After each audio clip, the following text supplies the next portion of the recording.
catalog. It's aimed, after all, at teenagers. By the way, I got to get an Abercrombie & Fitch catalog. I didn't know this was going on. They're hot. Catalogs are always, they're like the Victoria's Secrets of regular clothing. Gee, I had no idea. Yeah. Bill Johnson, let's begin with you. What's your take on Abercrombie's stripped-down advertising strategy? Advertising clothes without clothes.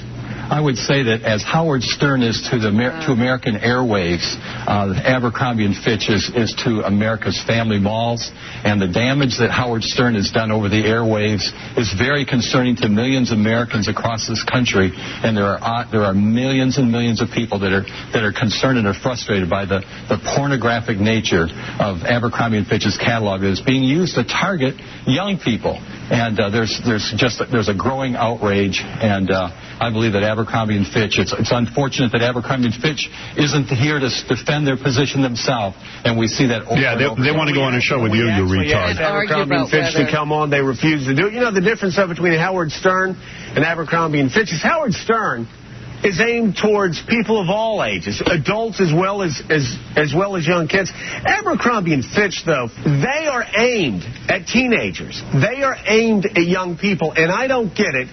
It's a clothes catalog with naked kids. Where's the merchandise? Who is that guy? I don't know. Sounds like one of those. He sounds like another religious nut. No, it's like one of those shows where it's like a news show, but conservative. Yeah, where they yell at people. Show host. Yeah. Let's see, who's this guy? I don't know. What's the dude's name? Scarborough Country on MSNBC. Wow. You know, they all yell now to sound like something's really going on. All right, what do you make of Abercrombie & Fitch going on? How many times can he say, advertising clothes with no clothes? I could never talk that loud. What do you think of... Howard Stern, your thoughts? What? So, anyway... what was I saying before I got off on a tangent? Ritter. Well, you were talking about John Ritter and Johnny Cash. And those are all very sad deaths. John Ritter died. Why? Those are all very sad deaths. Why? Bill Johnson, American Decency Association. Howard Stern is responsible. What was God thinking? Howard Stern. God is punishing us for the Howard Stern show. Why?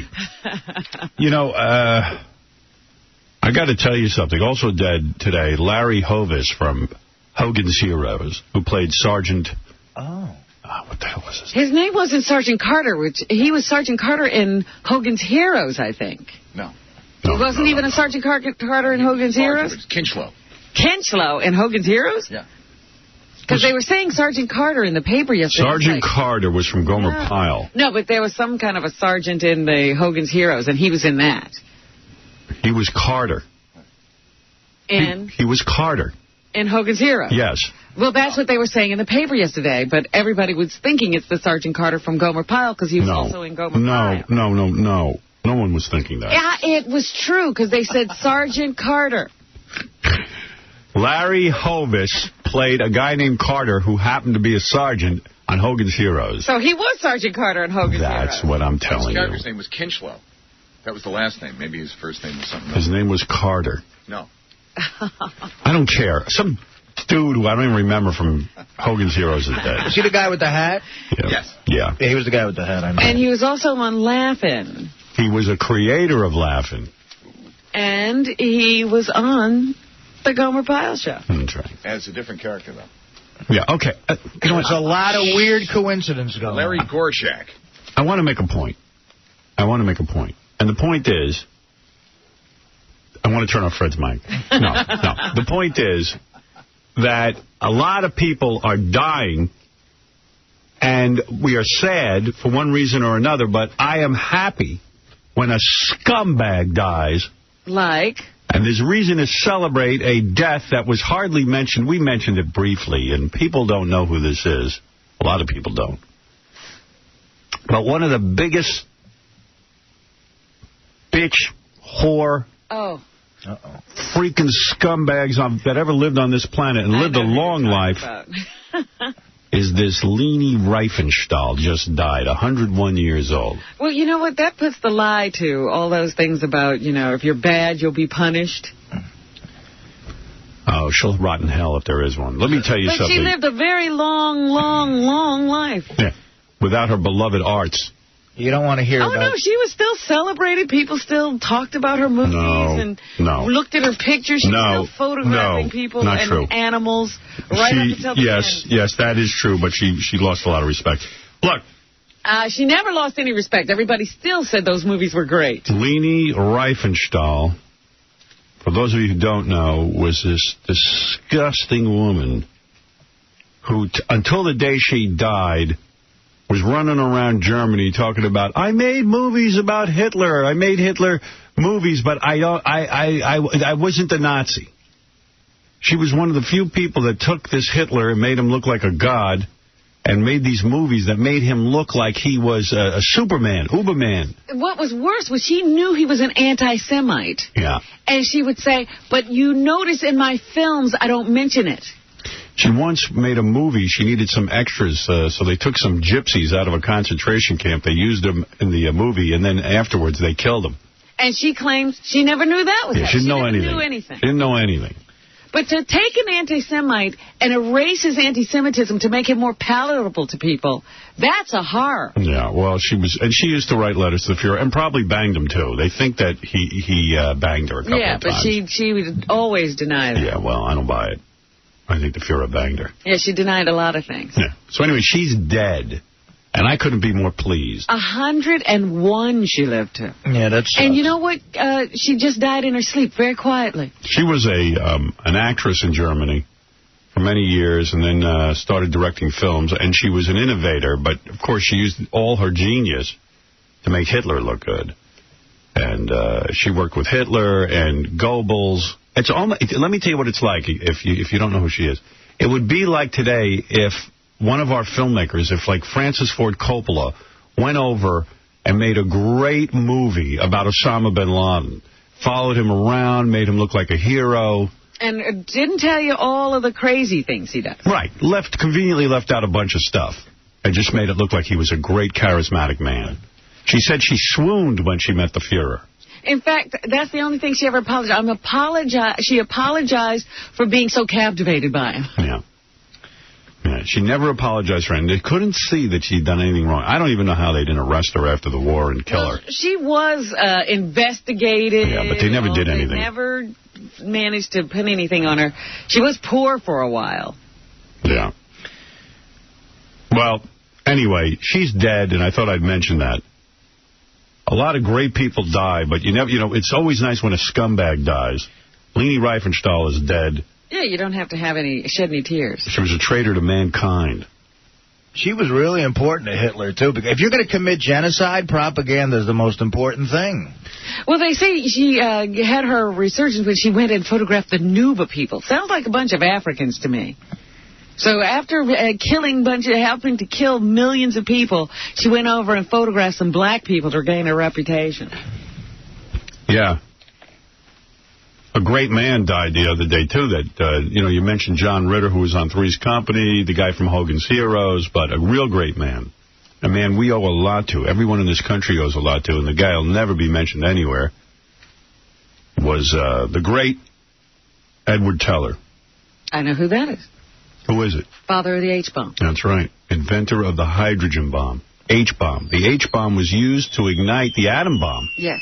And he was crucial to the development of the H-bomb and was very instrumental in directing our defense policies toward developing these bombs. And warned us of the communist threat and was very, very, very much a real American. He died, but you never hear anything about him. You only hear about, John Ritter from Three's Company, or Letterman's going to be a dad, or J-Lo. J-Lo and Ben aren't getting married. The funniest piece of tape that has come across my desk, and J.D. found it, was from Good Day Live, the Jillian Barbary show, and Dorothy Lucy. Dorothy Lucy must be mentally ill. She's mentally ill. What did she do? I mean, I never get to see this show, but the tapes are a scream. She should be arrested and locked up. For one moment on that dumb show, the old dude was being serious and reading some 9/11 mail. Steve. This girl manages to break in with the Ben Affleck J-Lo separation, or the fact that they're not getting married, in the most bizarre manner. This is the most bizarre piece of tape you will ever hear. All right. And this girl used to be something of a serious journalist. I don't know. Someone must have gotten a hold of her brain and like the Stepford Wives and converted her. Listen to this. Why do you think she was a serious journalist, or just a pretty girl somebody said, here, read this? Yeah, maybe that's what she was. I used to think she was serious. Here we go. A lot of you have been responding. Here's Megan in Wisconsin. I still remember this day like it was yesterday. Everything is so clear. This day made me become what I am today, and I'm a proud member of the U.S. Army. Let me read some handheld that I have here. Everybody who lost their lives 2 years ago will forever be in my family's prayers. Today is bittersweet. It is also my husband and my 4th anniversary. And we're getting a number of emails from people whose wedding anniversary falls on this day. It's one of my best friend's birthdays. And it's so difficult. Here's another one. Nicola, the last 2 years, my husband and I have celebrated our wedding anniversary in private due to the fact that we were married September 11th, 1999. It's hard for us to celebrate when so many people are still mourning. Gosh, Steve, you mentioned wedding anniversary. This will sound very odd to mention this at this moment, but Ben and J-Lo have called off their wedding, which is something that any other day we would have led with. They felt the media coverage was too much, and they called it off. Gee. What a dummy. And then they went to commercial. What an idiot. Oh, my goodness. This is going to be hard to say, but... Steve, you mentioned wedding. I've got to speak. Thanks, dummy. Like, Steve, stop mentioning all those boring people who died, and let's get to something interesting like J-Lo and Ben. Do you know J-Lo and Ben aren't getting married? Forget those regular people. Yeah. This is going to be a little difficult to mention in the middle of you memorializing the dead, but J-Lo and Ben are no longer getting married. Yeah, and you know she was pissed because she just hadn't talked in a while. Yeah. Absolutely. That's exactly what it is. Steve was getting all the attention. Steve, that anniversary of Auschwitz story reminds me that today is the first anniversary of Liza and David Guest not being together. And I don't know about that. Yeah, Tony. Yeah, hey, Howard, how are you this morning? Hey, brother. You know, it's not often that Fred is wrong. But I am wrong. He is wrong. Kinchlow, Fred, was the black guy on Hogan's Heroes. I know he was the electronics guy. The guy's name was Carter who died. You're right. Carter was the explosives guy. Right. Larry Hovis. Yeah. He was like he was the guy from the Midwest who was like into explosives. And he hardly ever got to say anything. Hardly got to say everything, you know. So, you know, it's not often that Fred's wrong. And, you know, it's kind of funny, like, then, like, you know, you have that contest. Well, you know what it is? You know what it is? I'll tell you the truth, Tony. Who wants to get into a whole long argument about Kinslow? I mean, nobody cares, and that's why I was trying to move along. Oh, God, come on. The guy's name was Sergeant Carter, who died from Hogan's Hero. It was Andrew Carter. His last name was Carter. I know this kind of stuff. Right, the guy, Carter Kinchlow was the guy's name. Oh, stop it. Stop it already. I got a headache. Oh, do I have a headache? Last 2 days I've been so headachy because What's wrong with you? Well, I went out running, and I ran very fast. And now I'm irritated. It's too much. I don't understand how running winds up being a headache. I ran too fast. I overdid it. You got to cut out the running, man. No, I'm not cutting it out. I love it, but it's too much. Then what are you doing? Why are you running? I don't know. Where are you going? I don't know. I just run with much younger guys, and I think they don't realize I'm getting old. Oh, dear. Slow down, you fellers. Where are you going? You're leaving the old guy. I tell you. I need a breath. For Christ's sakes, what's the rush? Yeah, where are they going even? Oh, I love know. all this running to nowhere. Everybody's got to run. Running. And meanwhile, after the run, I need someone to drive me to an appointment. Because I'm so wasted. Well, I do see you after that run sometime, and it looks like you're a little tired. Oh, my God. It looks like they're holding you up. Oh, my God. I'm ready for the collapse. You know what, though, bro? Keep running. Because you know who wasn't running? John Ritter. That's who wasn't running. Well, here's a report from one of our reporters, Vincent out in the field, who said John Ritter's dad died young as well. Is that right? Yes. Vincent, go ahead. Yeah, you know, I was a fan of Tex Ritter, and I, you know, somehow I found out through the years that John Ritter was his son, and Tex Ritter died young. I mean, Gene Autry lived so long, and Roy Rogers lived so long. Tex Ritter died very young. He had a very deep voice. He sang. And Tex Ritter was John Ritter's father? Yes, definitely. Yeah. Hillbilly Heaven. That I know But for sure. how old was he? I don't know. I think Tex was in his 60s. Yeah. All right. Well, John Ritter died while on the set. Wow. Which is really an embarrassing way to go. The set of what? The set of his TV show. 8 something's about my teenage that's daughter. right. 8 weeks to date. Yeah. What's ABC going to do? Oh, please. I think he had one of those young families, too. Yeah. I forgot he was on that show. That's like a big hit, right? What about Letterman? What is he doing? What's going on with that guy? 56, and now he's decided to start a family. Tex Ritter died at 69. So that's not so young. That's old enough. Yeah, that's old enough. For Tex Ritter. Back then. Yeah. That's a shame that Lindsay Riefenstahl outlived him by 40 years, but... Leany. Sorry. Why pronounce her name correctly? Yeah. Oh, man. I got the best story. I'm going to be the Dorothy Lucy. Jennifer Lopez, they're now saying that she decided not to get married to Ben Affleck right now after talking to her mystic advisor. Now, let me tell you about that. I should take a break and then talk about that. And we're going to put this Ben Affleck, Jennifer Lopez story to death because I got to tell you something. I could care less about those two imbeciles. I really don't want to hear their names anymore. I am just so sick of the two of them. Now, first of all, what they're saying is they couldn't take the media frenzy. Now, they are insane. You know that John F. Kennedy Jr., who was the most photographed, the most followed, the most paparazzi-covered celebrity in the world, managed to have a wedding that was completely private. Completely private, not photographed by anyone, and didn't even know it was going to happen. Absolutely. Right. John F. Kennedy Jr. married Caroline Bessette, and they had no photographers. So, look, they set up a thing. These two don't belong married. They belong in a mental institution. She's already been married twice. She's 31 years old. Sometimes married for a couple of months. If this is true, it's more... The woman she goes to is a Santeria I'll get to that. worshiper. But let me tell you something.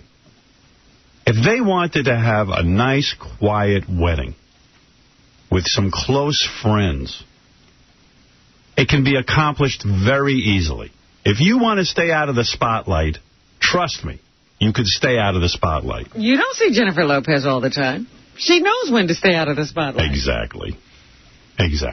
They went to dinner at the Ivy. When you go to the dinner at the Ivy in Los Angeles, you're going to be photographed. I've had dinner there. There's always two guys in a truck sitting there waiting to take pictures of you shoveling food in your mouth so Us Magazine will buy it. And you got to be aware of that, and everyone's aware of that. It's a place you go to be photographed. And if you want to have a private wedding, you do it in an out-of-the-way place, and that's the end of it.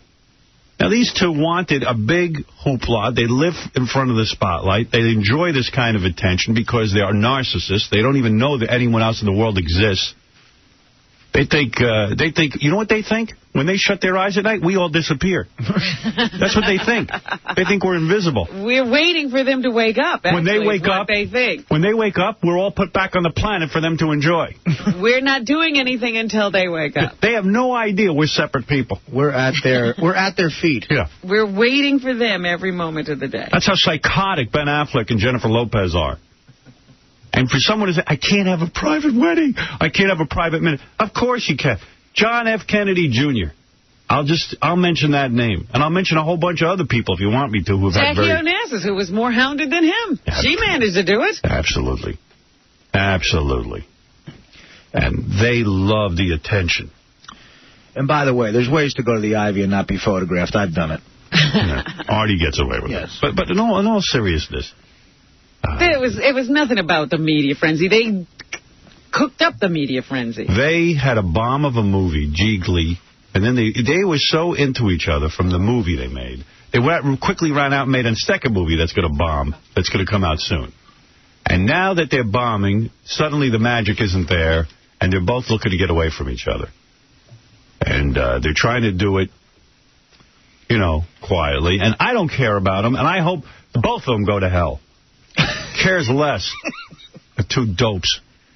And he's, I think, a rehab guy, and he's gambling out of control. He's still gambling a lot. Yeah. I mean, my God, calm down. The mother of the Lopez, Jennifer Lopez, I like to go gambling with Ben. He pays for everything. That's some marriage. Can you imagine? That's a mom. That's something else. So listen. It's over. There's not going to be any wedding. Everybody get over it. And the two of them are retarded. Well, if she is being advised by somebody who practices Santeria, and they're saying she's been advised by this person since the Chris Judd breakup, so she probably had something to do with that. They say it's a little woman who lives in a ramshackle house somewhere in Los Angeles. First of all, why would you take advice from a tarot card reader who lives in a ramshackle of a house? At least she should be smart enough to live in a nice house if she's got psychic powers. J-Lo, she believes in magic. I told you. Booga booga. I'll get rid of the bad publicity. And, here they were trying not to have this wedding. She just paid almost $50,000 to have her wedding dress flown to Canada for last-minute fittings. What would be wrong with just living together for a while and see if you can hack it for more than a month? Sick. And she's running around to the Catholics. This time it's got to be a Catholic wedding, sanctioned by the church. Right. The first time she got married, she's saying it was old Catholic. It was a Roman Catholic. And the second marriage was a civil marriage, so that shouldn't be recognized by the church. But she needs her first husband to give the Catholic Church some more details. And he said, she didn't give me a good divorce settlement. She fired me from the restaurant she opened. I don't owe her anything. Right. So he wasn't helping out so she could have her big Catholic wedding. Well, anyway, that's all I'm going to say about it. I just think it's all bizarre. She's been married 50 times. She still wants a Catholic wedding. Oh, she's an ill girl, that's all. She's very ill. The first two don't count somehow. She's very sick. And someone ought to lock her up, put her in a padded cell with her family. All right, we got to take a break. When we come back, there's a lot to talk about. I haven't even begun to tell you how busy today's show is. Kelly's coming in today, the girl who wants to be double-teamed by me and Artie. Oh, I thought you meant Kelly Osbourne. I was like, who's the one named Kelly? Yeah. A model, Chanel Ryan's coming in, who claimed she gave Vin Diesel oral. Oh. And wouldn't do him regularly because he's too big. There's news. Really? That's right. He must be very happy that you're bringing this out. Hey, now. We're going to do the Bet on Sports picks. That's I saw the chicken here this morning. Chicken's here, Daniel Carver, Gary the Retard, and Artie. Joe Francis from Girls Gone Wild. He's in the middle of almost going to jail, and he's going to explain everything right here. He's going to straighten it all out. In this court of law. That's right. Howard Stern, Court of Law, going to be in session today, baby. It's going to be a big show, and there's a lot to talk about. Where's my gavel? Court's in session, baby. Here come the judge. Here come the judge. And we'll be back right after these words. This is the Howard Stern Show. Oh, please. Hey, a little cool air in here, boys. I can't go through another day like yesterday. I have more earth-shattering news. Earth-shattering? Tommy Chong has been sentenced to jail. Yeah, well, you know what? I was going to do a whole rap on that. That's not earth-shattering. I read about it this morning, but... I mean, that's ridiculous. Well, I'll tell you what. It's ridiculous on a lot of different... There used to be a comedy duo, for those of you under 30. Cheech and Chong. They were the funniest. Funniest thing I ever heard in my life. If you ever can get some old Cheech and Chong records, I don't know if they still are funny if you hear them nowadays, but man, oh man, they were funny. The funniest two dudes. And it was all about pot smoking. Every joke was about pot and hash. Or being stoned. Being stoned. And it was funny. I mean, I never laughed so hard. I wonder if I listened to it now, would it be like Mad Magazine, where like I'm... Where you don't know if it's still funny. And then those guys went on to make some movies that were like the dumbest, cheapest movies ever made, and they each made like $100 million. Mm-hmm. Now, what's crazy about Tommy Chong getting busted for paraphernalia, and I'll talk about that in a second, but it kind of implies that Tommy Chong doesn't have any money. Yes. And that's sad. I mean, what happened to this guy? Did Cheech and Chong... I don't think they made a lot of money on those movies. Really?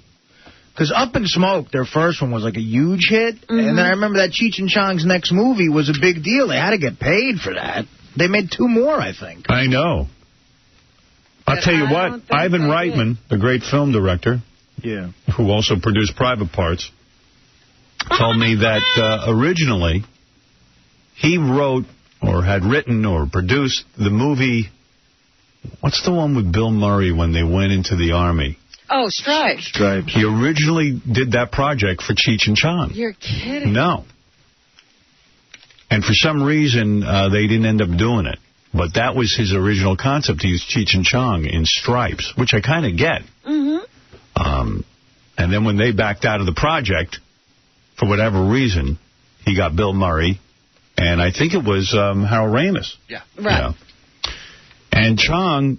recently, he just did 2 seasons of the 70s show. I don't watch the 70s show, but I read this in the paper. But the guy was involved in a business where, like, I guess you can go on the Internet and buy, like, pipes and bongs and stuff like that.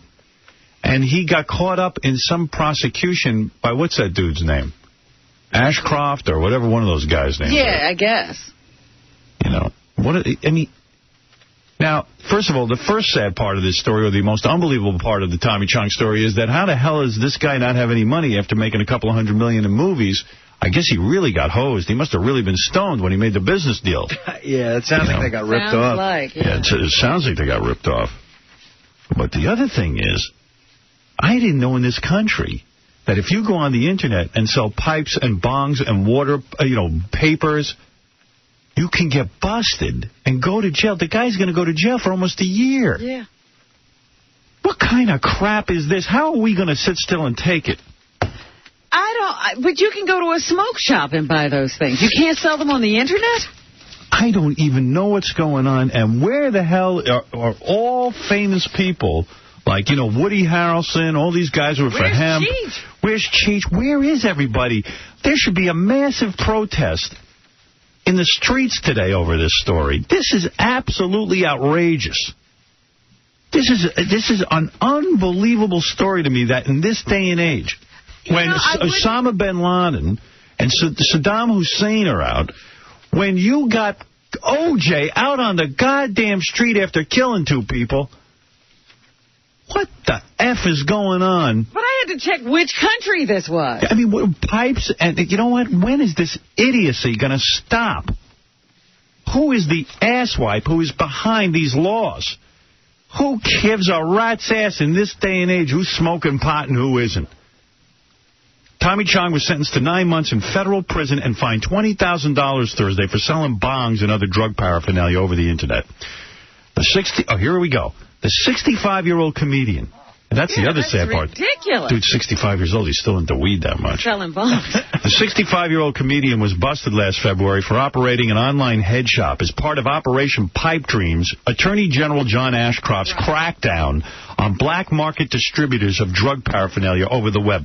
When you've got a situation in Iraq where Vice President Dick Cheney's former company is getting huge amounts of money to rebuild Iraq without any kind of competitive bidding. When you've got a situation like that going on, when you've got Enron, where half these dudes haven't even been prosecuted, and there are so many people who've been wiped out by that stock and all the shenanigans that went on, how the hell is Attorney General John Ashcroft worrying about paraphernalia? Tommy Chong? He's hurt nobody. I figured, he must be importing pot or something. No, it wasn't even that. It's bongs. We had 2 planes fly into the World Trade Center. The 2nd anniversary yesterday.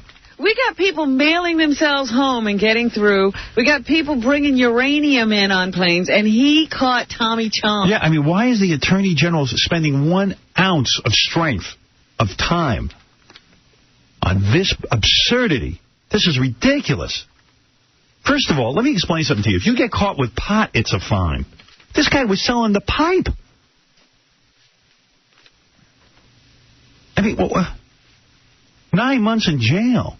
And he has to turn back all the proceeds and a $20,000 fine. Why are we filling jails with 65-year-old pothead celebrities? Yeah, he's a real danger. Once Attorney General Ashcroft has caught all the real criminals, then I say we go after Tommy Chong. But Tommy Chong is not a threat to anyone. What sense does this make? I mean, this is an old hippie. And if this guy is 65 years old, after all the money these guys generated, if he only has a couple of dollars in his pocket and has to sell bongs, Attorney Ashcroft ought to look into the guys who ripped off Tommy Chong for all his money in show business. There was another crime committed here. Yeah, it seems to me something worse was committed. A total ripoff of this guy's assets. You know, what's next? Are we going to go to jail for rented videotapes that are overdue? Yeah, your library card expired and you still have a book? I mean, I agree. A guy at 65 years old should be doing something else with his life besides selling bongs over the Internet. But really, who is he hurting? Why should he do something else? Well, come on. 65 years old, for Christ's sake, get a job. Certainly not going to start something new now. Yeah. How the hell does he get arrested for that? Where the Ku Klux Klan and the Man Boy Love Association can still do business on the Internet and Tommy Chong can't. And where is Woody Harrelson in Cypress Hill and High Times Magazine and Bill Maher? Woody Harrelson, come on. Climb out of that freaking tree you live in with an electric car and help this dude. Set up a legal defense. I guess it's too late or something. I don't know. He's already been convicted. Hey, by the way, I know we were talking about superheroes yesterday. I got to mention this real quick because it's going to get very busy on the show later. But the new Batman, I saw a picture of the kid they're going to use as Batman, and the kid looks very gay. You know, I don't know. They got a gay Batman? Well, his name is Christian Bale. He's not gay. I didn't say he was gay. I said he looks gay. Nah. He's kind of a gay-looking Batman. Come on. Who's next? Nathan Lane is Batman? Why don't we just go right to that? Hello, I'm Batman. Welcome to the Batcave. It's not that he's gay. He's British. Batman's not British. I mean, give me a freaking break. British? How disappointing. I don't know who Christian Bale is, but how about... He's been in a couple of different movies. I was hoping it might be good. It's the guy who made the movie Metamorphosis who's... directing? Got a hold of it now, yeah. Oh, okay, well, maybe that'll be good. I don't know. So, although they got Ang Lee, who was supposed to make Hulk good, and he screwed that up. True, too. I mean, I liked it, but no one else did. Robin, is Christian Bale the guy from American Psycho? Yes. Yeah. Did you ever see that, Howard? I think I might have. That's good. I like that. I liked it, yeah. Crazy. He was also just in this thing called Equilibrium, where he plays an action hero. He can do it. Yeah, all right. Yeah. What do I know? I just saw a picture of the dude. I went, boy, he looks kind of femme. He's real good looking, but he's got that... Why don't we get Rosie O'Donnell as the Penguin? Bruce Wayne kind of look, with the square jaw. You know who would be a good Robin? David Spade. I don't know. I don't know what's going on, man. That Tommy Chong story's got me crazed. Well, that's why I say it's earth-shattering. This is not what our country's supposed to be doing. Yeah. You know, they probably didn't have a lot of cash, because, I mean, Cheech, I guess, is doing all right, but because he got on that Don Johnson show. Right. And he needed to do that. Well, there's something wrong with that. They didn't make any money. Somehow. Hey, Bruce, you're on the air. How you doing, Howard? Hey, brother. Good, man. I just wanted to take a quick call. Love your show. Obviously, you're a joy to listen to. Artie's done nothing but lift the level of the show. But I got to tell you, it's a little alarming just how annoying Robin has become. What a drawback for your show, you know what I mean? Well, I don't know what you mean, but... I'm sorry I'm a speed bump for you.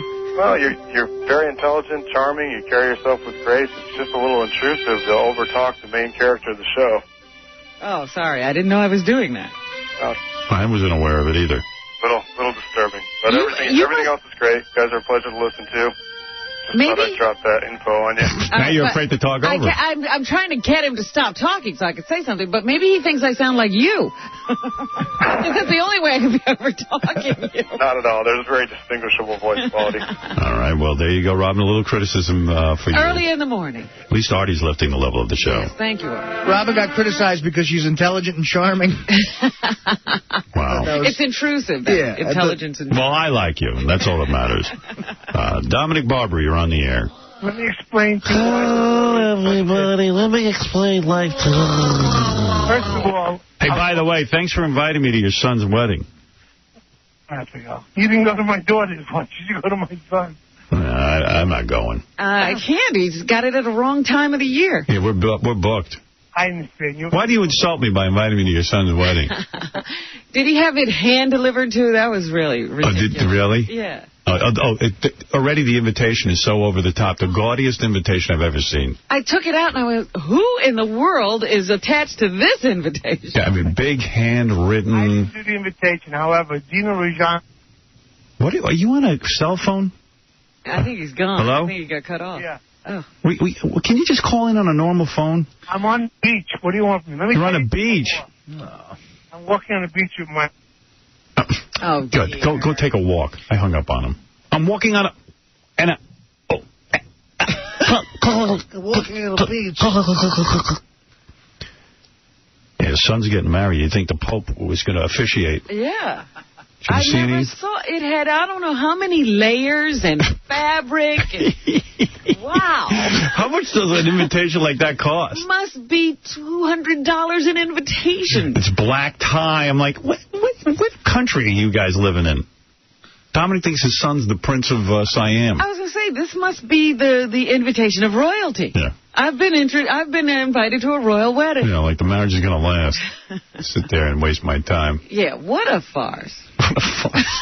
What a complete farce. The traditions surrounding weddings are so ridiculous. And the invitations are just complicated, and you can't figure them out. You know, when Dominic's involved, there's going to be a lot of money spent for nothing. Right. The gaudiest. Unbelievable. Really, I had to analyze it. I was like, look at this. Didn't even know how to open it. You back? Yeah, listen. What makes you think that he got convicted on is the federal law, because it's interstate. You can buy these things locally, and you won't get arrested. And the reason the law is what it is so that children can't buy it over the Internet. How are children going to buy it over the Internet if it requires a credit card? Because they use their parents' credit card. Well, then their parents should be, parenting. What child has a credit card from their parents? All right, but I want to give you one more fact. I'm serious. I'm not in favor of it. I'm just telling you what it is. But under this law, would you like to know the maximum sentence? What is it? How do you go to trial? 10 years. Oh. Good Lord. Don't you think it's ridiculous, Dominic? Pleading guilty, he had no choice. The way the federal statutes are, and I have a lot of cases like this, you can't go to trial because the punishment is so terrible. And I think we're going to hear that later from the guy from Florida and the sex tapes and all that. But in other words, it's a 10-year maximum sentence. So if you're a guy sitting there, you go, you know what? I can't go before a jury because I can't take my chances to go to jail for 10 years. Exactly. And right. What they do is when they order the stuff from you to capture you, they very often say something like, well, my friends and I all want it. We love it in high school. And they don't look at the Internet when they get the order. They just fill the order. Chong, I'm sure, had nothing to do with it. Right. I mean, he just put his name on it. How much you want to bet he had nothing to do with the company? Just got a paycheck. Oh, I'm absolutely sure of it. And they're using him as an example. Yeah. Oh, it's disgraceful. This is a disgrace to this country. Well, they do say it was a family business. Yeah. Well, what? He's gone again. The bottom line to all this, you can't go to trial. Go to the beach, trial. He's right. They make the penalty so stiff. When a lawyer says to you, look, you better cop a plea because you can go to jail for 10 years. You could probably, more than likely you could be found guilty because you did have the company. Can you imagine a 65-year-old guy going to jail? If John Ashcroft wants to send 65-year-old guys to jail, there's plenty of them at Enron. But I will tell you that Congress wants to make the law stiffer. They want it to be 20 years for Internet sale of any drug paraphernalia at all. What do you think of that? Tried in that state. What do you say? He was still talking when you talked. He probably didn't hear your question. I'm in the ocean. What do you think of that? I think it's the future. I think you're going to see a lot more things. You've got people getting arrested, for all of the sex things. What do you think of what do you personally think of this law? I think the law is the beginning of what we're going to see, the most draconian laws in our history. Under this Ashcroft and the next when Bush gets reelected, I think you haven't seen anything yet. Oh, my God. That may be a reason to vote him out of office. Yeah, I really don't think I could support Bush over this. He's got that Ashcroft running things. I mean, in the midst of the war on terror, he's worried about Tommy Chong's paraphernalia? Well, I'm not sure of that connection. That's the only connection to draw. Why would anybody be worrying about garbage like this? I don't even smoke pot. I don't even do illegal drugs. I wouldn't be on the net buying a bong, but I don't think he should be going to jail for it either. But what you can buy over the Internet, which is not illegal, is about every prescription drug there is. Right. No, and you don't even have to have a doctor. No, it's completely whacked out. And Tommy Chong, I know Tommy. He's a real gentle, nice guy. And he's, for God's sake, it's so ridiculous. So maybe you should start something. Well, maybe I will. And maybe you ought to get off the beach. And maybe you get your fat ass down here. And what are you doing on the beach? You lost so much weight, you're now in a swimsuit? I'm walking on the beach with my golden, contemplating life and listening to you. Your golden what? His golden shower. He's got a young man out there with him who... Watch out. Dominic, I love you. Watch out for harpoons. No. You're still heavy. You know how I walk, don't you? I have a cheeseburger taped to the door. How much weight have you lost? I'm seeing 240 for the first time in about, 10, 15 years.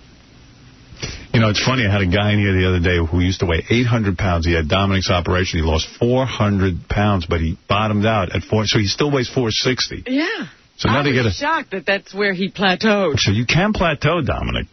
Are you hoping for that, or are you saying you pray it doesn't happen? Oh, I think, in fact, you will never even be thin. That you won't even have a chance to plateau. You're going to go back up. I bet you're already eating more than you should be. Not even close. Not even. As much as you pray for that, I will be handsome like I was, and thin.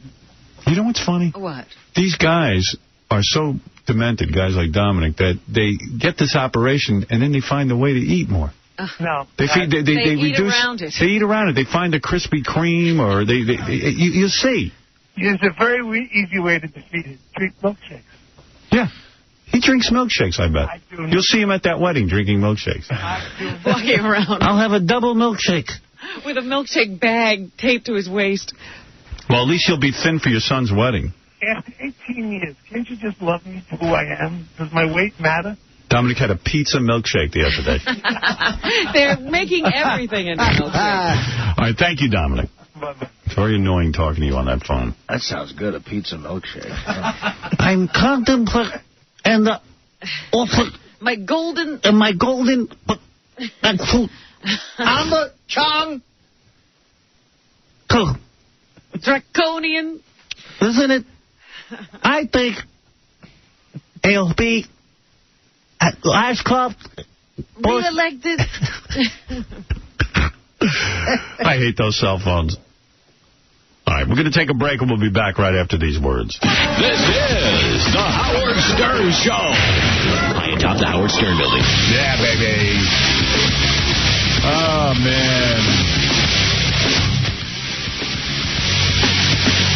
See, I don't know a lot of stuff that goes on the Internet, but I got to tell you, there's this new thing going on the Internet that Baba Booey was telling me about, and Benji knows about. I guess it's like an age thing. We don't know about it because there's a lot of... I don't know anything that's going on the Internet. There's a thing you can somehow get on. I don't know how you get on it, but the whole idea is, like, they'll just say, okay, everybody show up at a store, like Kenneth Cole. On the Internet. On the Internet. At 1 o'clock in the afternoon on such and such a day, and we'll all stand in front of the store and go, we love your shoes, Kenneth Cole. Something as simple as that, and then we all leave. And you can't be late, and you get there right on time. Or what was the thing you were telling me, Benji, that somebody did? It was like... I read there was like a robotic dinosaur, a giant robot dinosaur at a toy store. Robot or robot? Robotic.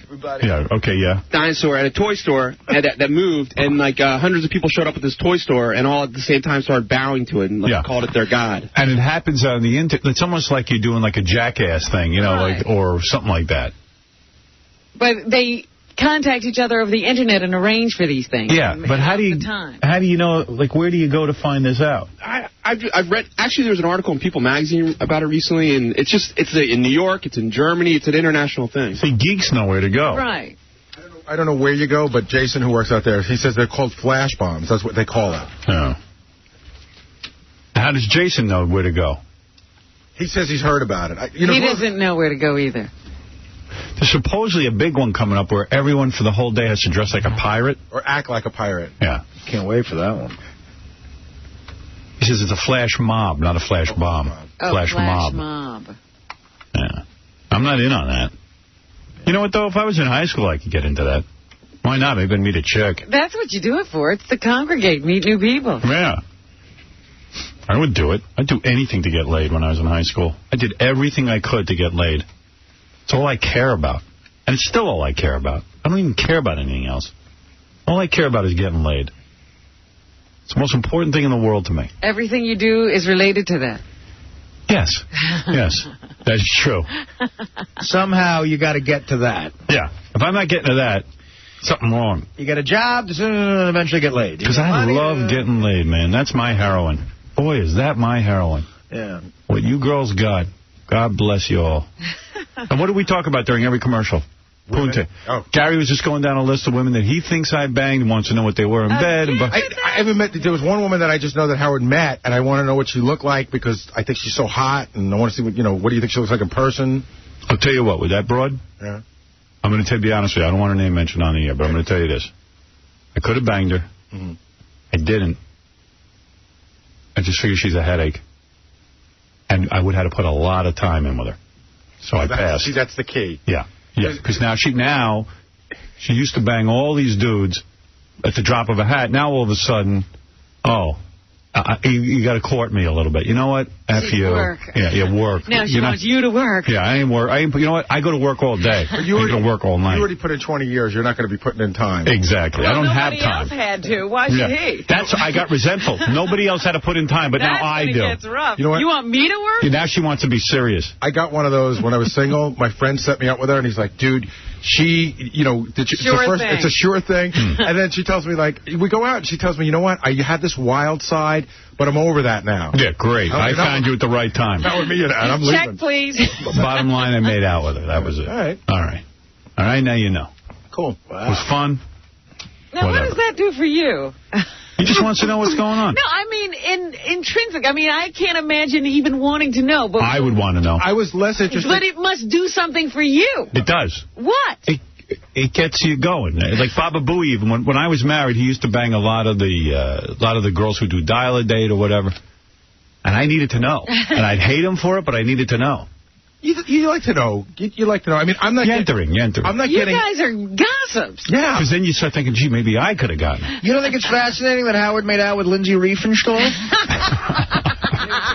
Now that I'd want to know. It puts Gary one step closer to it, right? I see. So that's how I guess so, yeah. Yeah, I guess like, you know what, maybe... degree of separation has been removed. Yeah, like maybe, I could make out with next. her. I'm in the line behind Howard. I could paint that picture while I'm doing myself very easily. I could be at a party at your place, and she could be drunk and not know who would suddenly come on to me. Believe me, it's an easy step to go. But now I know somebody who knows her. No. All right. I just wonder. Now you understand. It's bizarre to me. Maybe now she'll get confused and bang Gary. There'll be an accident. She could get drunk at the party and just want him. It can make a leap. Anyway, try to find out what day I'm supposed to act like a pirate.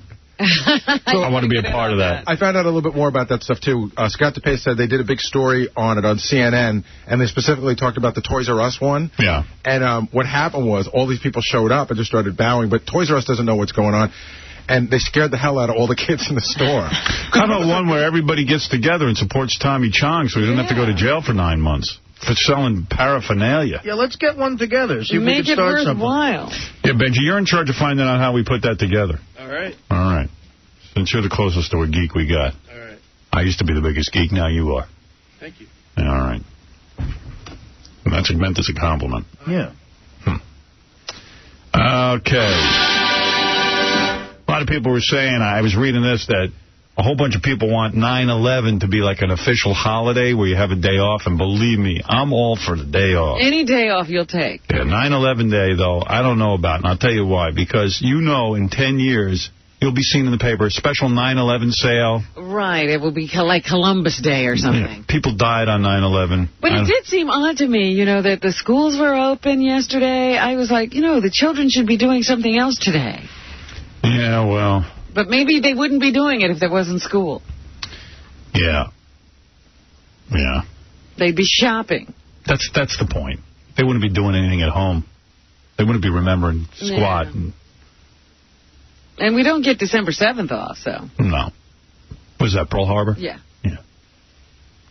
Will, you're on the air. You got to be kidding. He just threw me on like that, Howard. Good morning. Good morning. Calling all the way from San Francisco. Listen, I have a couple of sisters that, one I haven't met since I was young, and the other one I haven't seen since she was about 10, but apparently they both grew up to be hot. I talked to them on the phone. They said they'd like to come and do It's Just Wrong. Oh. Wow. Hey, speaking of It's Just Wrong, Robin, isn't that the thing that got you thrown out of your charity? Yes. Yeah. This is so great. Robin had this charity for child abuse that she used to, like, raise tons of money for every year. She threw these big benefits and everything and pretty much saved the charity, if you ask me. That's my opinion. But, so we started doing It's Just Wrong on the radio. What did they do? They just kicked you out of the charity. Well, they started calling about it, and I told them from the very beginning. When they asked me, I didn't come to them. They asked me to be a part of the charity, and I said, do you realize who I am, what I do? Yeah.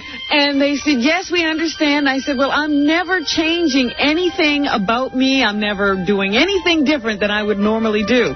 So you'll have to deal with whatever fallout there is. And they said, we're ready.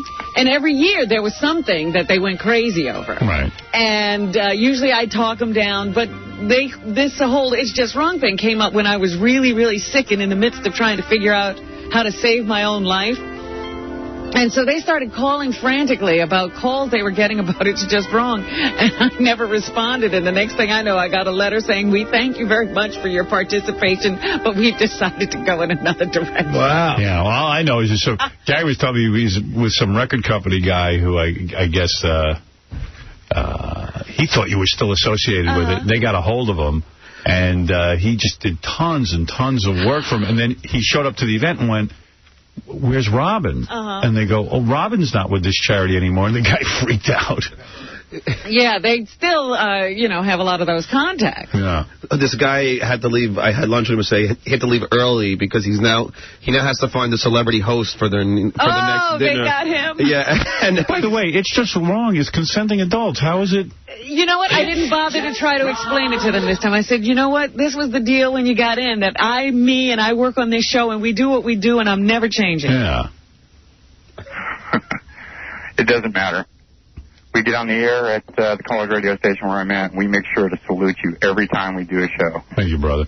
Well, you got two hot sisters for It's Just Wrong. Well, I'll tell you what I was thinking of. I think we have one lined up. We just need two more. A grandfather-granddaughter. Oh, no. Hey, grandfathers who will undress their daughters. Maybe I do have to put my foot down now. Yeah, maybe you want to resign again. This is the thing.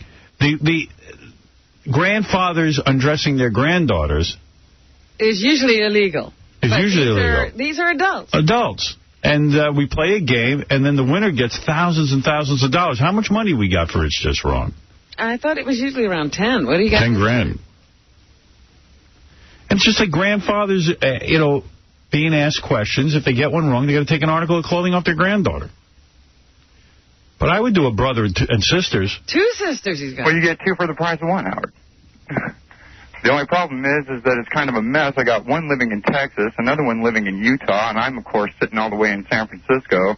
Well, I'll put you on hold, and we'll give you a number, and then you get in touch with us when you got it all set up. Okay, very cool. All right, hold on. This will be some family reunion. Yeah, hold on. Guy's still talking. I put him on hold. So that's a very important thing we're working on.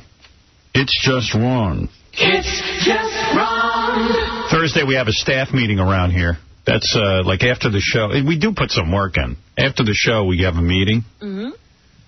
And we were working on our new contest that we're going to have. We're looking for the world's smartest stripper. Do you know about this one? No. Yeah, it's a big contest. The world's smartest stripper. $15,000 prize. You'll be hearing. You'll definitely get strippers to come out for $15,000. Well, you'll be hearing about this. The world's smartest stripper. I can't give you all the details. But it does involve me going to a strip club. And it involves nudity, I would imagine. Much nudity, yeah. Yes. And 15 grand. Will there be several different rounds? Yes. Yeah, it won't be just one. It's bracketed rounds, yes. Okay. Yeah. There was a lot of... So we had a meeting yesterday about stuff we're going to be doing in the future, you know. We do it every Thursday after the show. Every Thursday. Thursday's my worst day around here. Because first I have to go... After I do the 5 hours here, I go in another room and I record live commercials for around the country. And I don't know. It just makes me sick. So yesterday I finished up the commercials. I didn't even have a lot of them to do. And then I come over back into this studio where all the interns are here. Everyone comes in for the meeting. In fact, Vinny Favale comes in. Everyone comes. Yeah, I invite everyone into the meeting, whoever wants to be here. Except Fred. But he shows up anyway. He shows up anyway. You can't keep him out of it. He crashes the meeting. So we're into the meeting, and 2 seconds into the meeting, I realize I really got to go to the bathroom. I got to make a duty. Uh-oh. And you know me, I never make a duty here. Never here. But the fact of the matter is, I was here longer than usual for the meeting, so I'm like, oh my God, I got to make a duty. But you know what? I walk in, I see all the interns, everyone's gathered. I'll just sit there and hold it in. I've got pretty good control. So Gary starts talking, boy, we got the stripper and most intelligent stripper contest. I want to go over the rules again with you. And I said to Gary, let's do this in the meeting. So they're going, oh, he's making me sick. I don't want to hear this now. I've got a headache, and I'm so uncomfortable. I have to make my duty so bad. Now, at this point, I'm thinking, I got so much work to do with everyone on the staff, and Casey's waiting, and everyone. Benji, Fred.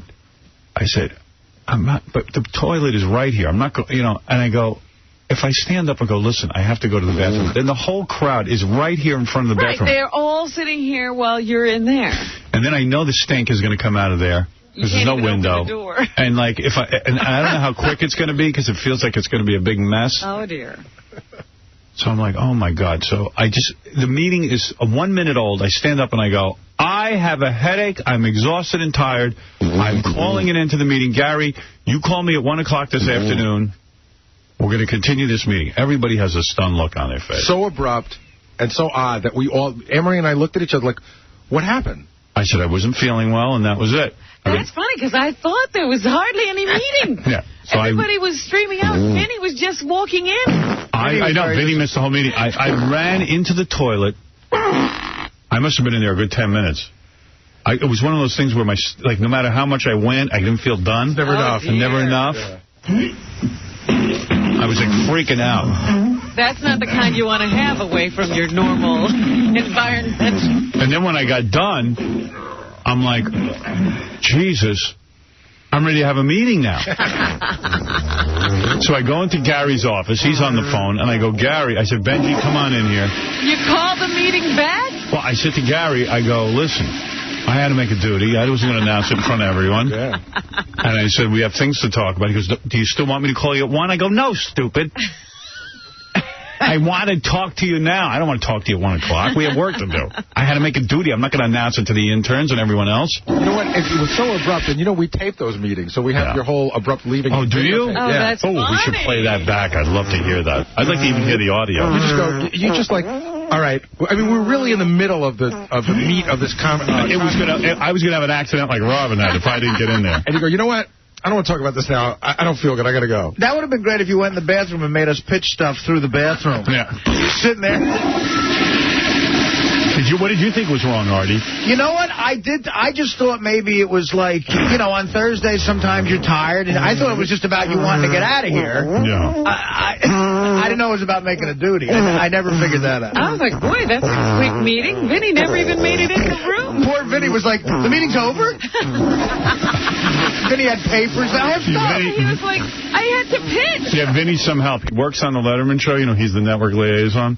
I get an email from him this morning. He goes, I'm not saying anything out of school. Dave already announced it and everything, but I just want you to have the inside scoop. Dave Letterman's going to be a father.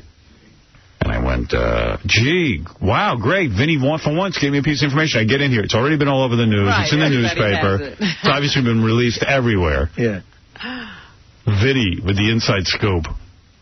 If you told me 2 weeks ago, I could have been a hero. There you go. But, you know, Robin, the funny thing about this meeting is I pitch, then Casey pitches, then like 10 other people around the room pitch. Right. I was like a tenth of the way into my pitch. Yeah. So and all these other people were still waiting. Everybody holds their papers and waits till Thursday. You know what I mean? Like, everybody's waiting the whole week. I know. Will, everybody, so nobody gets a pitch. So when I got out, but meanwhile, something must have been wrong with me, because even when I went back to my apartment yesterday, I had to make another duty. Doing a day? That's and I never do that. That's huge for you. I think somehow I was uncomfortable making my duty here. I had to finish everything over there.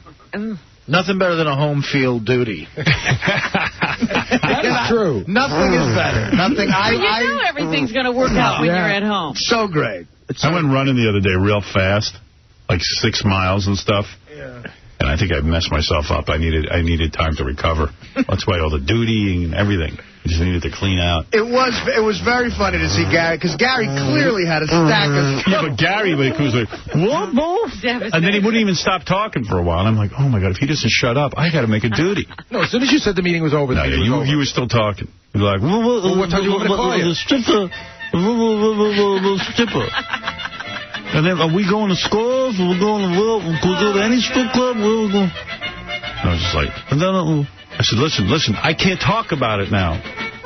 I wasn't going to tell everyone how to make a duty. Right. I mean, that's a hard thing to announce. You know, now that you say it, it really is funny what you did, now that I know why you did it. Right. Because you just kept going, you know what? Call me at 1. I'm going to figure this all out. Yeah, I said I need time to think about it. I'm going to figure this all out. Call me at 1. What do you got there, Gacy? I'm looking for the Gary song. Oh. I gave it to you yesterday. All right. But, man... A couple of the interns even had some of the guys really get into it, which is nice to see. They had notebooks and pens. Like, they were coming in to take notes, and one kid had nothing on his paper. He put it back. Oh, well. Go get her. 11:45, start of meeting. 11:47, Howard leaves. Anne-Marie had a special... Anne-Marie takes minutes and the whole thing. I'm like, okay, it's over. I'm like, I don't know what I'm going to do. There's just no way. I'm so uncomfortable. I was even standing up like halfway into the bathroom.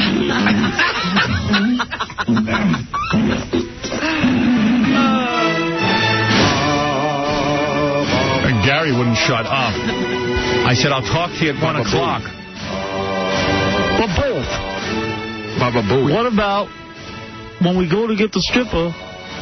Are we looking really for the smartest or the stupidest? I don't know. I have to think it through. I'll speak to you at 1 o'clock about it. Well, I have to know because the station laws are going to... Gary, I told you, I need time to think. I'm really sorry. I had no inkling that's what was going on. No. It just looked like you were... Thank God. It looked like you were tired. You just looked like you were tired and wanted to go home and sleep. Oh, that too. I don't know, you had a fire in your belly. Oh, my God, so bad. The best part about the meetings is when Benji goes at the very end and you're nodding off. Oh, but Is Benji the last? Yeah. Benji sickens me. No, you know what happens? Can I tell Robin? Right. What happens is it's like me and then Casey and then Will and then like Doug Goodstein and all these guys. And I say Benji for last for a reason. I love Benji. He can't explain anything. Right. It goes on forever. He's not a good pitcher. Well, when in the beginning, Benji wanted to impress me and used to have every idea, even stuff I already told him no. Right. Bring back up again. And Here's his move. He goes, okay, I know I told you guys about this last year, and you said no, but I was wondering, could we? And I'm like, and I always go, well, why are you bringing it up if we already said no? Right. Wait, how many of those ideas have we done? But anyway, Hundreds of them. I don't know what it is about Benji. I just, listen, Thursday, I'm tired. After we talk for 5 hours, I can barely get through it. And for some reason... I'm so excited to get out of here. In the meeting, when Benji pitches, I don't know what happens, but his face gets all, like, blotchy. And red. And he sweats. He's got great ideas, He's great. He really does. I even say, if you just write them to me, it's so much better. Because I don't have to look at you. Fred does a great impression of Benji pitching. How does it go? Now, wait. Now, I know you told me, like, 6 months ago that when I had an idea that it wasn't very good, but it was a concept of a germ, of a smidgen of an idea. But then I went home and I thought about it. And then, so what if we take that part of the idea, which is just a concept, and merge it with another thought There was kind of an image in my mind. Yeah, and I'm sitting there going, dude, you got to be kidding me. I got a headache. What is he talking about? They're never like this idea 8 years ago. He says it's like, I pitched this, then I repitched it. You get a whole Here's an idea. And some of the ideas are off the wall. I mean, Here's an idea that... What if we get President Bush... here's one. He goes, here's an idea. When you have Mayor Giuliani on, what if I sit next to him and masturbate? And I'll go... And I'll be wearing a uranium hat. Yeah, and I go, what? Are you kidding me? I go, you got to be, but what? I'll just sit down. You won't even say anything, so it won't be your fault. I'll be dressed in African garb, so he won't recognize me. But it is funny because Benji never pitches an idea like it's never a well thought out idea. He just goes, hey, here's my idea. This is what I think we should do. It always starts out with fumfering and I think and I might. Wait, hold on.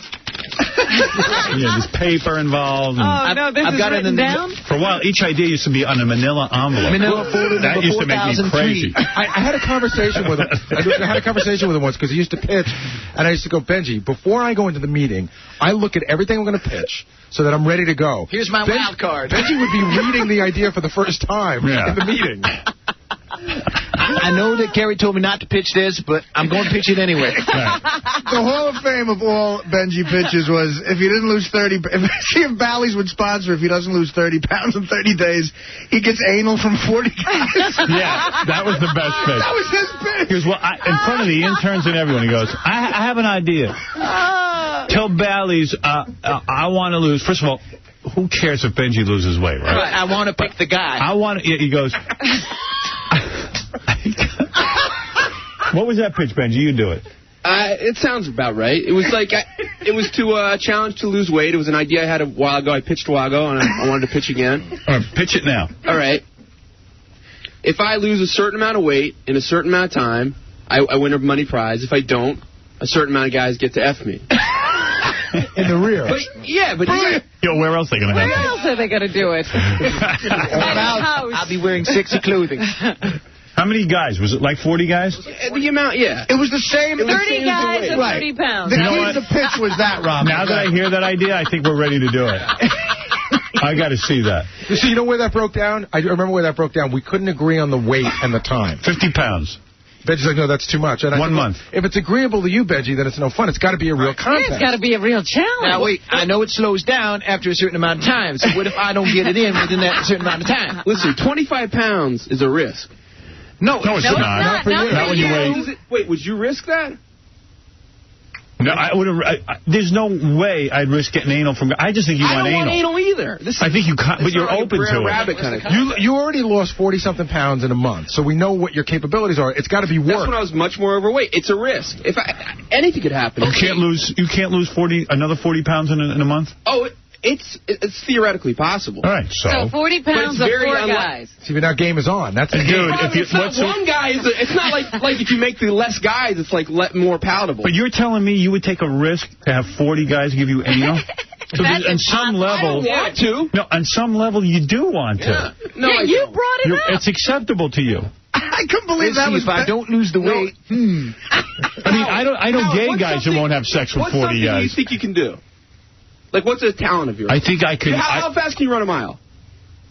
I could run it in 8 minutes. Could you do a 7.5-minute mile? Yes, I've done it. All right, so could you do a 7-minute mile? I could do a 7-minute mile. But it'd be tough, right? It's hard, but I can do it. If someone offered you like $1 billion, okay, to run a 7.5-minute mile, go ahead. But if you miss the mark, go ahead. You have to get banged by 7.5 guys. Right. The answer is no. Right. He's not running. I'm not doing it. I'm not going to take that chance. 8-minute mile. But here's the point. What if 8-minute mile? I know I can do. Would you do it? Would you take the chance? I don't want it. But what if I fall down? What if you trip? Yeah. Benji, what if you're in the middle? What if you're in the middle of losing your weight, right? And something happens to you for whatever reason. Right. You have a heart attack. You can't lose the weight. You know. That's why I'm saying any amount of weight. But dude, the point is, I'm not risking anal with a man.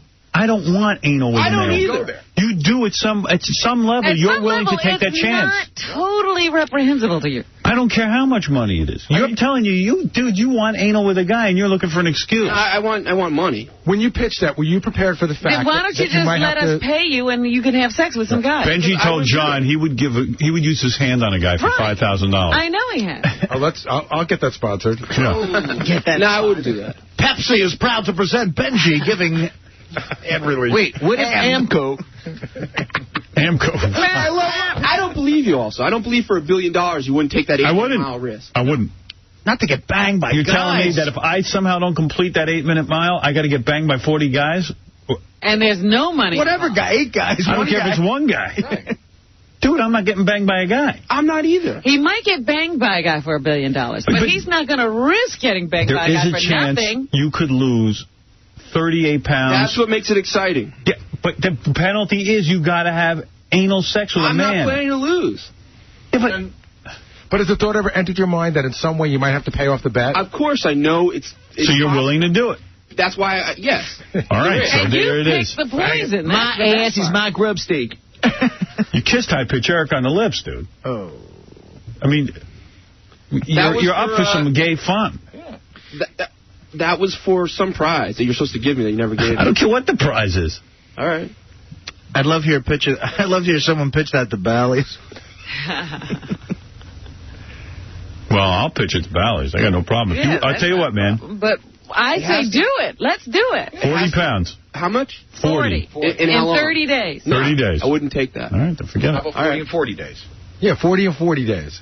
Or 40 guys. I don't think I would have to see how much I weigh. I think that's too much. I'll weigh you right now. Yeah. If you want to. Get over there. The figure Benji agreed to was 30. Right. You agreed to 30 pounds. 30 pounds in 25 days. Yeah, now that's that's pretty good. Could get interesting. He just gulped some water so he'd weigh more. Yeah. 30 pounds. No, but Howard, that was the whole discussion. 30 he could do. Hey, am I supposed to be talking to this chick who had sex with Vin Diesel? Is she here? Yeah. Oh, she's here. What are we doing with Benji? I didn't know that. Wait, what if I have sex with Vin Diesel? We get Mercedes to sponsor. All right, what do you weigh? Jeez. What's going on over there? What's up, anal? Dude, why don't you just have anal with a guy and get it over with? Well, that's what I don't want to. 225. Are you weigh 225? So you'd have to go to 185, which you could stand to be. Wait. What's about that? Does that not look right? Well, no, I can't tell if you're doing wrong in my favor or wrong out of my favor. Well, we'll have an official way. All right. Dude, look, the thing's right in the middle there, Ben. You're 2 1/4. Well, how are we messing with you? What are we doing wrong? No, it's hitting the bottom. Oh, okay. Then you're 224 3/4. I apologize. Yeah. And what are we doing with this information? Oh, so now Benji knows what his starting point is. He willing to do he's trying to decide if he could lose 30 or 40 pounds. I just want to see this imbecile have anal with 40 guys. Right. We'll start compiling the 40 First of all, it wasn't 40 guys, it was 30 guys. Hey, let me ask you a question. Let's do this a whole different way. My guy 11, I What's think the dollar figure you have in mind? Is it 20,000? Yeah. Would you just bang one guy for 20 grand and just skip all the... I don't think there's anything wrong with it, but no, I wouldn't do it. Well, why don't we just give you 20 grand? You have anal sex with the guy. Because I wouldn't do it. It's not. Would you give a But you do it for nothing. Wait. I'll put it on pay-per-view. Yeah, would I do it for nothing? Yeah, because it's for love I would do it, Rob. But Howard, suppose he didn't lose the weight. For gay lover murder. Would he back out of it? No. How do you make him do it? He's going to back in. Yeah, how do we make him? I'm supposing he's a man of honor. We'll do the same thing we're going to do with Scott. We'll just put your head outside a black curtain. We just want to see your face.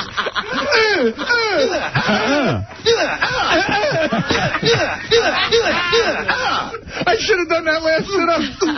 I shouldn't have eaten so much. Why'd I have everything? Why'd I eat those strawberries? How much? 30 guys. I mean, it's an impossible number. Have you ever had sex with a man? Seriously? No. You know what? I can't imagine what it is to have one guy. You're going to have 30 guys back there? You're out of your mind. Benji, I'm not planning on losing. That means each guy has to have his way with you. I think I'm in love with number 25. I'm not planning on losing. That's a gangbang. But it could be an exciting way to, You're like Houston. But what if you do lose? What if you lose? That would be disappointing. It's 30 guys. It's 30 guys, and they have to take their time and have their way with you. Yeah, that's like 20 minutes a guy. I'm on the Atkins diet. Does each guy? I also think it's a very good incentive to lose weight. Yeah. It's the best incentive on the planet Earth to lose In fact, weight. I think that's what diet plans should do. They should do something like that. Yeah, right. Well, there was a movie about that. They would cut off your finger if you didn't lose a certain amount of weight or quit smoking. And here's a guy who almost took it for $200,000. What's this? That's the audio from the meeting. Oh, wow. You want to hear me leading the meeting? Yeah, I want to hear you calling the meeting to a close shortly after it starts. Is it funny? I didn't think it was. You didn't say that. I have a headache. I want to go. You just said, all right, I'll call you later. That was it. Let me hear. There's a song on the new record called Vibe On. It's about a vibrator. The scene in your film where the woman sits on the heavy speaker. Okay, good. Let's try it. It's Kylie Minogue's sister, and everybody knows Kylie Minogue, right? I mean, she's fairly popular. Yeah. All right, here's the deal. I'm going to call you later about all that. I want to straighten it all out. All right, okay. All right. And everybody get prepared to go to strip clubs and look for sure. Oh, I can't wait. It's like a party. That isn't the part where but here's the thing. Calling the meeting. It's right before the first time I said it. But here's what happened. I remember now. You said you would call me later to discuss it. You didn't say like the meeting was over. It almost sounded as if... No. Previous to that, I called the meeting off. Yeah, you said, you know what, I'm really tired. Yeah, I got to go. Thing, Scott. Yeah, I did that earlier. That's what Doug just gave me. Doug doesn't know what he's doing. I said, that's it? He said, that's all I have. No, he doesn't know what he has. Okay. He's very foolish. You know what? We should get this chick in. I haven't seen her from the front, but I saw her ass twice. Once walking down the hallway. She's hot? Got a great ass. And she's what, a stripper or a model? Let's take a look at her. Model. What's her name, Chanel? Yeah. She a black chick? No. No, she's pretty hot, actually. Let me put on my shades so I look halfway decent. Let me stand up. You might want to sit down. All right, let's get off Benji's anal. Yeah, Benji's off the hook. I don't know. I think he's on the hook. I say we do it. Hey, that's a cute stripper. Oh, that's Robin Rosinski. Wow. That was... The girl's a model. Model? Yeah. Yeah, I don't know how she became a stripper. Oh, I thought she was a stripper. Well, anyone named Chanel. Let me see. Let's take a look at you, baby. Ooh, great ass.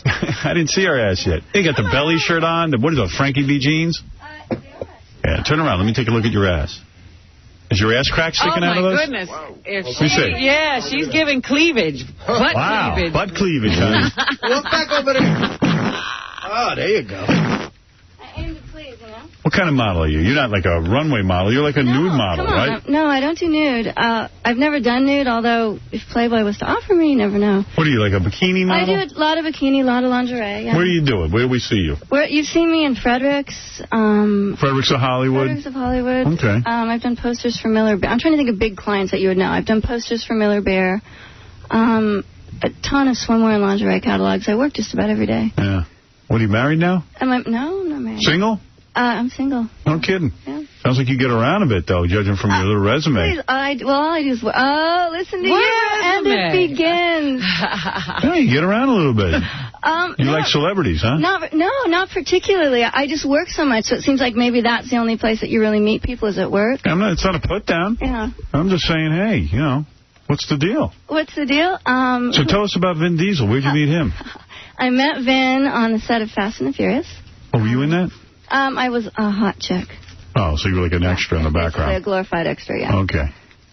And what do you get paid for that, like $200? It's not a lot, but I needed to get my medical insurance. I was literally $500 short for my medical. All right, that makes sense. Yeah, so I went down and did it, and I met Vin. And he's a doll. He came over and introduced himself. And I bet he did. Well, come on. He's a great guy. I mean, who wouldn't want to date him? He's good looking. He's got a great body. Good looking. He's got a great personality. Is Vin Diesel good looking? You know what, Chid? The bald head is very sexy. Yeah, he is. He's really manly. And the bald head, girls love that. Girls like a bald head. Have you ever touched a bald head? There's something, it seems kind of creepy, and then once you run your hand on it, it's very cool. I've never touched one on it, and that does seem creepy. You need to add that to your list of things to do in 2003. My dad's got a bald head, and no one ever said it was sexy. Well, I'm not saying some old droopy bald head. You calling my dad old droopy? How dare you talk about it? I've never met your dad, so I don't know. My dad's a stud. We're not going to take this. So you're telling me he comes over and introduces himself. And what were you wearing? Like the bikini, obviously? No, I had on little, I think shorts and a little top. Right, yeah, because they were the girls who stood around the cars. Yeah, and all exactly. That. Yeah. You were the little whores that stood around the car, right? I don't know about that. Little but sluts, yeah, I like stood that. around there looking, Yeah, so he's the big star of the movie, and you're complimented. He comes over to talk to you. I actually didn't know who he was. Well, he was the star of the movie. But I didn't know. I didn't know. It was my first day, and he came over and introduced himself, and he was really sweet. He made me laugh. Okay, so how long does it take him to get... What is the line he uses? How does he make you laugh? He just came over and introduced himself. That's funny. No. Yeah, you know what? That would make me laugh. When a guy comes over and goes, guess what? My name is Vin Diesel. Oh, that's a funny name. What's your real name? Right? I mean, that's funny. No, it wasn't like that. So how long before you were given him oral? How long did it take? I never gave him oral. I never gave him oral. I mean, we hung out. I thought you said you wouldn't do him because his private parts were too big. Okay, I didn't carry a ruler with me or anything, so I can't tell you exactly that, but he's pretty big. But let me understand something. So how long did it take for you to see his private parts? Yeah, how do you get to see him? I don't know, maybe like a month or something. Like, we hung out a lot. A month or a night? Oh, no, about a month. Really? Yeah. Oh, so someone has to work you, huh? Well, I mean, I kind of think it should be like a special personal thing. I don't just jump into bed with everyone. No, that's too bad. But you're an extra. That's what extras do. I don't do extra work generally. I had to go down there to get my medical insurance. It was like an awful thing. I was actually hiding in a trailer. Yeah. That's why I didn't know he was a star, because I was hiding, and he kind of sought me out and came over and introduced himself. So at what? So you never made love to the guy? No, I did. He was too. Honestly, I don't. He was too big. He's too big. Like, God, I wish someone would say that about me. If not careful, it can be a weapon. Well, no, but you know what? I don't think it's good to be that big. What is it, young Will? I think that's like a myth. A lot of guys. I pre-interviewed Janelle. You did? Yeah, and you told me in the pre-interview that you gave him oral. No, I didn't. No, the first time you wouldn't. No, Will, I never ever said that. No, I'm just telling you. That's what you told me. No, I didn't. That's why we booked you on the show. I never said that. But that's okay. So she's so... But here's what I want to know. I never said that, Howard. How'd you end up seeing his wiener? We did some other stuff. You messed around. So, yeah, we messed around. So here's the thing I don't understand. I don't even care that it's Vin Diesel. Just let's say it's a very large guy. Yeah. You're look feeling... at the size of his arms. Right there should be a... Okay, but let me walk you through this. Uh-huh. You're with a dude. I don't care that it's Vin Diesel. Yeah. Well, in this case, it just happens to be Vin Diesel, okay? You're with a dude. You're making out. You're doing your thing. And I guess you're using your hand on him or whatever. He gets into it. You get into it. You take off all your clothes. Why not? You're both adults. Ready. You're ready. He takes off his clothes. And then you see his weapon, his monster, his Gila monster. The reason that it's not that it was so huge that I didn't have sex with him, because I think even if it's that big, you could probably work into it. I just wasn't at the stage where I was ready to. You weren't that into him? No, it's not even that. But were you shocked when you saw it? I wasn't shocked. No, I expected it to be. I mean, Did you say to him, listen... You can feel through people's pants, and you can... Did you say, Vin... Did you say, listen... Vin, that's a weapon. Is the ambulance outside? No, not at all. Did you say to him, listen, I'm not ready because... No, I wasn't ready. I don't think I can handle this. A lot of reasons. No, I just... he's wonderful. He's great. He's fun. But I just wasn't... Yeah, I don't know. I'm not buying this. And then he dumped your ass because you didn't do anything with him. No, not at all. We're just both busy working. Oh, come on. What are you busy working on? I work every day, Howard. What are you doing? I shot my own calendar. Go ahead. The 2004 calendar. I have a DVD. I'm actually going to be at the... How long does it take to shoot a calendar? A day or two? No, it took a while. I produced it. I did everything. I scouted the locations. What does that take, a month? Oh, it's You're too busy? You're so busy shooting a calendar you can't have sex with Vin Diesel? I'm busy with my own life. I don't buy it. I don't buy it at all. I think he dumped you because you wouldn't have sex with him. No. I'm telling you. No. The's more to this story. There's no girls that busy. He tried twice, and then he said, that's enough. What, you guys? It was one of those things that... No, he didn't dump me. I don't even know what to say. Oh, I started seeing someone else who I was really, really into and who I'm actually still seeing. Really? And that's, it's like you click with some people for whatever reason and you really dig them, and that's kind of what happened. So that guy's not so big. So when Vin was in bed with you and he's naked and you're naked... That's not the only reason. Did Vin finish or... Did Vin... Sure he did. Where? Probably a real man. Where? Where? No, just in general on the bed, whatever. All right, on the bed. Wow. On the bed. Wow, that's hot. On your belly? What do you want me to say? Oh, my God. Hey, you guys are brutal. That's not brutal. That's beautiful. Let me find that sexy. Did he finish or did you finish? No, he did. He did, yeah. What guy cares if she finishes? No, not her. I'm wondering if she helped him to finish. Did you assist? Did you assist him to finish? I kind of assisted, sure. Would you play with his ass? Tickled his ass with a feather. Would you give him a little fresh ground pepper? Oh, my God. What's fresh ground pepper? Peppermilk. Oh, my God, no. Did you talk about your DVD with him? Did I talk about No, the DVD wasn't done yet. Were you like, oh, Lynn, you're just huge. Listen, let me just take care of things like this. No, I told you. What?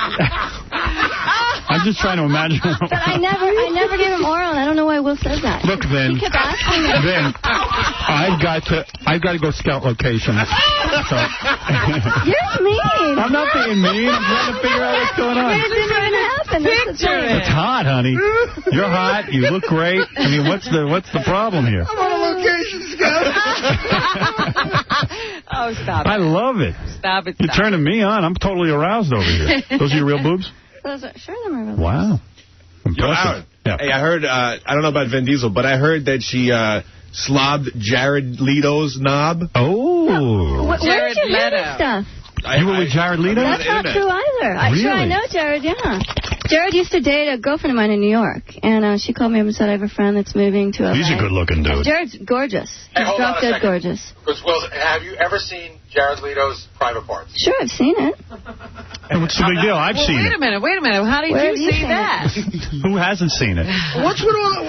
Where did you see it, Howard? Do you touch it? Well, it was we were doing some tryouts for Benji's weight loss contest. And he showed up. I was on a location scout with Jared Leto, and he just...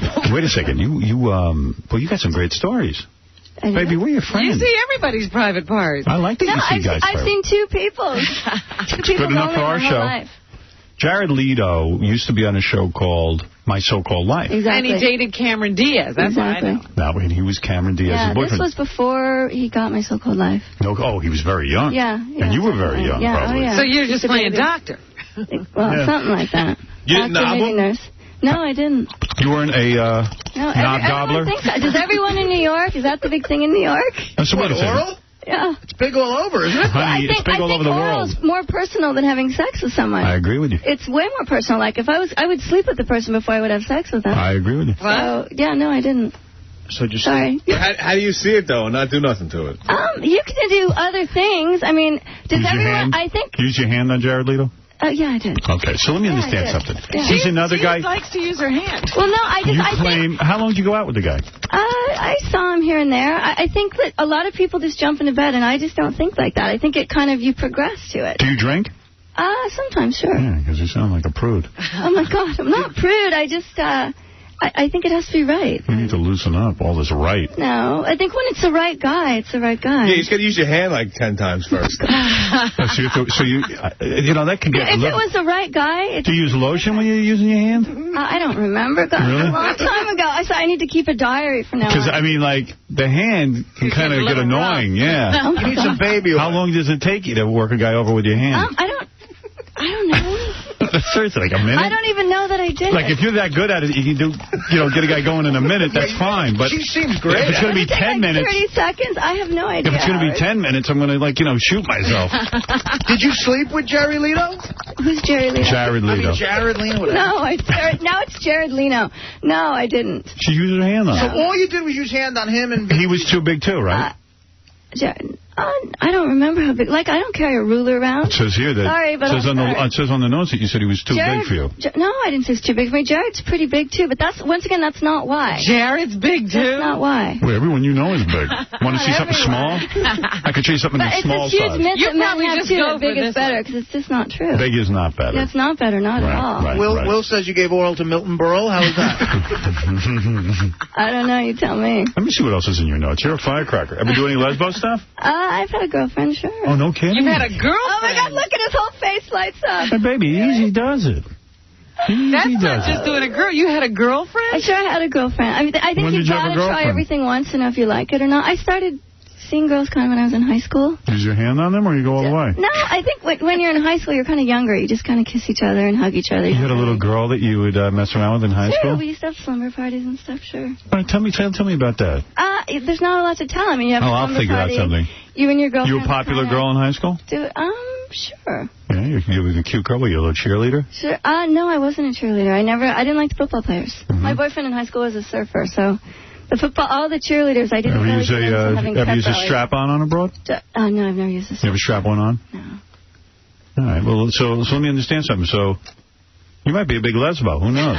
No, I'm not. I like guys in general, but every now and then there'll be a girl poor Vin Diesel laying there all agitated. Has a girl ever given oral to you? Sure. Oh, okay. Sure. And you've returned the favor? Sure. Look at you. Well, if you have a girlfriend, I mean, well, that's what we're wondering. We're wondering exactly what that means. Sure. I mean, yeah. You're a carpet muncher. Yeah, I don't think that's a nice term for it. Well, call it what you want. I've been with a girl before, it's accurate. There is no nice term for that. It's the term we're choosing to use. I mean, women are beautiful.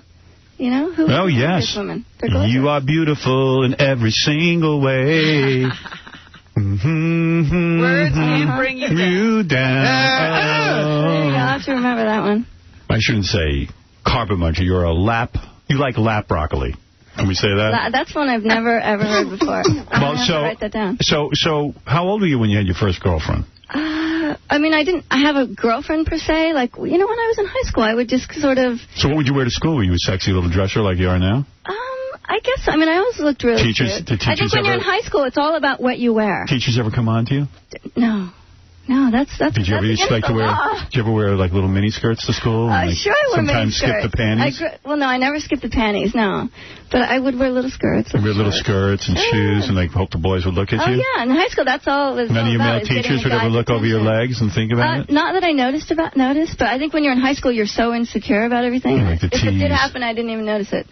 So how'd you meet this girl that you started messing around? I just had a couple girls that were my good friends, and you know we'd have high school slumber parties and maybe do like little show and tell where you show each other stuff. What do you mean? Like you'd invite them over your house and you play show and tell? It was never intended. It wasn't like a planned thing or anything. Maybe we just have slumber parties and.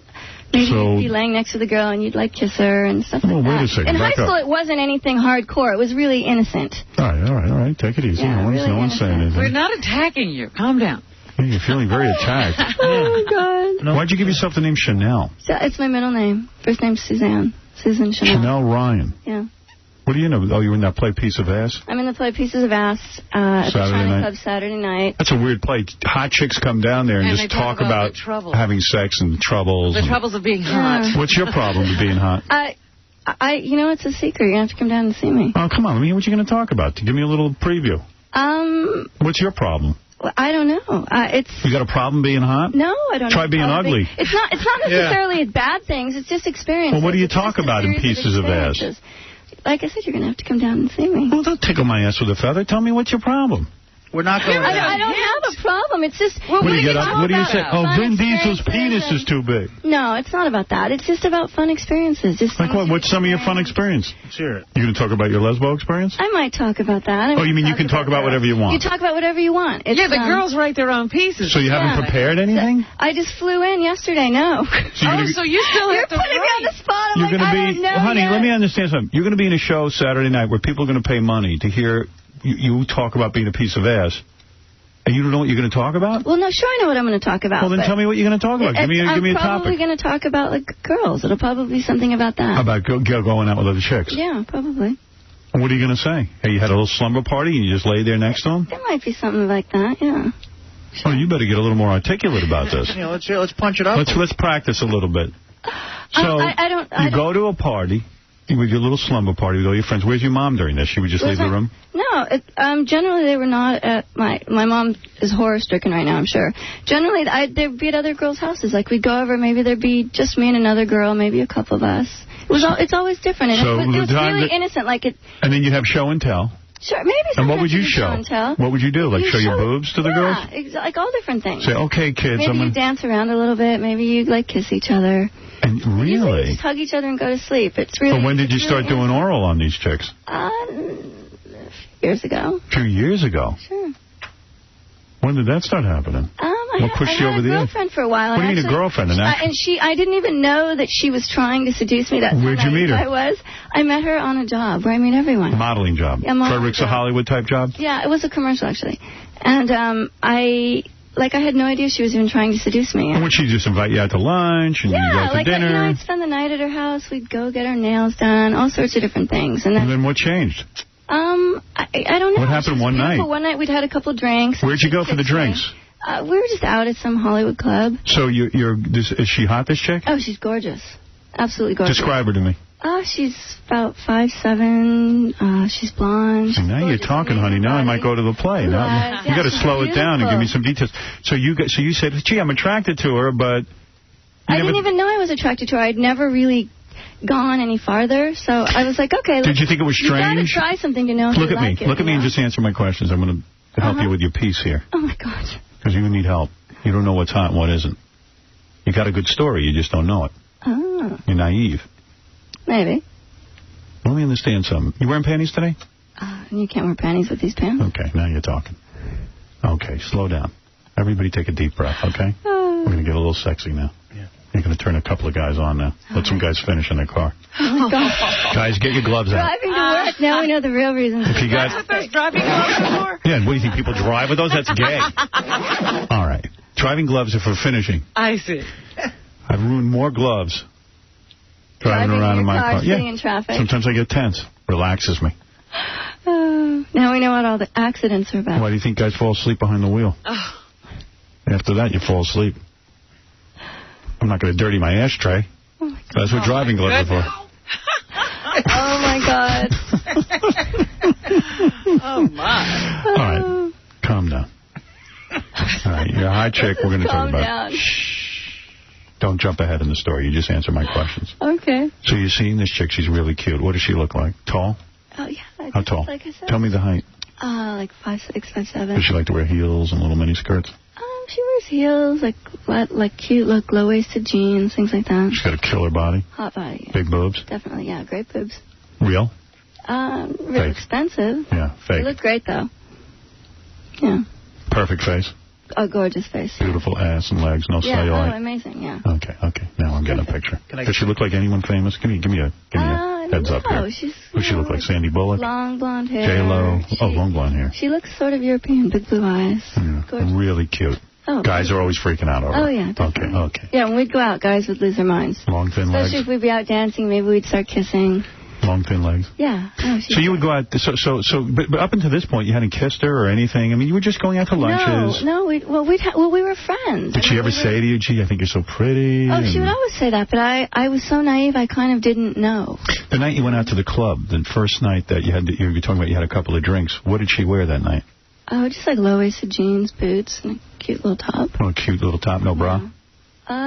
No, I don't think so. What were you wearing that night, do you know? Kind of the same thing. I think that's the standard outfit to go out. Kind of like what you're wearing now, little low pants where your ass crack sticks out. Exactly. I don't think the pants were as low then because that style really wasn't in a couple of years ago. But yeah. Right. Yeah. Standard LA uniform. Sure. Okay. We get the picture. Yeah. So you go to the bar and you have a couple of drinks. Yeah. Sure. And what happens? Guys are hitting on you. Yeah. Oh, yeah. Totally. But you're not really paying attention to the guys that night. It's all about you and her. Did you get up and dance together? Oh, yeah. Are all guys staring at you? Pool, get up and dance together. Now, when you're dancing and drinking and stuff with her, aren't you having some kind of sexual feelings? Aren't you starting to get a hint that this chick's into you?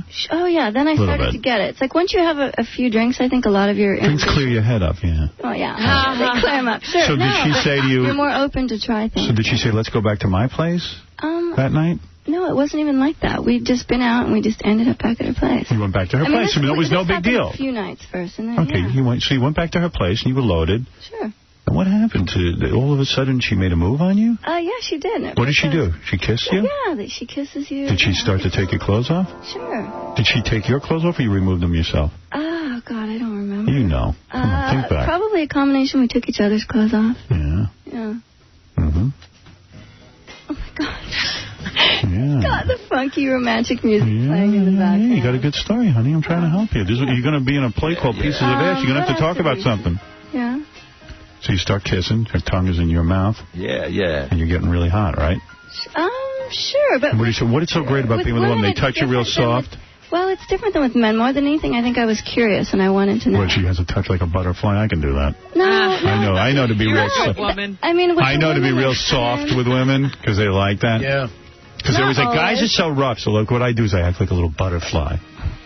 I read all the lesbo literature. That's not true, though. Men are so rough. So you know what I do? I sit there, instead of squeezing everything, I just kind of like caress. But, see, you got to do a little of both. You got to be rough sometimes, caress other times. Yeah, I'll figure that out. I'll sit there all day and try and figure out what you want. So you're kissing and stuff, and then, what, she went south on you? Yeah. Sure. And you liked it, huh? Yeah, it was great. It's different. It's just, soft hair, and then let me well, there's not one of those to do that. No, hold on a second, honey. Let me relax here. Why don't you just let me chill, okay? So you went south. And then what? Oh, my goodness. Go ahead. Give me some more details. And then she went south. And then who went south first? She did. What's that? What do you mean, what's that? You know what that is. Oh, my God. It's clear what that is. The time for lesbianism is here. I want to hear about your sex. Vin Diesel's wiener is too big. And Jared Leto's is not small. Come on, honey, give me more details. Come on, baby, give me more details. So she went south first, and then you went south? Yeah. And you liked that, huh? It was different. I mean, like I said, you've got to try everything. Did you kiss her after you did that? Yeah. Sure I did. Yeah, sure I did. Did your breath smell? Did she go, hey, you know what? Go brush your teeth? Go brush your teeth and let's kiss? No, she didn't. She didn't. You like that? I think it's only men that have that. They want you to brush their teeth after. Mm-hmm. Well, I mean, you know. Hey. Well, Chanel Ryan is in Pieces of Ass. I guess she's going to be talking about this kind of stuff this Saturday. Yeah, doesn't sound like you're prepared. To tell. I think you need to really sit down and think about what's going to be hot. Is somebody going to work with you on this? I have a script, sure. Oh, there's a script. Yeah. Thank God. Oh, yeah. That's this Saturday night at the... Sorry, baby. That's this Saturday night. Sounds hot. I've seen everything now. That was really hot. You haven't seen my wiener yet. No. So Chanel is in Pieces of Ass this Saturday night at the China Club in Manhattan. Some of the best theater goes down at the China Club. Well, right now it does, yeah. Yeah, for tickets, go to piecesofass.com. Who else is in that? Anybody hot? A lot. All hot. They better be hot if they're calling themselves Pieces of Ass. How many girls are in the show? I think it's about a dozen. All beautiful, sexy girls. Good. Yeah. To purchase Chanel's calendar, where's that? You got that with you? I do have it with me. It's actually, you can always get it through my website. Which you naked in it? No, it's a bikini calendar. Oh, bikini calendar? But today I'm going to be at the Foyer Entertainment Store from 12 to 4. What's a Foyer Entertainment Store? It's FYE. It's on Avenue of the Americas in New York. You're going to be at the FYE on 6th Avenue, Manhattan today from 12 to 4, signing your calendar. My DVD. And the first 100 people that show up will get an autographed Benchwarmer card. What's that? Benchwarmer's a collectible trading card with models and actresses on them. Oh, boy, you got to be desperate. You know what? No, they're Let me just gorgeous. say You guys, the collectors are You have no respect for a guy who collects trading cards of models. They're saying, yeah, those guys who collect them are losers, not you. Hey, dude, no, listen to me. That's not true. If you're collecting trading cards with chicks' pictures on them, they're never going to look at you. Artie. Now, I'm saying, is this the first 100? Yeah, go ahead. What's the first 100 what? There was telling me People who show up. The first 100 people that show up, sure. Jenna from Survivor's in it the whole month, too, in this Pieces of Ass. Oh, well, she's a top actress. And did you get a chance to talk to her about being married? Who? She said she was single. Chanel? Yeah, Chanel's still married. Oh, you're married? She married. I was married to a Canadian for a while. She married a guy as a goof 8 years ago. What do you mean a goof? It was like a joke wedding. 6 months later, she wanted to get divorced. He won't grant her a divorce. Oh, really? Yeah. So why do you say you're not married? Well, because I'm not. Honey, you're married.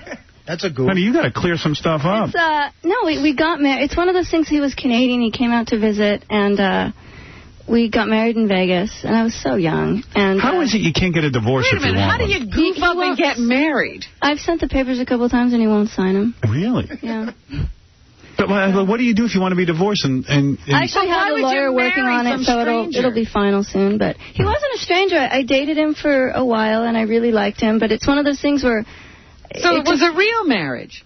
It was. I guess it was real, yeah. But the wedding wasn't planned. Like you guys were. No, the wedding wasn't planned. It was one of those things that we've been out one night, and he kind of said, "Let's get married." And as a goof, I was like, "Oh, okay." And then in the morning, he still wanted to, and I didn't really know what to do because I was like, "Oh, I don't want to hurt his feelings." And you realized you made a mistake. I realized I made a huge mistake. Sure, and he's a great guy. He's a doll, but he's just not the guy for me, you know. Yeah, he should give you the divorce. If he was a great guy, he'd have already given you. Yeah, well, yeah. Hey, He's not Scott, that great of a guy. You're on the air. He'll be married to him. Go ahead. A couple of people want to say hello. I don't believe a word she says. Now, one word. She got booked on the show for banging Vin Diesel, right? No, she didn't. No, thanks, though. That's how you introduced her. No. Will thought she said she gave oral to Vin because she couldn't handle banging him because he's too big. Either way, she gets booked under false pretenses. And now you're giving her plugs, man. Just No, she's okay. She's all right. Don't be too rough on the girl. I do want to clear one thing up. Go ahead. I don't want to beat you up or anything like that, but she told the Vin Diesel oral story to Will. No, I didn't. She did. And when we went to book her, we were very clear. We said, we're going to ask you the story. It's the reason we're booking you. But I guess she feels weird about it now. So I don't feel weird about it. I never said that I did. I said I messed around with him. I never said that. It's possible. I buy it. Never said that. There could have been a... Hey, honey, I like that you didn't give oral to Vin Diesel. Why should he get oral from hot chicks? Give him anal. You give anal? Yeah. No, I don't like anal. Never tried it? I've tried it once, yeah. Howard, when's this going to be on E? That's what I mean. Very soon. I don't know the exact day, I'll tell you. Can you get her naked for us? Yeah, how about that? You don't work nude? No, that's not going to happen. Give you $50. But it's okay. No? Not enough money? 1,000? No. You don't bring any chicks down into the bedroom for the boyfriend? No, I love my boyfriend. I don't want to share him. I think that would make me jealous. You know? Great. Your boyfriend... Love when a chick changes for you. Does your boyfriend like your husband? You're funny. CJ or Dougie. Dougie, go ahead. Hey, Howard, how you doing? Yeah. Listen, I just want to say that maybe she should give Vin Diesel oral so she'll shut her squeaky wheel mouth up, all right? You have a nice voice, too. All right? Huh? All right. Thank you. John, go ahead. You're on the air. Hey, I just wanted to ask the girl if she slept with anyone, man. She keeps denying everything. Hey, have you slept with anyone? Sure I have. I'm not denying anything. There are things I never said. That's all. Everyone seems to be too big for her. You are a tiny girl, though. How tall are you? Oh, my goodness. 5'4". 5'4". She can't handle a big man. We can't see her ass, at least? Just show us your ass. I guess all the big men are in Hollywood. Hey, what can we see? Can we see some skin or what? I've got a little outfit on. Pull up your shirt a little bit more. Let's see what's doing. Nice. You know, bend over that couch with your jeans. Can't you bend over the couch or something? No. All right. Come on. All right. See Chanel Ryan in Pieces of Ass this Saturday night at the China Club in Manhattan. For tickets, go to piecesofass.com. And also her calendar and DVD. What's on the DVD? It's a behind-the-scenes making of the calendar. Yeah. See any skin on that? Little bush? Bikinis. No, it's a bikini Honey, calendar. you might want to get a little naked. Yeah. No, that's okay. Yes, Dominic, what's up? In New York State, you don't need permission to get divorced. I've done 34 years, 6,000 divorces. And if she makes you happy today, she can have a free divorce. I'll do it for her. Wow. What does that mean? Well, skin. I don't know, whatever Howard wants, but it's... Totally nude. Honey, totally nude. I'll get you a free divorce. You call Gary. Dominic Barber, top attorney, a divorce attorney on Long Island. Get your I'm good. husband's permission. You want a free divorce? No, Take those clothes off right now. No permission. As tempting as it is, I think I'll pass. Made a big mistake. Well, you can call me anyway. Gary will give you the number. Thank you can you. absolutely be divorced. Yeah, no requirement. I don't know why your lawyer's telling you can't be divorced. And it's her state, maybe they need permission. Yeah, he's from Canada. I'm from I don't know. It's even easier. I represent people in America and wives in Russia, France, England. Don't be silly. Yeah, why? Who's your lawyer? What's he telling you? I don't know, you guys. Well, this lawyer is telling you can have a divorce. Well, you rock my world. I'll be calling you. All right, bye-bye. No. Could have gotten you a free divorce if you just got naked. You're too uptight. Sounds like Dominic's too big for her. Yeah, Dominic's way too big for you. Boy. You think Vin Diesel's big. I don't mean his penis is big. I mean he's just big like a whale. Yeah, he's too big. Of course, yeah. All right, Chanel, we'll go down and see you sign copies of your calendar at FYE on 6th Avenue, Manhattan today from 12 to 4. Thank you. Guys, go over and say hi to Chanel. You going to wear this little outfit? I am. All right, it's a good outfit. All right, thanks, Chanel, for stopping by. Good luck with your calendar and Pieces of Ass, the play. We hope you do well with that. Saturday night China Club. All right, we're going to take a break, and we'll be back right after these words. Hi, this is Mike Piazza, baseball superstar. Hey-o. I sign, I'm going to buy K-Rock and fire Tom Chiasano. Now here's Howard Stern.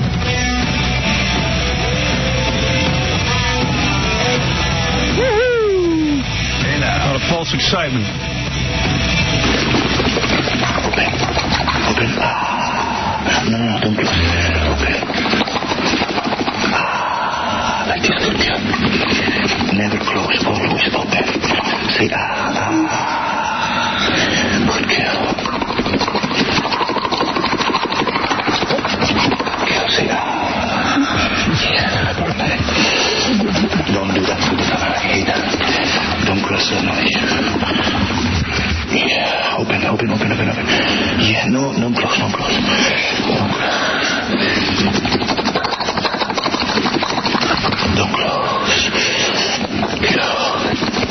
Yeah, baby. It's Robin and Mr. X. All right, it's time to be real men. Yeah. What? I can't hear you. Tonight on E, Stuttering John gets Fred on the air. John loses his air shift and flips out and threatens to kick the program director's ass. He doesn't get Fred, he gets fired, darling. Oh, what does it say? Oh, fired. Oh, I thought he got Fred. I was like, wow, that's going to be good.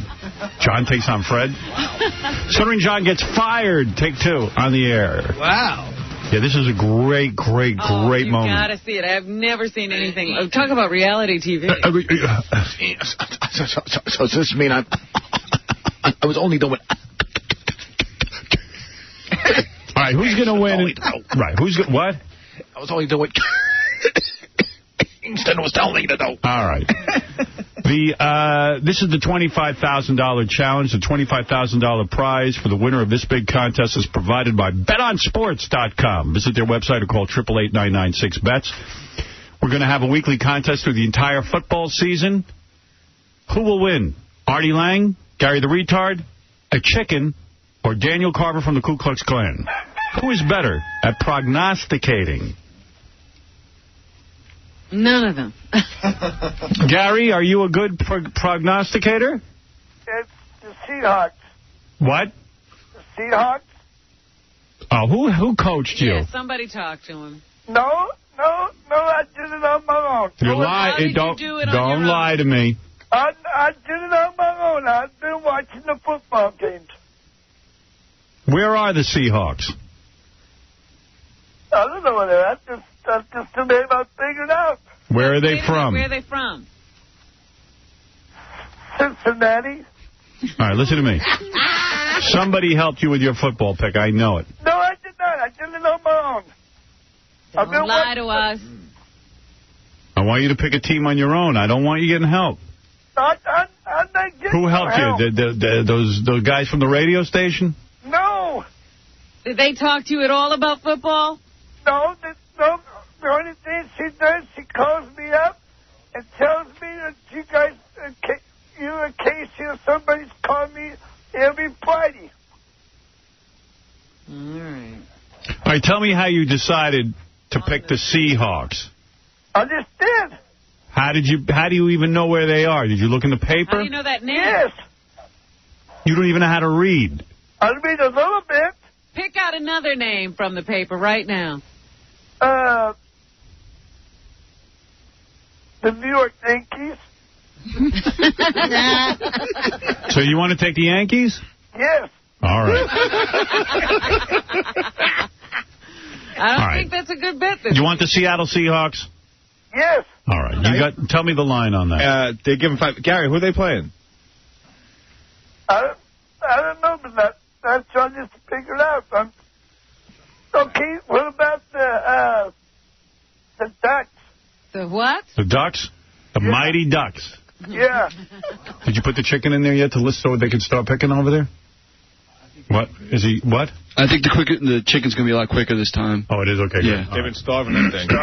Yeah, that's nice. Starving the chicken. Sanders the chicken. All right, it's Gary the Retard taking the Seahawks. Give me the line. He's given 5 points to the Arizona Cardinals. All right, he's giving 5 points. Yes. All right, Gary, we'll see how you do. As you know, last week you lost. I did? You did. You didn't know that? I thought you were reading the paper. You took the Dolphins last week. I lost, huh? Yeah, all right. All right, Gary, we'll find out on Monday how you did. Okay. Thank you. Bye-bye. Now, a guy who's on a roll is Daniel Carver of the Ku Klux Klan. He's tied with Artie for first place. Let's go to Daniel Carver of the Ku Klux Klan. Daniel. Yeah. Well, you did good last week. Yeah, I know them Falcons wouldn't let me down. Yeah.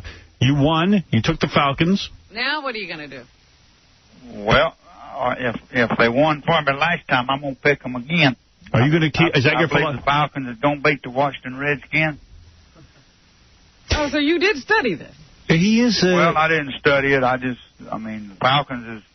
Their training center's right down the street from where I sell my cement and eggers. And if they could win me $25,000, Boy, I could really have a roll with them in. I could say the Falcons done it for me. Put my little sign out there in front of my cement niggers, make them things sell good. You certainly have to feel good about black people who have... The Falcons have a lot of black players. All football does. That's the reason I don't care nothing about it. Well, let me tell you something. The blacks are going to end up maybe winning you $25,000. So you gotta like that. I'll take the money. I'll take their money and use it against them. What will you do with the money? Will you actually channel it into Ku Klux Klan activity? No, I'm getting pretty old. I'll probably put it towards my retirement. I would imagine that... Daniel, a man like you with all the things going on in the world is thinking about retirement? You can't retire. What will happen to the Klan? You won't retire from the Klan. No, I'll be a racist till the day I die. Right. You won't. You mean you'll retire from work? Yeah, retire from roofing. That roofing's hard work for an old man. How old are you now, Daniel? I'm 53. Oh, that's not... Well, you look much older. Oh, you got a lot of hate left in you. That hate will burn out your looks. Yeah, I got plenty of hate left. I call it love, though. Well, you're a confused man. Yeah, well, that's where we differ. Man. No, he loves the white race. Anybody that loves their race, y'all just assume they have to hate everybody else. No, you do hate black people. No, I don't hate them. I just know that they're inferior people. All right, listen, let's stick to football. Because we always get into an argument. Why get into there's got to be other things to talk about besides race. And Daniel Carver is 1-0. He is tied for first place with Artie. Sticking with the Falcons this week. Sticking with the Falcons. What's the line, Casey? Giving 3 points to the Skins. All right, you're giving 3 points to the Skins. Whatever that means. It means that the Falcons are the favorites. I know that, but what is giving the 3 points? They have to win by 3? That's right. All right. I appreciate Daniel saying Falcons this week and not Falcons. Yeah, Falcons. I'm liable, if they win me $25,000, I'm liable to start calling them brother. Yeah, you see, money changes everything. You know, I bet you if you suddenly woke up tomorrow and somebody left you $10 million, you would be less of a racist. Chicken picked. I would have less time to be a racist. That's what I mean. You would. A lot of racism is caused by poverty. I have enough sense to know the difference in black and white. All right. What lady saying the chicken is picking? What do you got there? The chicken went with the Broncos. The chicken takes the Broncos. Tell me the spread. Broncos, they're giving 3 to the San Diego Chargers. So the Broncos are the favorites. Right. All right, Daniel, we'll see how you do on Monday. Okay. All right, thank you. All right, bye. I picture Daniel watching TV this weekend. I guess so. He's now a football fan. Artie, you're in first place, tied with Daniel Carver. What do you take? Well, I kind of like the Jacksonville Jaguars. What are you turning into a racist, too? I just love putting racist names into the names of the teams. It's a fun game. Hey, boys, how's the chicken doing over at your apartment? Oh, it's doing great. Yeah? It's having a blast. We let her out in the kitchen the other day. She's walking around, getting used to the place. So... Hey, are you going to give the chicken to that woman who rescues chickens? I actually have a friend in New Jersey who has a farm. She offered to take the chicken. She won't kill it? No. She has a farm. She just raises animals, not for livestock or anything. Oh, there you go. But the chicken does look good this week. Looks better. It looks like the boys taking good care. Well, that chicken would have been dead if you guys didn't get it. Say what you absolutely. want. If I win, I'm eating that chicken, and no one has a say. Okay? Fair enough. Go ahead, Artie. Well, as much as I like the Cincinnati Seahawk pick from Gary the Retard, I happen to think the Packers are going to come back with a big week this week. All right. I take the Green Bay Packers giving 7 to the Lions. All right, there you go. I'm on a roll, baby. All right, you certainly are. Artie's probably the only one to lose this week. Do not miss Stuttering John getting fired live on the air tonight on E. Not Fred, fired. I mean that. What about the Girls Gone Wild guy? Is he here? Am I interviewing him next, or can I continue? We don't know? I got to go check it out. All right, nobody knows. Okay. All right, there's plenty to get to, including email. Hey, the chick who wants to double team us, she showed up? Did she? I don't know. Oh, you were worried that she was Yeah, I'm worried that she's not going to show up. Those chicks never show up. Yeah. Some girl called us. Here's a quick recap. For those of you who didn't hear before, John Ritter is dead. John Ritter from Three's Company, and also 8 Reasons to Make Love to My Daughter, or whatever that show is. Date My Daughter. Yeah, that he died during work while he was taping the show. Unreal. Which is a hell of a way to go out. And you say Johnny Cash is dead? Johnny Cash is dead. Johnny Cash died. Oh, Larry Havison. Larry Hovis. Guy from Hogan's Heroes, but he was like not even a main guy. But we mentioned him anyway. What is it, Baba Boo? Hi? Joe Francis is ready if you want him now. All right, let me do the email and then I'll get Joe in here. Joe might be going to jail. I was going to say, don't you think you want to get him in here before they come and arrest him? You know what he's just telling me in the green room? This is his first interview, and every single lawyer involved with him has told him not to come here. Is that right? Yeah, but he said that there's just things he's got to clear up because, you know, people are dragging his name down. Anything, Howard Stern, exclusive. Anything he says here can be used in a court of law. And he knows that. He knows that. But let us say good to pay those guys and not listen to them. Yeah, it's always smart. Okay, let's see. Couple email. Oh, Fred is a god. Why? For whipping that tomato at those idiots' heads. Those were the most annoying people to get on your show since the Jesus twins. Oh, man. More girls, less man-ass. Again, in reference to our show where we had to throw tomatoes at guys' asses. Besides Artie almost making the effort with the tomatoes, Fred is the only one who had the spirit of the bit. The rest of you ought to enroll in the New York High School for gay people. Fred did whip a tomato. No one ever obviously had the fun game of childhood, the Green Apple War. This guy says that it's very confusing, but basically that we're fags because... You tried to go soft on the boy? But we didn't go soft. I whipped that guy right in the butt. You raised a welt. No, you threw it hard. I threw it real hard. That guy had a huge welt on his ass. I have to admit, I gave up a little heat for accuracy, but I still threw it hard. Here's a correction for Artie. Tell that idiot Artie that the song about government he was singing yesterday, Yes, I'm a Bill, I'm only a Bill, and I'm sitting here on Capitol Hill, was not from something called Conjunction Junction. It was from a series of short educational cartoons called Schoolhouse Rock. I just thought. I thought so, but I wasn't going to correct you, Artie. Conjunction Junction was the name of another short from the series. I love that fat bastard, but he should get his facts straight. I'm sorry, sir.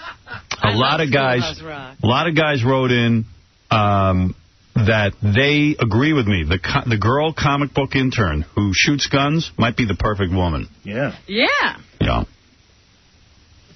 One guy said, please never again talk about comic books on the air. I hate it. Please, for the love of God, do not talk about that crap again. No one cares about the effing Green Lantern. You stupid, dumbass geek. Oh. Another guy corrects me. He says, on Kandor was a Kryptonian city that evil Brainiac shrunk down to minute size. I thought it was a full city, and there were people living on it and everything, right? Yeah. And it's inside the bottle. What else? About Kathy Griffin's surgery. Is there any surgery that Kathy Griffin can get to stop her from being an annoying, whining C-word? Who do you think is in your audience that wants to hear that filthy, unfunny twat? Oh, dear. Get with the program. No one cares about Kathy Griffin. She brings the show down. I can't figure out what is worse, listening to her or looking at her. Wow. Jeez. People are rough. That's right. And by the way, I want to clear up something else. A woman called in yesterday and said Beth was shopping at Prada. Beth just wanted to clear it up. She was not at Prada at all. Okay. She was working. So, the woman with the cackling laugh. I wonder who she thought was Beth. I don't think she thought anyone was Beth. She was spending your money. Right. All right, this guy's name, my next guest, is... Joe Francis. Is Joe Francis. Yeah. And what's he do again? Joe Francis is the creator of Girls Gone Wild. The guy made so much money with those tapes. Millionaire now, yeah. Made so much money with those tapes that he's got a $50 million bankroll, and he's got a private jet. Yeah. Well, it was the jet they searched. Salud. Yeah. Now he's up on charges. Here's Joe. How you doing, Joe?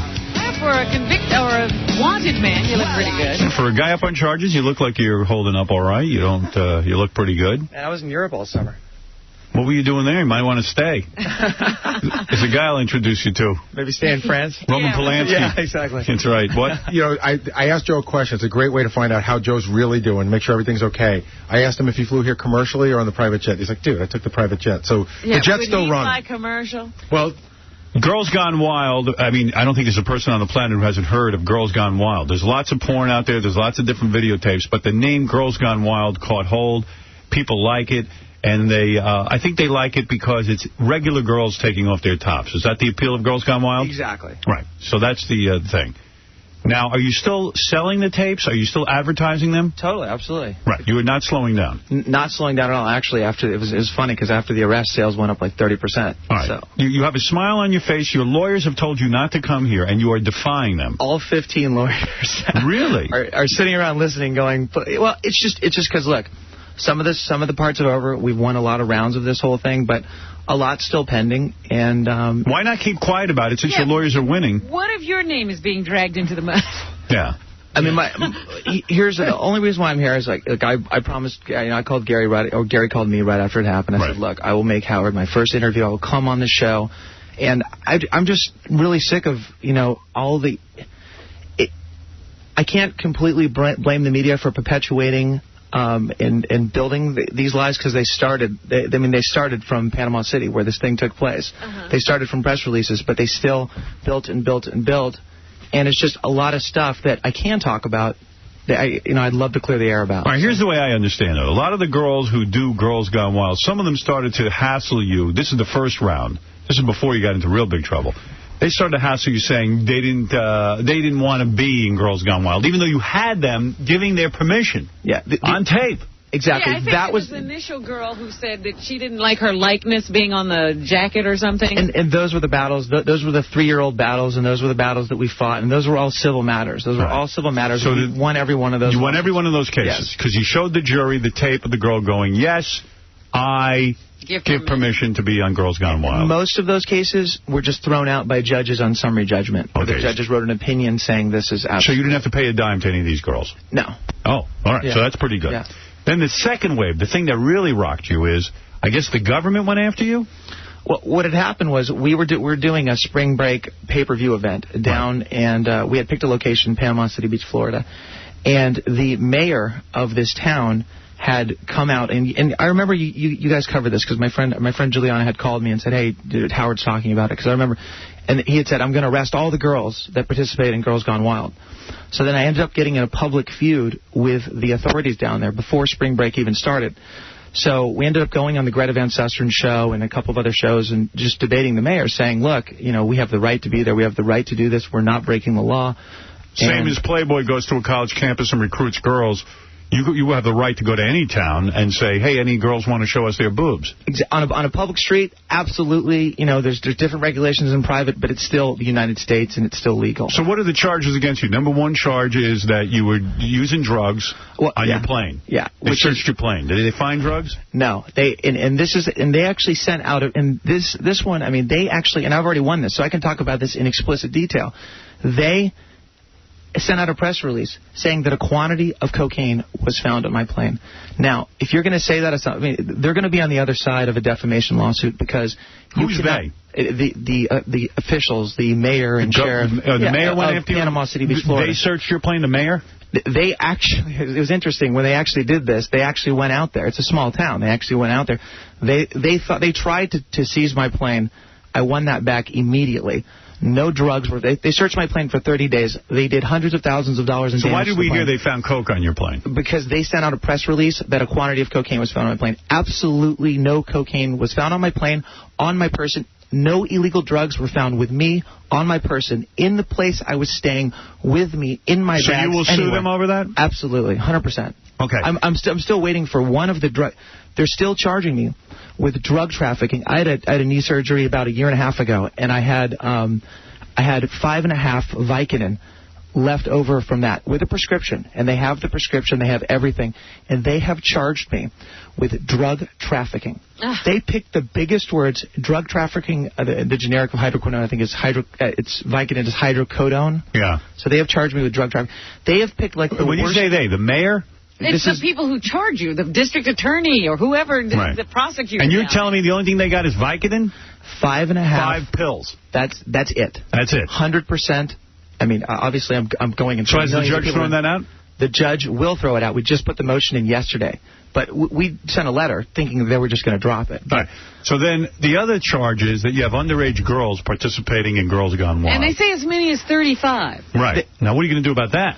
Well, listen, 30. Okay, they have said that there's 35, 17-year-olds are on these tapes that they've seized. Now, I can't verify that. I haven't seen that, but I've seen the statements from these girls, and Nudity alone we've won a lawsuit before in California. In Florida, with this girl Veronica Lane, who was actually 17 years old at the time she was filmed by not a Girls Gone Wild camera crew, but a crew that we licensed footage from. We won this case because the judge found that in Florida you do not have to be, even though we do not target girls under 18. That's why we ask for IDs. That's why we ask for releases. That's why we ask them if they're 18 to verify this. But we are protected. If a girl lies about their age, you do not have to be 18 years old to consent to showing your breasts on a public street. So in other words, if a person lies to you, it's their problem, not yours. Well, it's not even lie. I mean, let's say we didn't even ask their age and we shot them in a Girls Gone Wild camera crew. Not that we target these people. We are completely 100% protected. That's why, look, the people... You asked each girl, are you over 18? And they said yes. Every single girl on that tape is asked if they're over 18. Every single girl is asked. Well, they're saying they have videotape of you coaching the girls to say they're over 18. And you know what? It's like, here's the thing. Like, I can't, my lawyers won't let me talk about absolute specifics of this parts of the case that are still pending. Yeah. But I have here, I brought the girl statements. Because these police, the sheriff, I sued the sheriff, I sued the mayor, I sued the chief of police. They were so determined to take me down because they were so publicly embarrassed by this that they would do it at all costs. And they picked, like, the worst possible things, like the word drug trafficking. Like, I think of, like, Pablo Escobar. It's like not a guy with a prescription. Why has the judge waited so long to dismiss the charge of drug trafficking? Well, because we just filed it yesterday. Oh, yeah, and you're just getting your chance before the judge is what you're saying. We just got our chance. I had to wait before I even got the chance before the judge to win the plane back. It took 30 days. All right, so how much is this all going to cost you with legal fees? It's going to cost a lot. Over $2 million? I'd say more than that. More? Yeah. But it's going to keep you out of jail, hopefully. Yeah, look, what are you facing? How many years? You know what? I hear so many different things from these guys, but it's just the charges are so baseless. Well, now, the original thing was there were some girls in your room. Yeah. And they were supposed to be underage. I have, here's the thing. I can't comment about specific statements, but I do have their statements. Whoa, wait a second. Yeah. You're telling me you had some chicks up in the room partying with you? No. Or were you shooting? I can't, look, I can't talk about the absolute specifics, but I can tell you what they said about what happened in the room. All right, tell me what it said. Well, look, this is a statement on April 2nd. This is the day of the arrest, and I can't mention the girl's name because at the time, all these girls are 18 now. Okay. But this was a couple months ago, so they were 17. All right. And it said, this is a question and answer with the Bay County Sheriff's Office, and it says, question, 5 minutes, will you move your hand from me? How long were you all in the room? Answer, probably about maybe 7-10 minutes. Question, were you ever asked to sign any paperwork? Answer, yes. Question, what kind of paperwork were you asked to sign? Answer, to make sure we were 18 and your address and phone number. Question, how old did you tell the people you were? Answer, I said I was 18. Question, K, did the guy ever say, no, you're not 18? Answer, and this is all mess here. He said, just put the date, and then he asked for an ID, and I said I didn't have it on me. Okay, how about with whatever, I can't say the name. Mm-hmm. Answer, we both had lied. Question, both of you lied and? Answer, we said we were 18. Question, said that you were 18? Answer, yeah, before they had taped. Question, before the tape came on? Answer, inaudible response. Question, all right, did either one of you produce any kind of fake IDs that said you were 18? Answer, uh-huh. Do you want to get out of the business now? No. I mean, it's a lot of hassle, isn't it? I mean, and you're wealthy beyond belief. It's after this fight's over. So now you've been targeted. Let's say you're telling the truth and everything is a false charge. The fact that you have 17-year-old chicks up in your room is sort of creepy. I did not have any... But you didn't know they were up there. I mean, you didn't know they were 17. I can't talk about specifics, but I would... Let's put it this way. I am a calculated risk taker. I do not take risk. I would never put myself in a position that... Especially, I mean... I feel so lucky. I mean, I feel like the luckiest person in life. I know, I've been dealt a good hand here. And I'm so careful with everything around me myself. Right. You're not looking to put 17-year-olds in your movies. Why?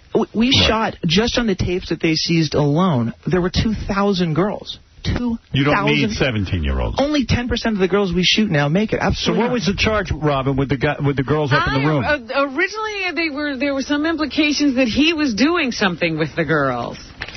Did you diddle any of these chicks? Look, look at me. Did you diddle any of these 17-year-olds? I will read their statement. No. Never mind their statement. You got to. I'm asking you point blank. Did you diddle any of these chicks? Absolutely not. Okay, that's absolutely not. But I'll read off of their statement, because don't take my word. This is the same. Hold on. Here's Dominic Barber. Hold on before you start reading again. Let me tell you his problems.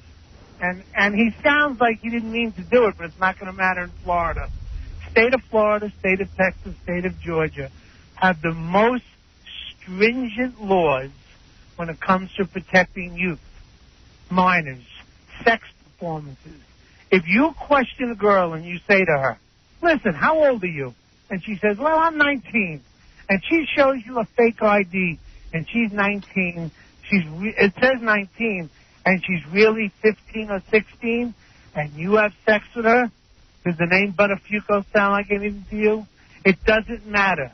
The laws don't care about what they say to you. You have a responsibility. Now, the problem is you may very well have made every effort possible, but the juries in Florida, think who sits on those juries, especially in the city where you are. Yeah, but wait a second. The dude asked him, you're telling me that he's responsible because they're a bunch of liars? That's what the law says, apparently. Under the law, they're a bunch of kids. You buy that? Do I? No, absolutely not. I mean, but that's the law. I'm telling you, and you have fine lawyers. I know one of your lawyers. I understand your position, but you got to grasp that the society doesn't want people doing to young kids pictures and stuff, and showing breasts will definitely fall under their statute for obscene material. Absolutely. I mean, there's not even a doubt about it. But the girls, but you didn't have sex with the girls. They got topless.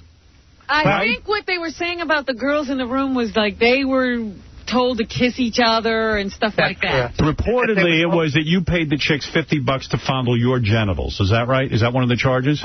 I can't address anything, but I can read their statements. No, but you see... Look, no. I could say, look, I mean, they say, Kay, it was probably a smart thing to do.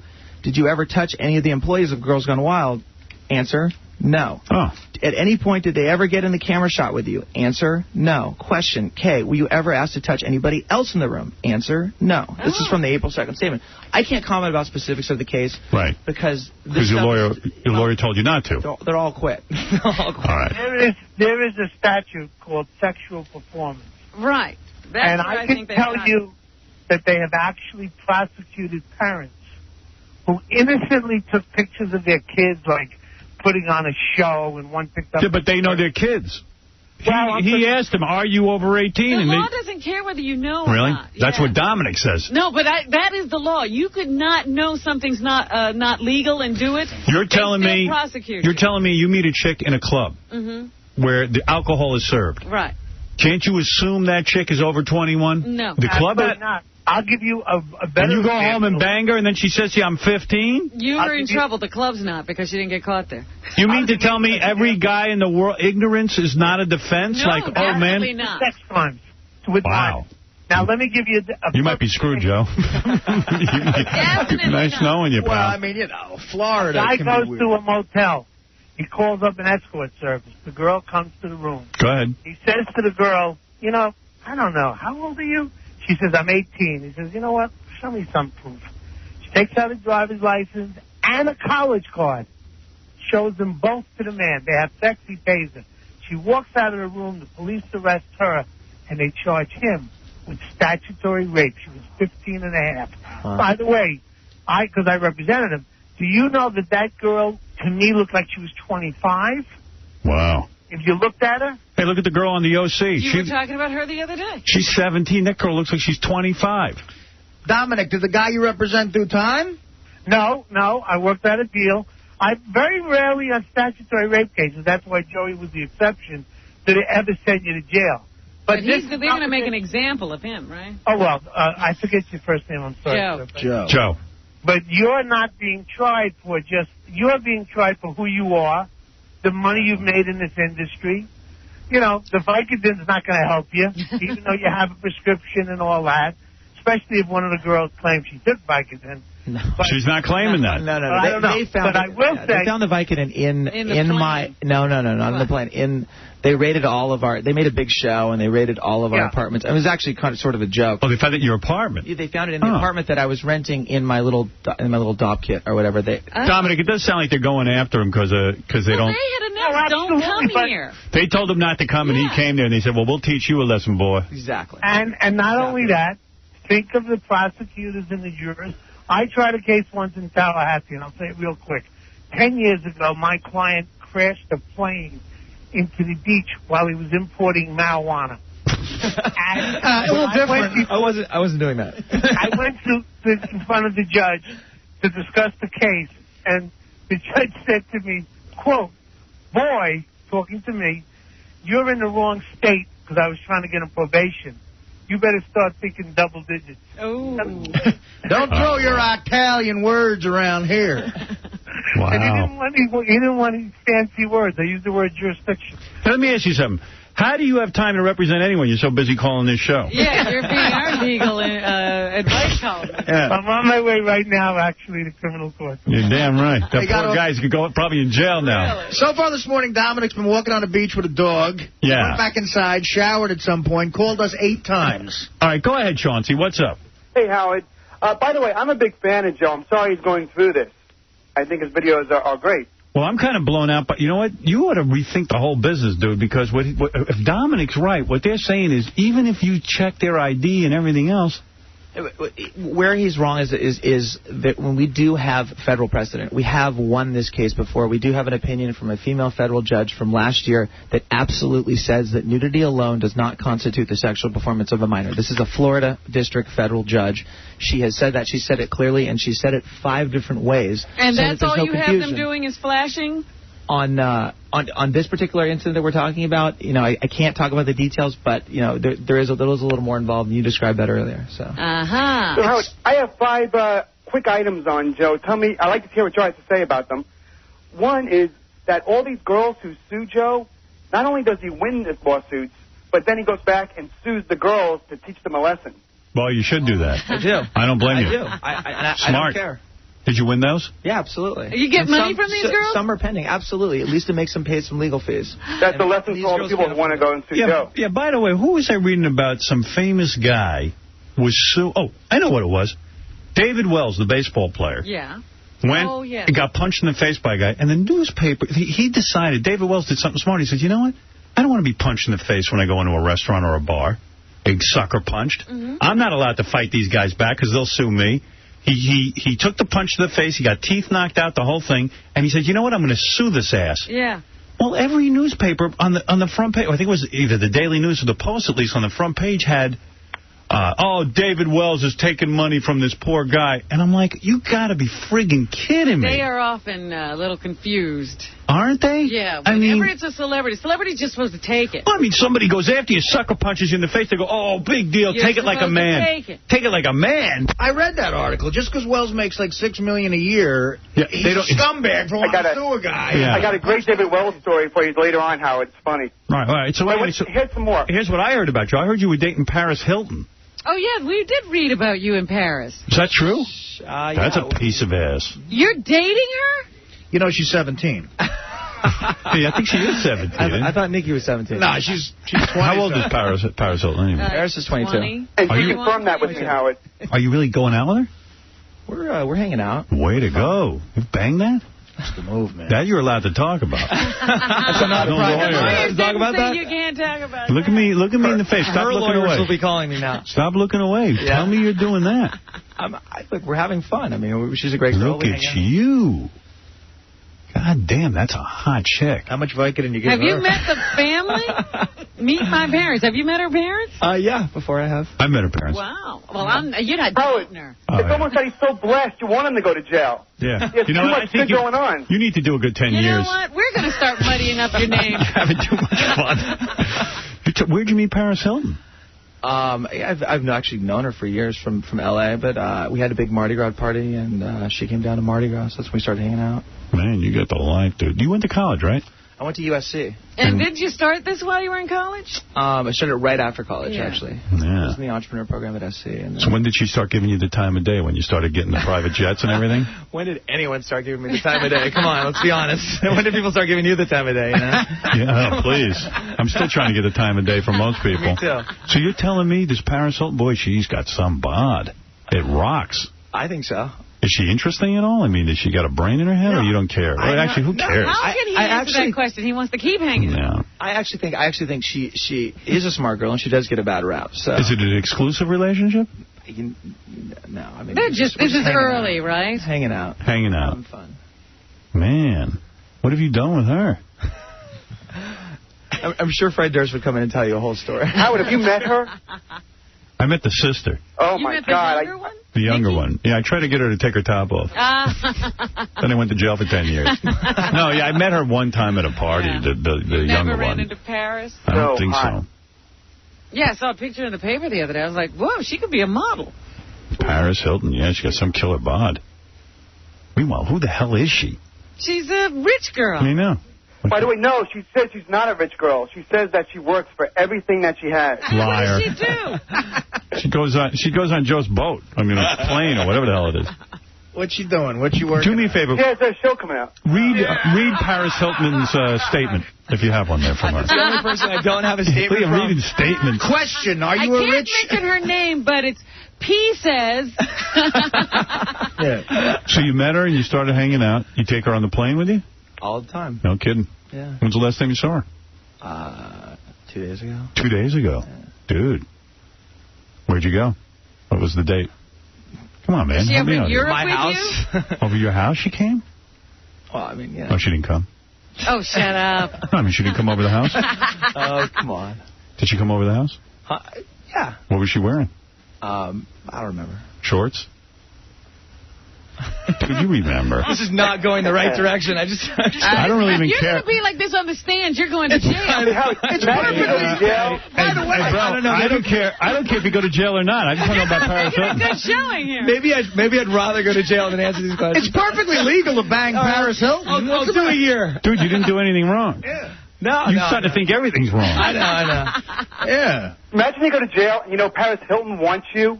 Oh, she's visiting you in jail. Oh, my God. Conjugal visit. Paris, please, come to the jail. Help me. Jail is icky. What do you talk about with her, or you don't even bother talking to her? I said, she's actually, when she's sober, Paris is actually a pretty smart girl. Really? How often is that? You've seen her sober? How do you get to see her sober? When does that happen? Sunday nights. Same time Mars appears. She's not sober. She's once every 100 years. Yeah. What do you time travel back to 1971? I picture her totally shaved. Is she good in the rack, man? Give me the nod. I can wonder about that. I got to figure she puts out. So you got to figure, You know what's kind of neat? She doesn't need the money from you, so she must dig you on some level. It's not like she needs money. Her old man's rich. Well, we have a good time. It's fun. I mean, we have a... So when she comes over, what do? You watch TV? You watch a film? What do you do when do? you're hanging out with Sometimes we watch Howard Stern, actually. Really? Yeah. Maybe I could get her. A lot of, you can get a lot of girls, though, because I hear your name constantly in L.A. Really? You know that one girl from Entertainment Tonight, Maria Menounos? Maria Menounos? She is stunning. in love with you. Yeah? In love with you. And she actually wanted me to say hi to you. I was talking the other day. I could get her? Yeah. God, she's listening to you right now. She's so hot, Howard. Little whore. Why are you calling her name? She wants you. I'm working into my thing, okay? You're like, what's her problem? Yeah. What's wrong with you that you like me? What, do you got 7 toes, Maria? You bitch. I don't like any chick who likes me. Yeah. No kidding. I hear that all the time, though. I hear, if you were on the West Coast, I think it would be a whole... Really? Yeah. You got to go to the West Coast. I'll tell you who If he was on the West Coast, I'd have to move to the East Coast. I'll tell you one chick I know. So much. I know there's one chick I could bang. Jillian Barberie. Oh, yeah. She wants you. Yeah. I know I could get that. I think so. I'd hit her hard right from behind. I don't want to see her face. And Juliana from E. She's cute. Yeah, Jules says hi, by the way, Juliana. Jules? Juliana from E. She says hi. I had dinner with her last night. Julie, look at you, Juliana. What do you do? Just friends, come on. You banged her too, you bastard. I'm not going. I'm not following you, pal. I'm not following a convict. The host. The news. She hosts the news. Anchors the news. I'm not following any convicts. There you go. You keep your standards. Wow. Look at you. Well, hey, you better not go to jail. You're having a good time. Having fun, man. I mean, we're having a great time. And it's like, business is still, like, everybody thought, like, I mean, the whole goal, these guys were, like, trying to throw us out of business. And it's like business went up. You know, well, all what they did was happened with you and Snoop Dogg? Snoop Dogg got upset. Well, Snoop wanted to change the format of Girls Gone Wild. What is the format? Well, no. There's a format? I thought it was just chicks lifting up their shirts. Get naked. He wanted to add, quote, bullet wounds, stretch marks, and expletive. Oh, you mean he wanted the girls, like, all nasty and... Yeah, he wanted to go a little bit ghetto. But, to show bullet wounds? We just had a different... It was a creative difference. Do you know what Joe told me about Snoop? What? He said that the girls will do anything to the camera crew to get in the same room as Snoop Dogg. Wow. He has that kind of charisma. It's unbelievable. Wow. I've never seen anything like it. It's unbelievable. Well, it sounds like you got some charisma going, dude. So now you've hooked up with Mystical? We've done stuff with him in the past. We did over spring break. Oh, okay. What happened to Eminem? You know, Eminem, I'm not really supposed to talk about that either. Because is that in court, too? It will be. That's in court? If I don't get my money back, it will be. But it... You gave money to Eminem? Yeah, it's just, you know, people who, you know, have successes in Hollywood and, you know, you make a deal at one point, try to change that deal at another point, and I'm not willing to change, you know, the deal I made, so... So he has to give you the money back? Absolutely. Here's a great story about Tommy Lee and Mark McGrath. They both begged Joe to be a host of Girls Gone Wild, and he turned them down. That's not true. Not true? That's not true. And Mark's a great guy and a friend of mine. I like Mark a lot. Dude, I can't believe you're banging Paris Hilton. Look at you. I don't know if you're going to jail or not. Based on what Dominic said, goodbye. You know what? I wouldn't be here right now if I thought I was going. If I thought I was going to jail, I wouldn't be vacationing in Europe all summer. I would be a lot more worried about it. But It's like I know the evidence and the tapes completely. I don't see this thing even going to a trial. I mean, this is really, like, they've made their point. Their point was to try to destroy Joe Francis' reputation, and they've done it. You have a reputation? You got to be kidding me. I didn't say it was a good one. I said, would you want it destroyed? Will you go back to Panama City or Panama Beach, whatever it's called? Look, you know, actually, I don't think so. Well, unless you're crazy. I like the people down there. I mean, they were so cool. Everybody down there, other than this mayor, was so cool to us. Like, people, they really like Girls Gone Wild. They like us being there. We got along with the community. I mean, our camera guys lived down there for a month and a half. So. Kevin, go ahead. You're on the air. Hey, Howard, this guy, they have a fine print on the commercial that says that you get one tape and then you're going to get they're going to keep sending them to you. That's the deal. That's how they make their money. And they've been charging me. It's on my bank statement every month.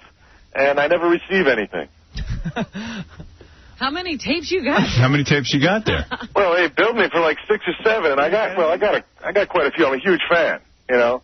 I'm going through a terrible, messy split up with my girl, and by the way, I'd love to win $500 if I could. Sounds like a little accounting. Sounds like an accounting problem. Yeah, you should definitely call a customer service. I did call, and I said, "What's going on? I've been overcharged." She goes, "Oh, it was like Lisa or something." She's like, "We'll take care of that right away."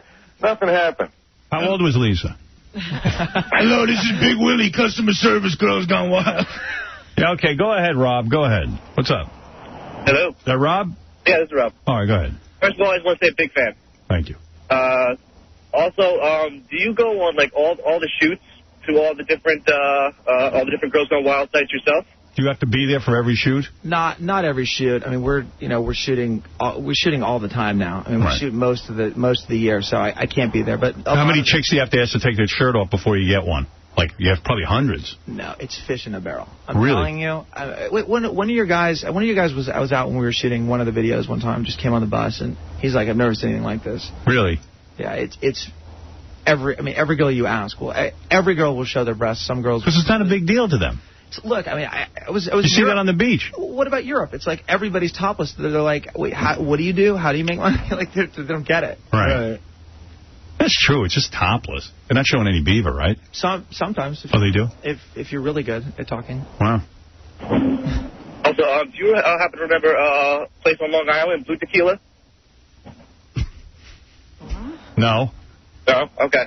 is my girlfriend is on one of the Girls Gone Wild from the Blue Tequila, and she just said that when she was there, none of the camera crew asked if she was 18 or not. I mean, she was 19 when it happened, so it's no big deal. But she just said that nobody asked her anything. I mean, maybe I don't know, maybe the camera crews just slack every once in a while. I don't want to see these videos stop. I love them. If this was years and years ago, what we used to do is have a number of different organizations and groups of camera guys, stringer guys, who we'd license footage from, who would go out and shoot their own stuff. Right. And that's when we had all the lawsuits and all the compliance issues, because we weren't managing it, correctly. And, that very well could have happened 3 or 4 years ago. It wouldn't happen. It wouldn't happen in the last 3 years. Yeah. All right, one more question for Joe. Go ahead, Phil. Hello? Yes. Yeah, I wanted to know if Paris gives good oral and how she is in bed. I do, too. I would like to know that myself. And I'd love a prize, Howard. Yeah, we all would. What about that? How is she at oral? Is she any good? I mean, I'm supposed to go meet her in Vegas right now. You're going to completely ruin me. No, she loves it. Okay. No, don't close. Okay. That is good, John. Never close, always open. Say All right. I have my own camera crew. I was going to say, you tape everything. Well, geez, it sounds like you're in a hell of a mess. I predict a death penalty for you. Before this is all over. You want the death penalty. It sounds like if he wasn't... I like it. I know. We're you seem like a nice guy. That's why I wanted to come here first, because we're friends of the show. It's just... Hey, I hope you're all right. We were there from the beginning, yes. You were. Absolutely. Yeah.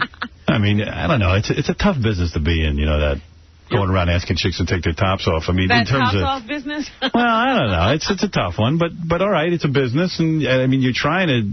I mean, it's porno, and I'm not against porno.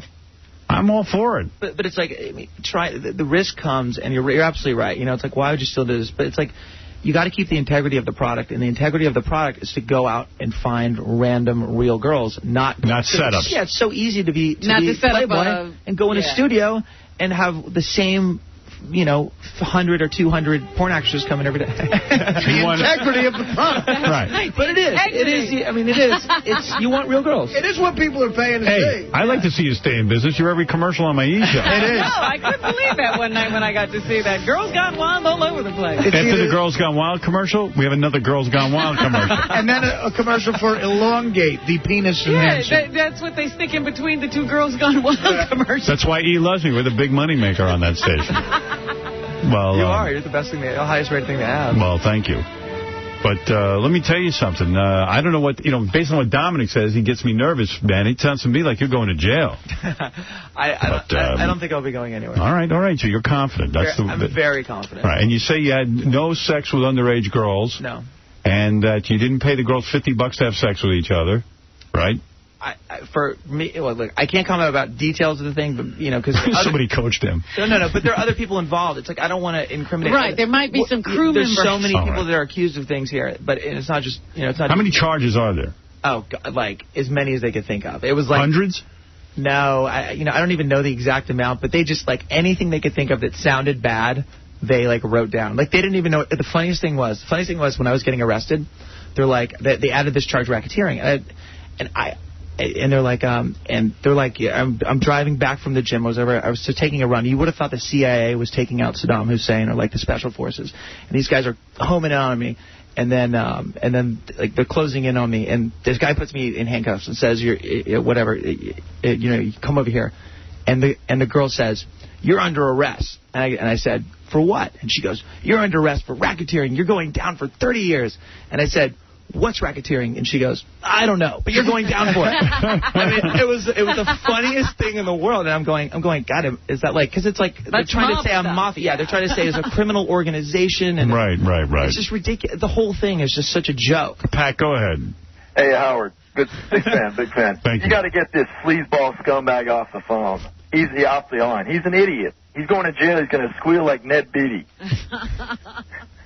Why do you say that? What did he do to you?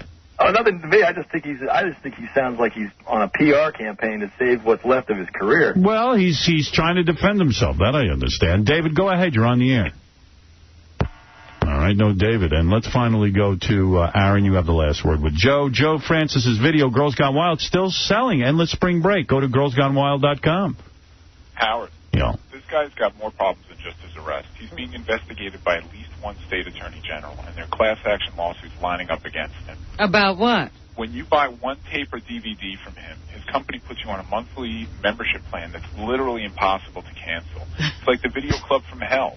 No matter what you do, they won't cancel your membership. What about this, Joe? This guy's accusing you of... Not just buy one tape? Are you in a club? No, you try and buy one tape, and they bill you frantically until you have to do something like reporting your credit card stolen to stop them from taking your money. Anybody can call the number, and the disclosures are completely approved by the FTC. No. They've actually signed... True. You tell that to the Attorney General. Once my lawyers, who I met with this morning, figure out the shell game that he's played with his 10 different companies to hide from lawsuits, they're going to sue him back to the Stone Age. It seems like you're a target now for lawsuits. I know, it's just like everybody and their mother will make an accusation and come after us. I mean, if there's anybody that is Girls Gone Wild is so high profile. Girls Gone Wild is such a target. I mean, and I am too, because people have seen the results of Girls Gone Wild.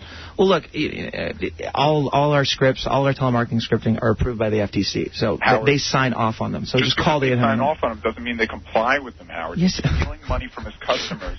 And it's the oldest game in the book where they don't let you out of it. And if you look on a Google search on the web, you'll see the class action lawsuits are lining up against him, not because he's got money to get, but because what he's doing is he's stealing from his customers. I'm not. That's total. Well, join the club. Are you? So this might be yet another lawsuit. Total. I mean, people look. We'll fight that one as well. Yeah, I mean.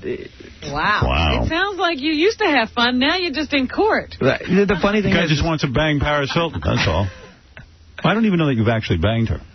Just implying that he's smiling like it. He's smiling like it banged. Well, she clearly Come on.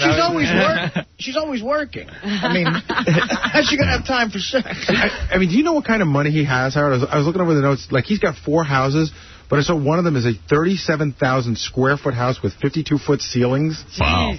Really? That's a palace. Building that right now. Wow. Look at you. But that's one of the 4. Good Lord. You made some bucks.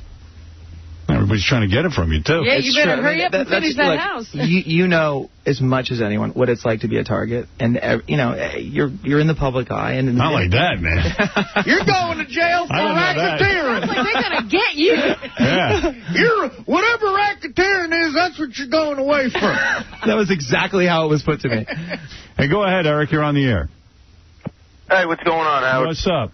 Yeah, no, I had the same problem with this, but you know what it is? You could always just send the tape back and get your money back. All right, there you go. Isn't that true? Yes, absolutely. Like that's why I thought that last caller was just ridiculous. And there's 800 numbers all over the place. It's not like you can't watch the Howard Stern show and get the number to call. Yeah, it was a little difficult, like they said, to cancel it. But once you get the tape, if you don't want it, you send it back and they credit your credit card full back. refund, right? Yeah. Exactly. All right. Yo, Howard. Yeah. By the way, you gave me a trip to L.A., and I ended up getting 2 girls at once, thanks to you. Really? First time ever. No kidding. Yeah. Where did you get them? On the street. They were dressed up as Wonder Woman and Supergirl. Yeah. And me and my friend Gerald just started talking to them, and they were, like, from New York also, just there for the summer. We ended up meeting them up at the hotel. You guys put us up at the Renaissance or something. How much did they charge you? 0. Really? We just took them out that night because you gave us VIP passes to some club, and we were able to bring guests. Yes. So we brought them 2. Wow. And Wonder Woman and Supergirl? Were they still in their outfits? No, they didn't come in the outfits, but they came I recognize your voice. Aren't you Aquaman? Flash Gordon. Tony Stark. They had hot bodies, Howard. Wow, look at you, man. Yeah. Well, you see, some good things do happen. Thanks to you. All right, you're welcome. You're the man. Bye-bye. Take it easy. Wow. See, those VIP passes will get you laid every time.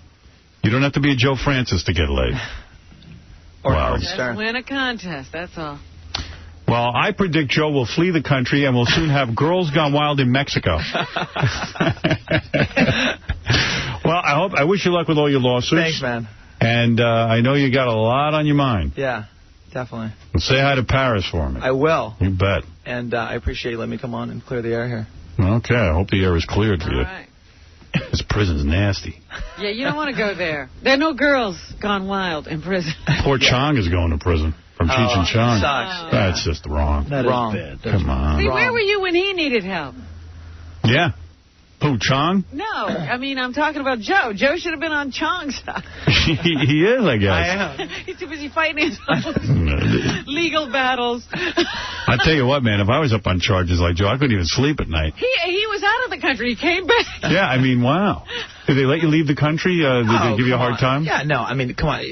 I was like, in the whole thing, everybody like talks to me and thinks I'm in jail. Like, I was in jail for a couple of hours, you know, and I wasn't even in real. They put me in a little office with a phone, and I had a lawyer come, basically pick me up. It wasn't like they wanted to make a big splash and send out a press release that I'm in jail, and they put my mugshot everywhere. Like, if you go to jail, will you ever do Prisoners Gone Wild? I'm not planning on going to jail. These are real prisoners. Joe Francis, GirlsGoneWild.com. Thank you for coming in and, as you say, clearing the air. Thank you guys. We'll be back right after these words with the news, Robin. All right. You're listening. So this is going to be quite an adventure, eh? To the Howard Stern Show. Yeah. Ah, yes.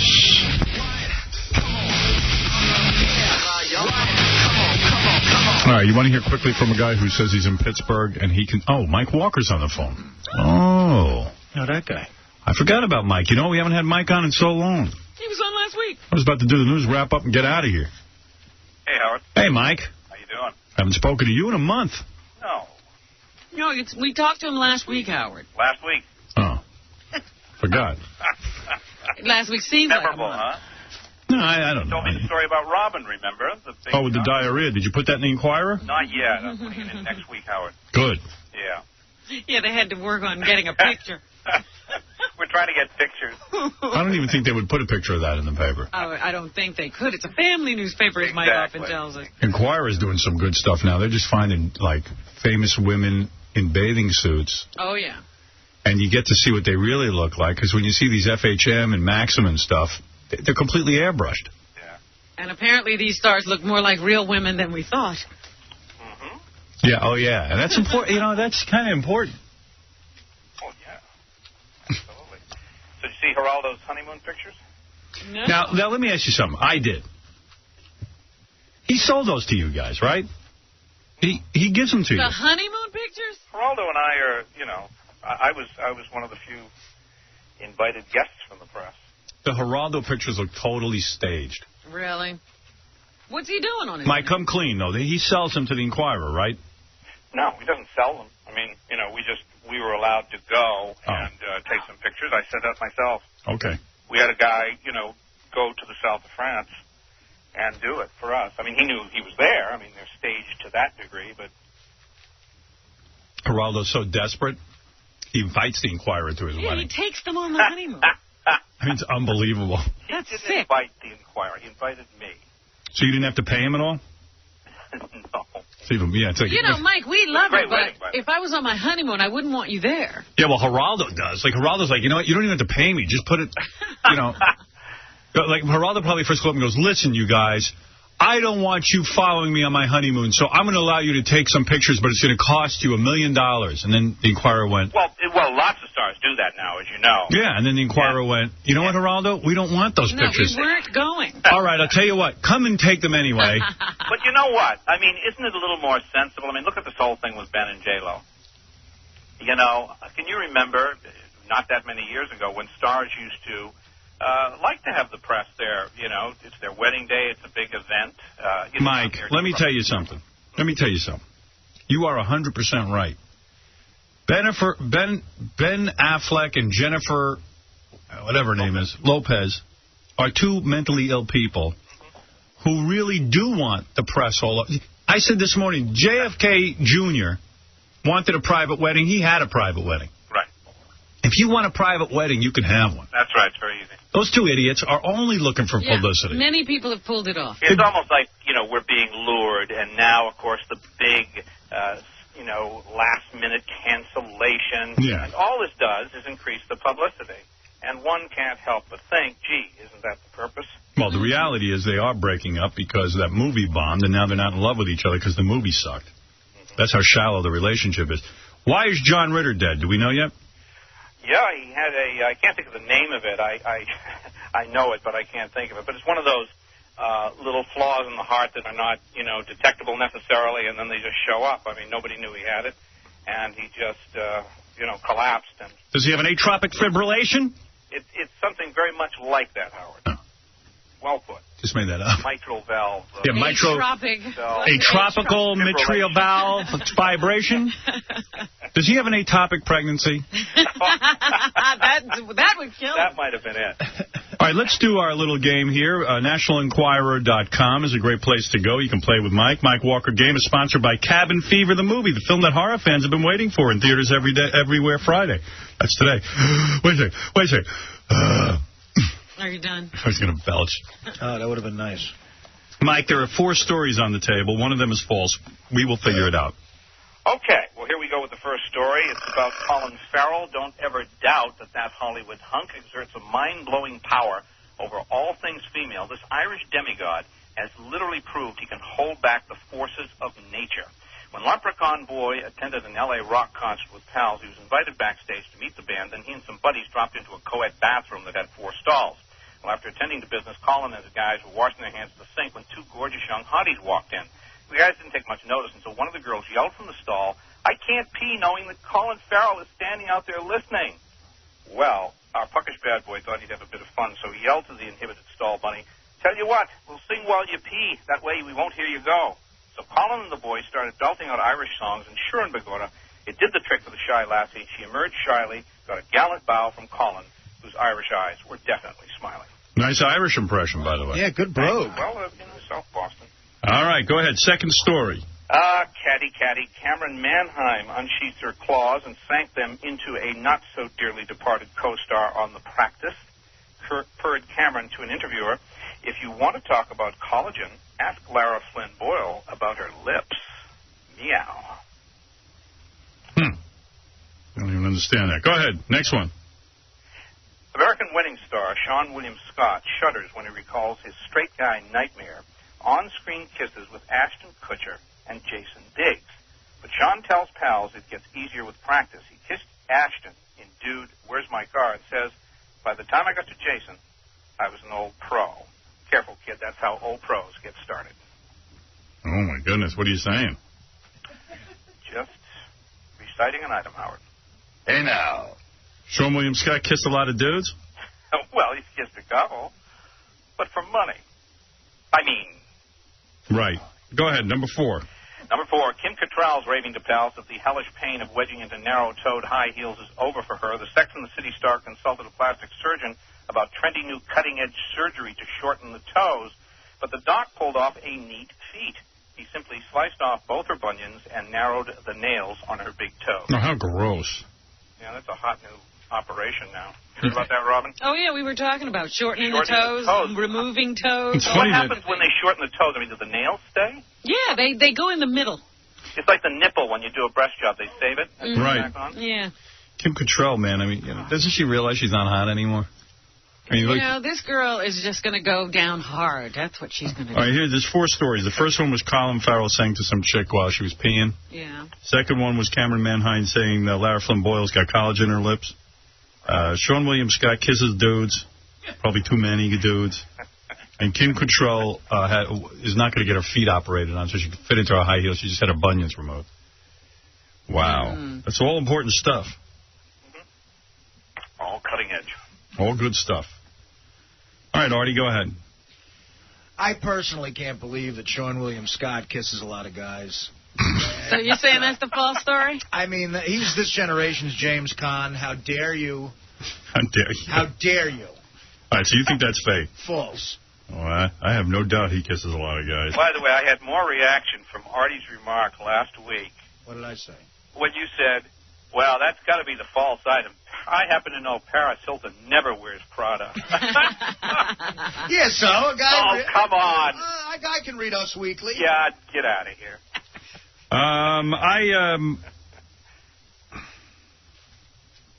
I think Kim Cattrall is fake. Everything about her is fake. Go ahead, Robin. Not her feet, huh? I'm torn between the Cameron Manheim and the Kim Cattrall. Yeah, the Cameron Manheim's suspicious. I'm going to take the number 2. All right, Cameron Manheim. And go ahead, Fred. I'll say Kim Cattrall. She's such a pig. She's got so many other things to work on. Why bother with her toes? Exactly. Fred and Howard agree that Kim Cattrall is such a pig that there's no question that she has things to work on. But Sean William Scott, Artie, can't believe a macho guy like Sean William Scott kisses guys. And Robin says, you know what? Cameron Manheim isn't that way. She wouldn't say that about Lara Flynn Boyle. Okay, so how many people refer Kim Cattrall? Me and Fred. Well, guess what? You and Fred are big winners. Oh, yeah. Man. Hey-oh. You're telling me Sean William Scott. I'm telling you. And Cameron Manheim has the nerve to talk about somebody's looks? Oh. I've never been this disappointed in a Hollywood hunk. The Gossip Game is sponsored by Cabin Fever, the film that horror fans have been waiting for in theaters everywhere today. And do not forget to look at the Inquirer front page. I don't know if you've seen it. It's Fingerprint Nails, Lacey Killer. Oh. Well, don't we know who killed Lacey? Hey, come on. Do we know? Yeah, I think we know. I mean, I don't know, but you guys should know. Not that blonde guy they arrested. Gee, I hadn't thought of him. Hey, you know what? If he's innocent, I feel bad for the guy. Yeah, me too. All right. Hey, thanks, Mike. Thank you. NationalEnquirer.com also. Thanks, Mike. Bye. All right, that's Mike Walker. I love when I get that right. I don't know why. You just feel vindicated, like you're in show business. You know. You're in the know. It's nice to get anything right, no matter what the subject is. Right. It's nice to be right. Yeah. Tonight on E, Stuttering John gets it wrong. He gets fired on the air. And flips out and starts threatening to kick the program director's ass. And makes all kind of disparaging remarks. Oh, he's It's terrible. great. Real reality TV when watch a guy get fired. Tonight on E. Makes fun of the man's afflictions. Yeah. You cross-eyed bastard. Yeah, you'll see our program director. He's got a little weird thing with his eyes, but Yeah, I don't know what that's called. But John ripped him into him because he had a physical problem. Which isn't right. Very, very wrong. What's in the news?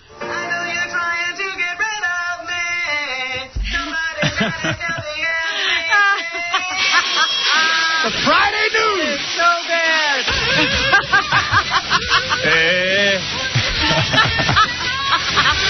All right, Robin. Worst singing ever. Time for you to shine. All right, this is something that you did, but you didn't do it at this hotel. I didn't know there was a camera when I did Fred's behind. And it certainly doesn't help a hotel's reputation. What'd I do?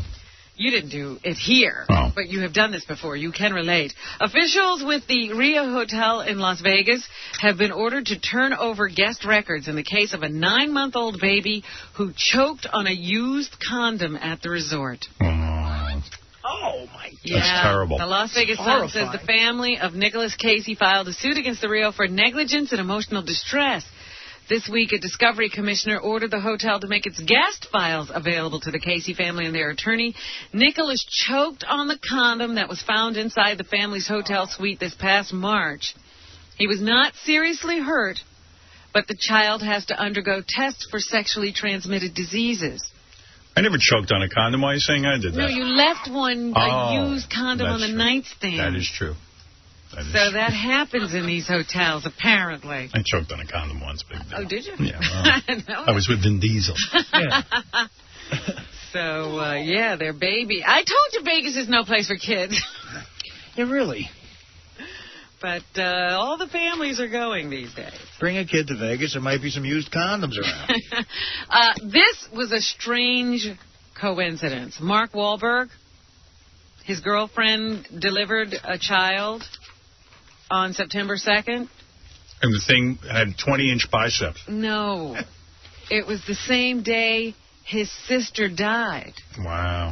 Yeah, it was one of those weird things. Oh, I thought you were going to say the baby was black or something. No. Hey, Mark, where's your black kid? Nothing so much fun. Deborah Donnelly Wahlberg passed away on the same day. She went to a Boston area hospital to be treated for an apparent kidney problem and died of a heart attack. Boy, I didn't know that. I know the dude, too. Yeah. That's right. Sad. That's bad. Yeah, it's a horrible thing to have happen. You know, it's like the baby's being born and your sister's dead. But that's kind of beautiful that, you know, the baby... One life ending, another life begins. Yes. It's just not supposed to be in the same family that's happening. When did that happen that she died? Years ago or just recently? No, the same day. The same exact... The baby was being born. Wow. The sister died. Oh, my God. That's a shame. Send Mark a signed photo of me. Oh, Gary, seriously. That'll cheer him up. You really want to do that much? Yeah, never mind. Another thing That's sad, though. I'm sorry to hear that. He's a nice guy. Story. We've had him on the show. Yeah, nice guy, and he was all happy about the birth of his child, and certainly not expecting his sister to die. Wow, that's terrible. Speaking of heart attacks, John Ritter. Boy. Dead at the age of 54. Guy's responsible for so much great television, too. Tripped over his last ottoman. That was Well, you're making light of things, Artie. No, he used to trip over everything. Three's Company was a good show. I love that show. Me, too. Died suddenly, collapsed while filming 8 Simple Rules for Dating My Teenage Daughter last night. Now, that's embarrassing.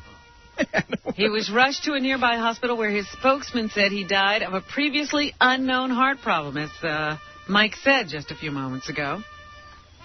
Wow. He made his biggest claim to fame as, what was his character's name? Jack Tripper. There you go, in the 1970 sitcom Three's Company. See, Tripper. The show ran for 7 years, earning Ritter an Emmy, a Golden Globe, and a People's Choice Award. And he was on the Billy Bob Thornton movie, too. Yeah, he played a serious gay person. What's up? Dude, you think they'll show that episode? Of what? That he died? No. Yeah, I mean, they'll show that. They're not going to show... I mean, what are they going to do with this series now? It was a hit. That's like, that would be ratings. Like, everybody would watch I would step into that role. Would you? Sure, why not? They can call you? Yeah, I'll play the dad to that hot little minx. You want to just be John's character, not even tell anybody? That... Don't tell anyone I look like him. Bring in Don Knotts. Yeah, they should just bring. They should bring in another dad. Act in movies, on television, and the stage. He's survived by his wife Amy Yazbek and their daughter Stella. See, I knew he had a young kid. I mean, why should everyone have to be off the show just because he died? You know what I'm saying? Yeah. And he also had 3 children from a previous marriage. Well, sometimes they do replace the dad. Replace him with Suzanne Summers. She's practically a man now. But you know, I love these people with diet books. They get heavy. Suzanne Summers is heavy. By the way, has anybody seen the commercials for Katie Couric and Dr. Phil? How Dr. Phil's going to get you thin? The fat is hanging over this guy's shirt. I think that the secret is not to care. Oh, my God in heaven. The nerve. That's what he's going to tell you. If this guy, if you're a fan of Dr. Phil, if this doesn't turn you off, he's on there, I'll show you my secret ways to lose weight. And the guy is fat. He sucks. It's not even funny. He's fat. He's a fat... I know I'm not the thinnest person. It's not funny. I mean, it's a joke. It's got to be a cosmic goof. A fat guy telling you, I'll get you thin. Well, get yourself thin first. You think he's as rich as Oprah and can pay people to say he's thin? Oh, my... It's like a... And Katie Couric just sits there, hi, Dr. Phil. Yeah. You know, you bitch, why don't you say to the guy, you're fat, you fat lummox. And anybody who buys that book... You deserve to lose money. I hope you get to be the size of Walter Hudson from that book. You just deserve to lose your money. I mean, I watched that commercial. I'm ready to shoot my television. Why is no? This is outrageous. Don't make money. Why isn't the government doing something about that?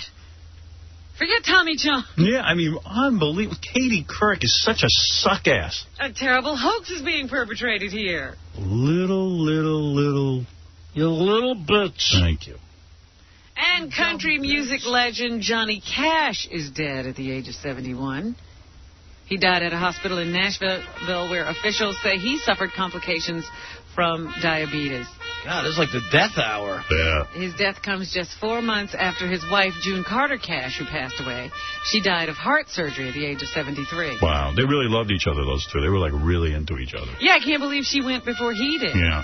Because she was nursing him. Yeah. So, he only had 4 months of strange poontang, and then he had to die. I don't think he got any because he's been so sick. No, he got some, trust me. You think? Oh, come on. They brought it into the hospital? Come here, nurse. Talking about Johnny Cash. Because remember, he had that illness called Shy Drager. Isn't that the guy who ran Studio 54? Got those hotels now? Similar to Parkinson's disease. Mm. So he had been hospitalized for a stomach ailment. So everything was bad. And he was sorry that he missed the MTV music video music awards because he was up for a video for his remake of that 9 Inch Nails song. Yes. but I think he lost. I don't know. Maybe he did win. I don't know. I think they did win. I'm not a big Johnny Cash guy. I thought he looked kind of cool, you know, it was all black outfits and stuff. But then, like, he'd start singing those hillbilly songs, he'd lose me. I see the train a-coming. I see the train a-coming, coming round the bend. I like Tennessee Stud. You ever hear that one? No, how's that go? Back about 18 and 25, I left Tennessee very much alive. Oh, that wasn't him. I never would have made it through the Arkansas mud if I hadn't been riding on a Tennessee Stud. It's probably better off dead, because those guys get old and then they start, like he was covering a Nine Inch Nails song, and soon he would have been covering a 50 Cent. You know, yeah, you don't want the end of the career gets embarrassing. You don't want to hear that. Yeah, you know, like you know what? Don't do 9 Inch Nails, dude. That's not your thing. Oh yeah, I'll be in touch with you. He's probably half unconscious. Rick Rubin got him in a room and said, "Here, sing this." My name is. Singing. I saw the world today upon the crusty mess. My name is Slim Shady. My name is. We would have been treated to all kinds of weird music. Yeah. Oops, I did it again. I gave up my heart. Caught in the sea. Oh, baby, baby. That old boatload of weird Johnny Cash cover versions. Sipping on gin and juice. I'm just Jenny from the block. I wish I knew the words. I'm just Jenny from the block. Don't be jealous fooled by the rocks that I got. Don't be fooled by the rocks that I got. I'm just Jenny from the block. You keep bumping me against the wall. Rick Rubin, yeah, just, Johnny, sing this, okay? Before you die. Love my niggas, but where's my bitches? I love my niggas, but where's my bitches? I love my niggas, but where's my bitches? Johnny, can you take it again? On that one, you accidentally said niggers. We want niggas. I love my coloreds, but where's my bitches?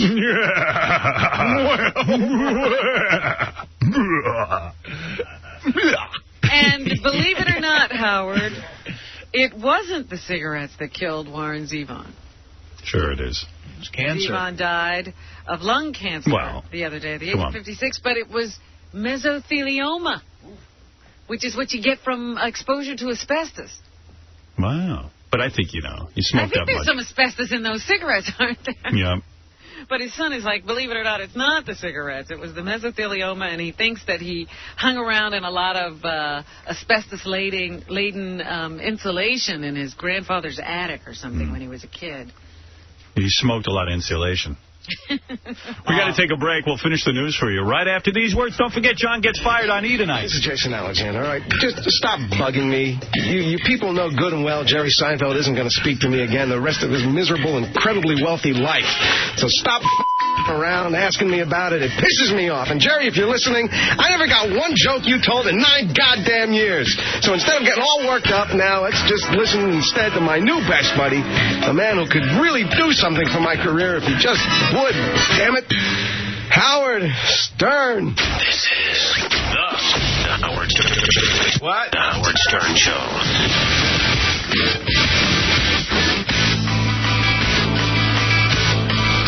Yeah, how long before Britney Spears' little sister can start dressing like a slut? Like she's 12 now, and you can see she's kind of... She can go ahead. She kind of looks like Britney Spears Jr. Like, what age do you have to be before you can dress like a little, like a little whore? 15? I guess. Yeah, before your mom lets you start doing that. Some mothers started earlier. Because that'll be nice. Yeah. It'll be a nice second wave. Good to see. How long before she's kissing Madonna? Yeah, that's what I'm saying. Like a three-way. Yeah. Britney Spears, Madonna, and the little sister. And Lourdes. Madonna and the sisters Spears. Yeah, how long before Lourdes can, like Lourdes only got to bring out flowers to introduce Madonna. How long before she can start making out with other chicks?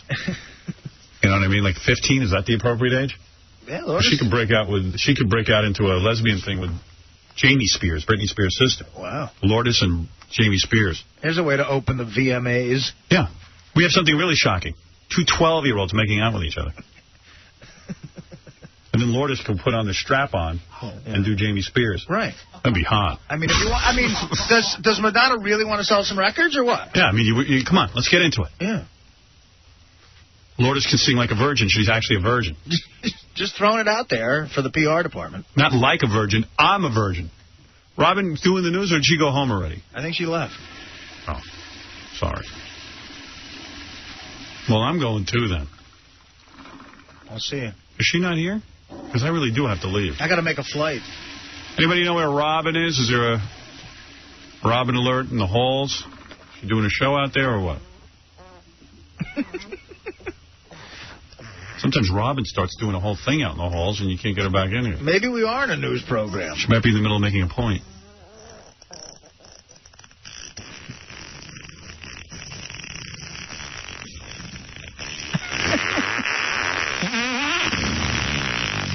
Where's Robin? She's walking in now. What happened? I don't know, but the other day I saw her, like, during an interview, I saw her coming out of the bathroom, like, halfway through the interview. I was surprised. What's going on, Robin? What happened? Nothing. You've been on the air like 2 minutes. I didn't hear you. Sorry. What were you doing? I was talking to somebody in the ladies' room. That's what I thought. Getting rid of some maple syrup. She's scared to wait now since her accident. Well, that's true, too. I better go to the bathroom every 5 minutes. I'm in the bathroom every break. We keep a Mexican with a hose now on duty. Oprah Winfrey and Howard Stern mentioned in the same article. Yes. Oprah Winfrey will interview actor Arnold Schwarzenegger and his wife, TV journalist Maria Shriver, on the season premiere of her daytime talk show on Monday. Yay! And at the other end of the sensitivity toward women scale, Schwarzenegger is arranging a radio appearance with shock jock Howard Stern. Yeah, we'll interview Arnold on Tuesday. Is that true? Yeah. Wonderful. Is Maria going to be on the phone? No, she's never on the phone. I don't think she digs me. Really? We'll ask Arnold. Well, let's just see what we can get out of him being governor. Schwarzenegger and Shriver plan to travel to Winfrey's Chicago studio from California, where he's the leading Republican candidate. Oprah ain't going to ask him anything rough. Well, that's what they asked her. They said, they asked her people, will Oprah or will Winfrey ask about the accusations that Arnold has had extramarital affairs? No! Or behaved crudely toward women? No! And her spokesperson said, it's a live show and we'll just have to wait and see. Mm-hmm. With Maria sitting there, she's not going to ask a thing. Well, Oprah was the woman that Arnold gangbanged in the 70s.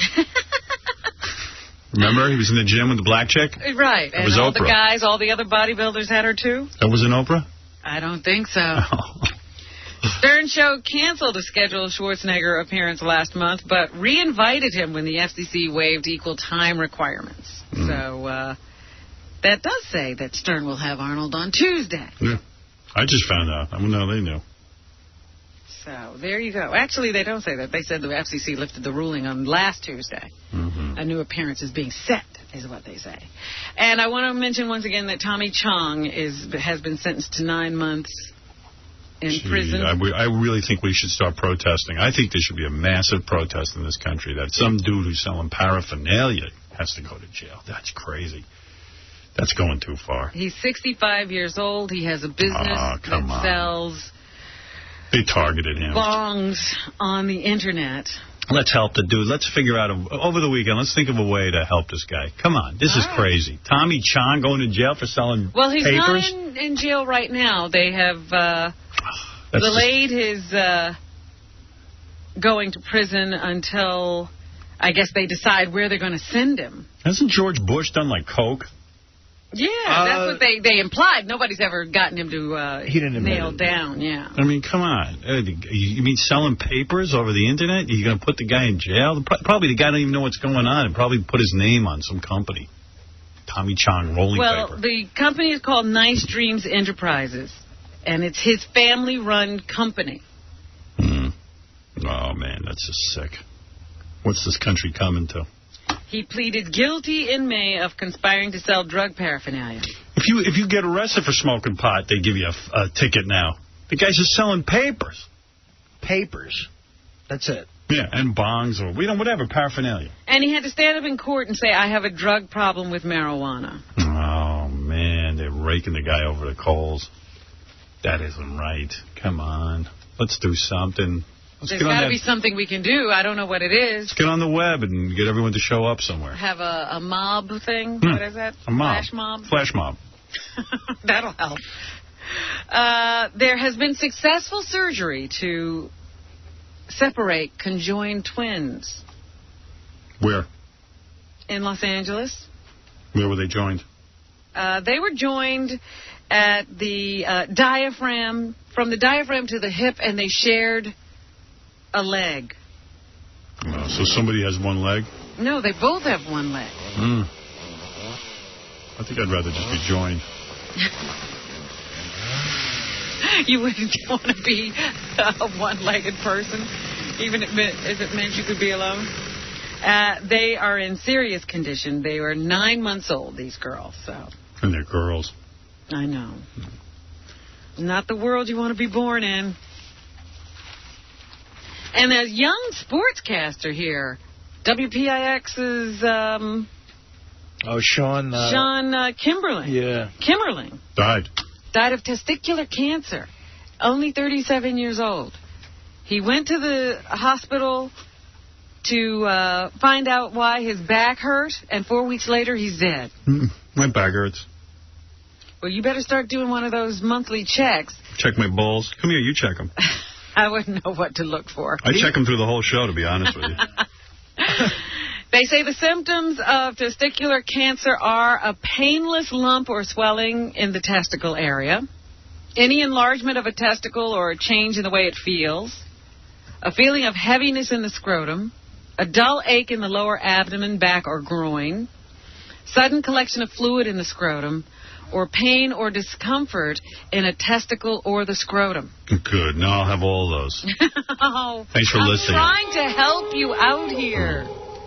They usually diagnose it through a blood test. And the treatment is to remove the testicle. But it's supposed to be completely curable if found early, and this guy died in 4 weeks. So his family is setting up a foundation to try to educate people and to make sure this doesn't happen to others. But they must be in shock. Yeah, he was on the Mets games, that guy. And was he? Yeah. I did not know him. And the latest poll in the California recall says that it's a toss-up. My balls are sensitive. Right. But they've always been that way? Yeah. What you're looking for is a change. Yeah, I don't like when chicks mess around with them. Are they heavy? Oh, no, nothing on that area is heavy. Everything, I'm sure, weighs under 4 ounces. Nothing major. Anyway, the poll says voters would narrowly oust Davis by a slim 50% to 47% margin. And that Democratic Lieutenant Governor Cruz Bustamante leads the race with support from 30% of those asked, while Schwarzenegger lags behind at about 25%. Mr. X is sensitive? He's okay, you got to be gentle. You play with those? Like with any man, Not with me, you won't. Don't go near him. Keep away. And the other day, I forgot to tell you that a judge threw out the city's latest attempt to close all strip clubs. Yeah. Got a break. Do you think women liked him before he was a movie star? No, I don't think he's that good looking. He's doughy and short. Yeah, he doesn't even have a good physique. Right. And women love him.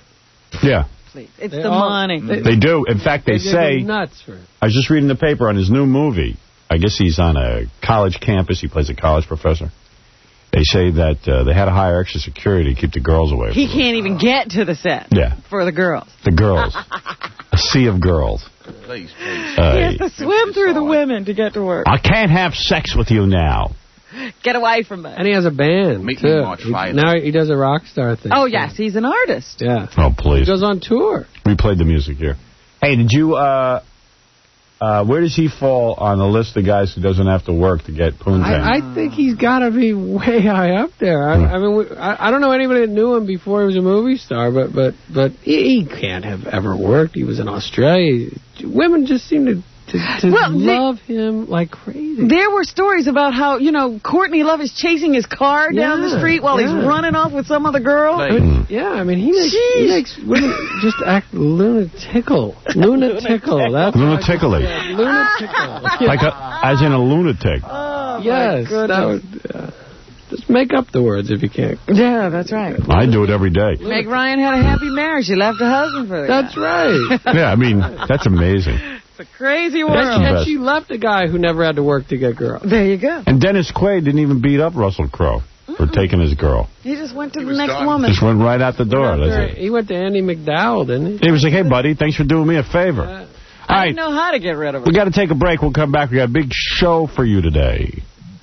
We're going to talk to a guy. I'll tell you. Oh, surprise guest at 7:30. I wonder who that is. Surprise? Hope it's a hot chick, please. Are we playing a game? Why are we having a surprise guest? Like a mystery guest? Not a mystery guest. No. It's Russell Crowe. He's been already. It's one of those weird things.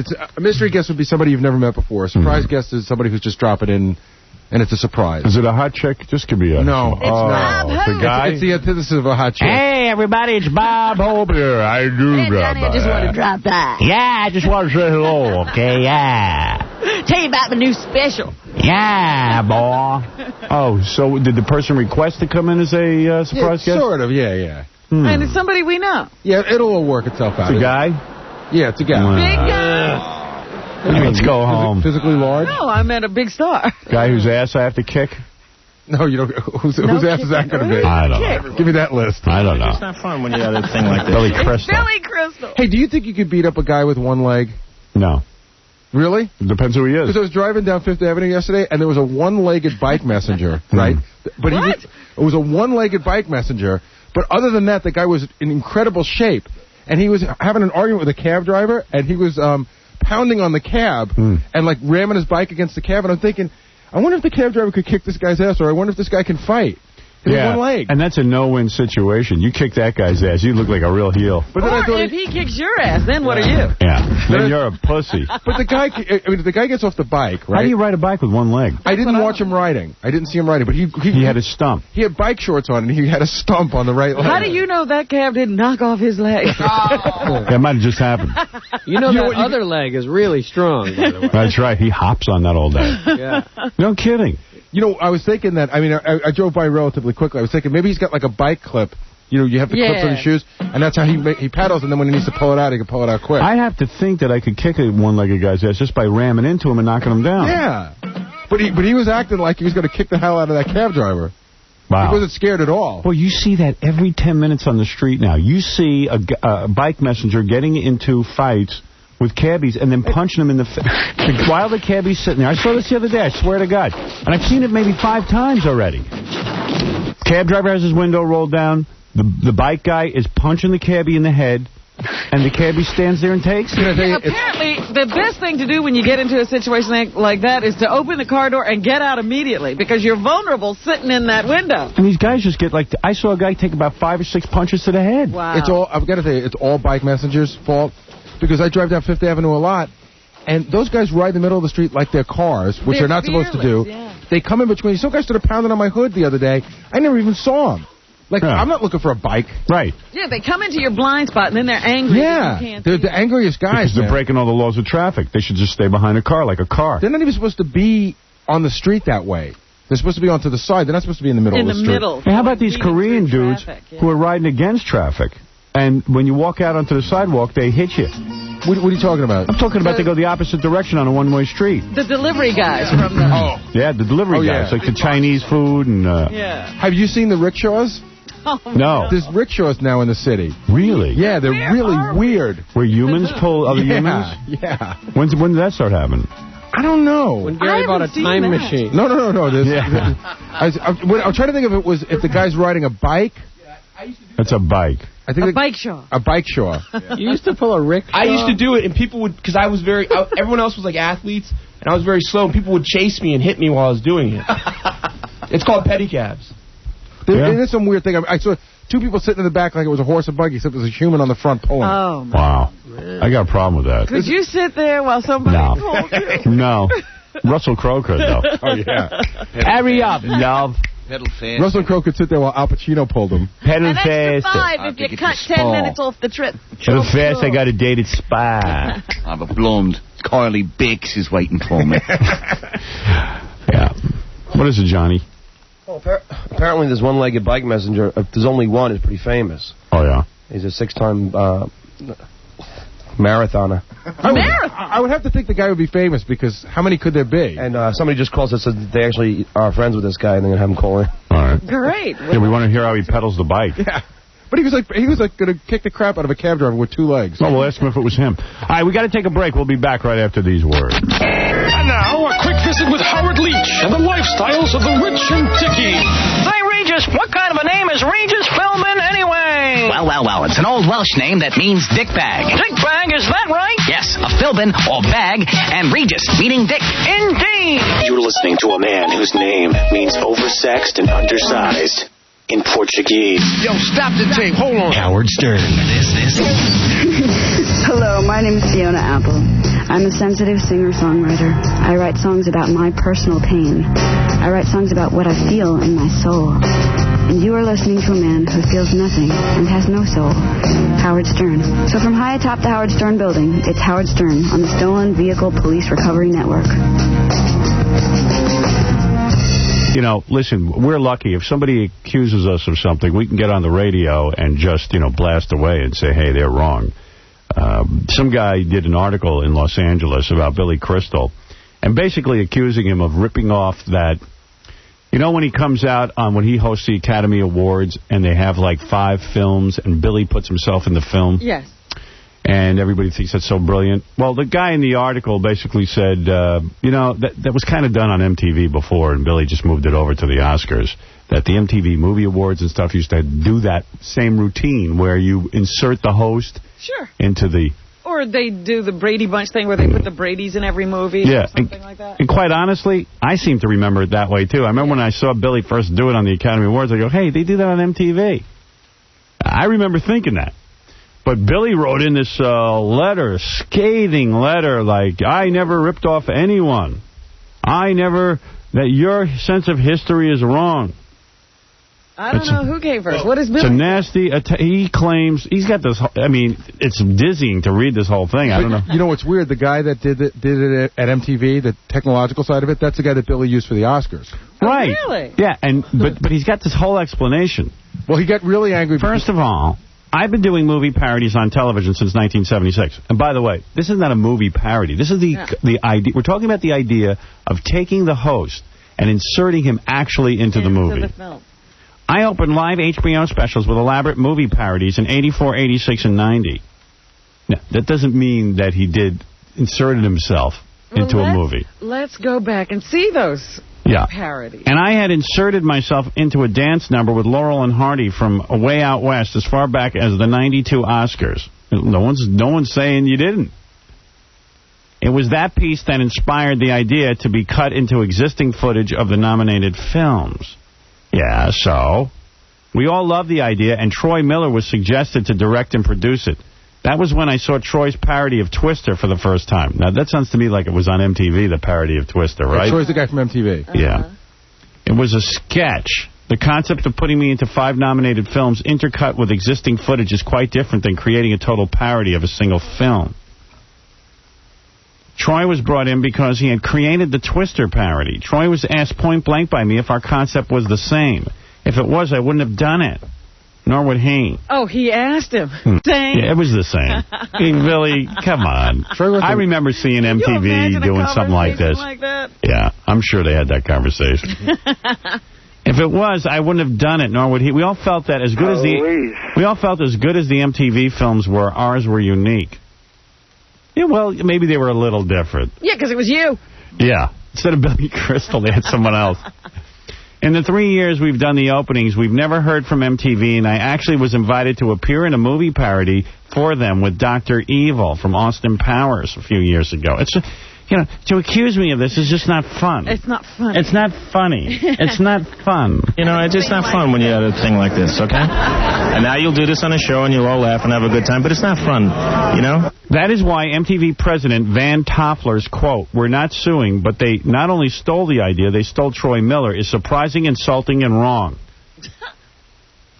Your matter-of-fact and irresponsible accusation, coupled with Toffler's comments, is a nasty attack on my character, and I resent that I was never contacted by you to tell my side of the creation of the Oscar openings. Oh, get off it. Good writers do research. Good writers investigate and substantiate their accusations, not you. It's an open secret among many performers to steer clear of you because your big picture is never fully painted. Do I like the MTV parodies? Yes. Did Joel Gallen invent them? No. I also like Steve Martin's Dead Men Don't Wear Plaid, which intercut existing footage brilliantly. And I was also inspired by the great parodies done on SCTV years before MTV. And I was also inspired by the great Sid Caesar's parody of From Here to Eternity. So you can take your article. You know, Billy, it's not funny. Billy's protesting, but the guy, I remember MTV doing it. I remember watching the Oscars going, oh, that's what they do on MTV. That's not that original. Sorry. Quite frankly, they just did a whole retrospective of those movie things on MTV, and they're great. Yeah. Absolutely great. That's what Billy does on the Oscars. I don't want to see Billy's again. Yeah, and you know what? So you ripped it off, or you didn't rip it off. Who cares? Who cares what you do? You know. Now bring me Mickey Mantle's body. I want to orally pleasure him right now because I love Mickey. I do my research. And Mickey loves me. I've completely researched Mickey. And Mickey said to me before he died, Billy, I want you to direct my life story so you can take your story and tell Howard. And you can all laugh. I like that he's arguing over that bit that really is inspired by MTV, and it's a funny bit, and he does it well, but it's not all that original. That's all. What are you going to say? Yeah, Billy wasn't the first person to think of it. Come on. Yeah, exactly. It's been done. Wow. Is this an original idea? Yeah, I went to the guy and said, is it original? Because I won't do it. Yeah, okay. But if it is an original idea, I'll do it, and I'll do it till the cows come home. I won't have another one. I'd better do this again. Yeah. I'm telling you.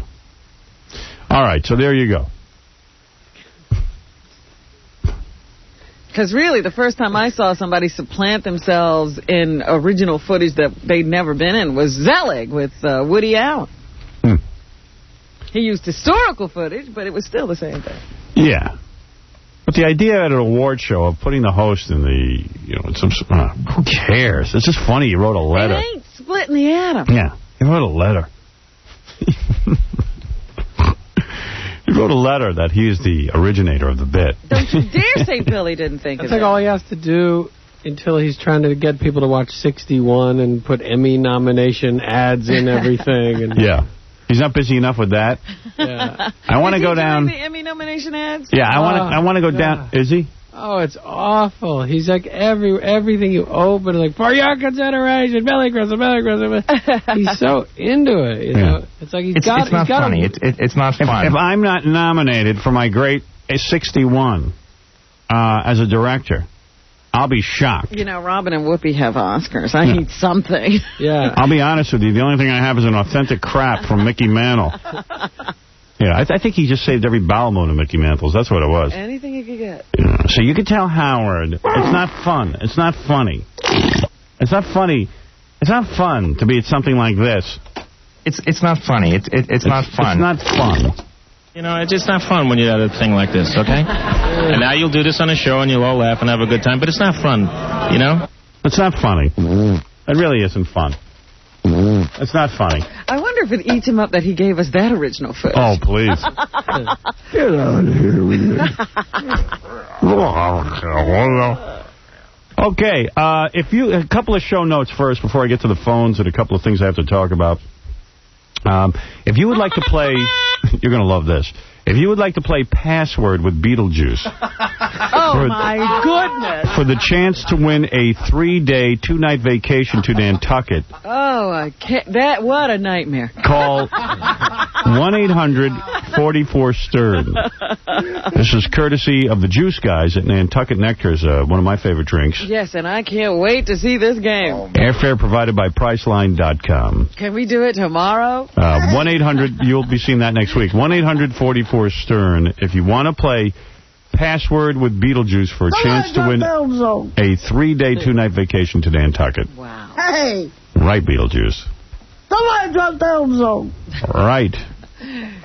So many people on our voicemail, a couple of things to play you. A lot of people like to call us who can't get through on the phone line, so let's see what they have on their minds. I'm sorry, Casey. It's just not enough time to talk on your tape. You're the best looking one on the show besides Fred. And Benji, you cute too. You three, Benji, Casey, and Fred is the best looking one on the show. The rest of them look like they've been hit and beat by an ugly stick. And listen, Kite, go ahead and pull your cross out.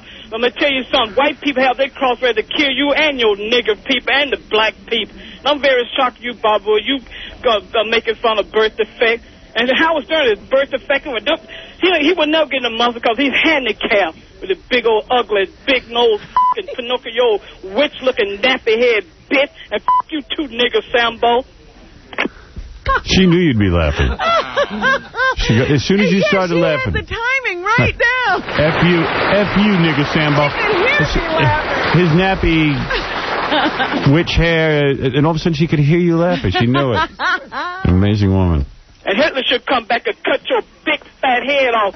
Your hair's so big, your chicken bone neck sticking out your neck, your ugly ass. When it comes to Halloween, you don't have to worry about wearing makeup because you already look like a 65-year-old Jew. You fucking kite.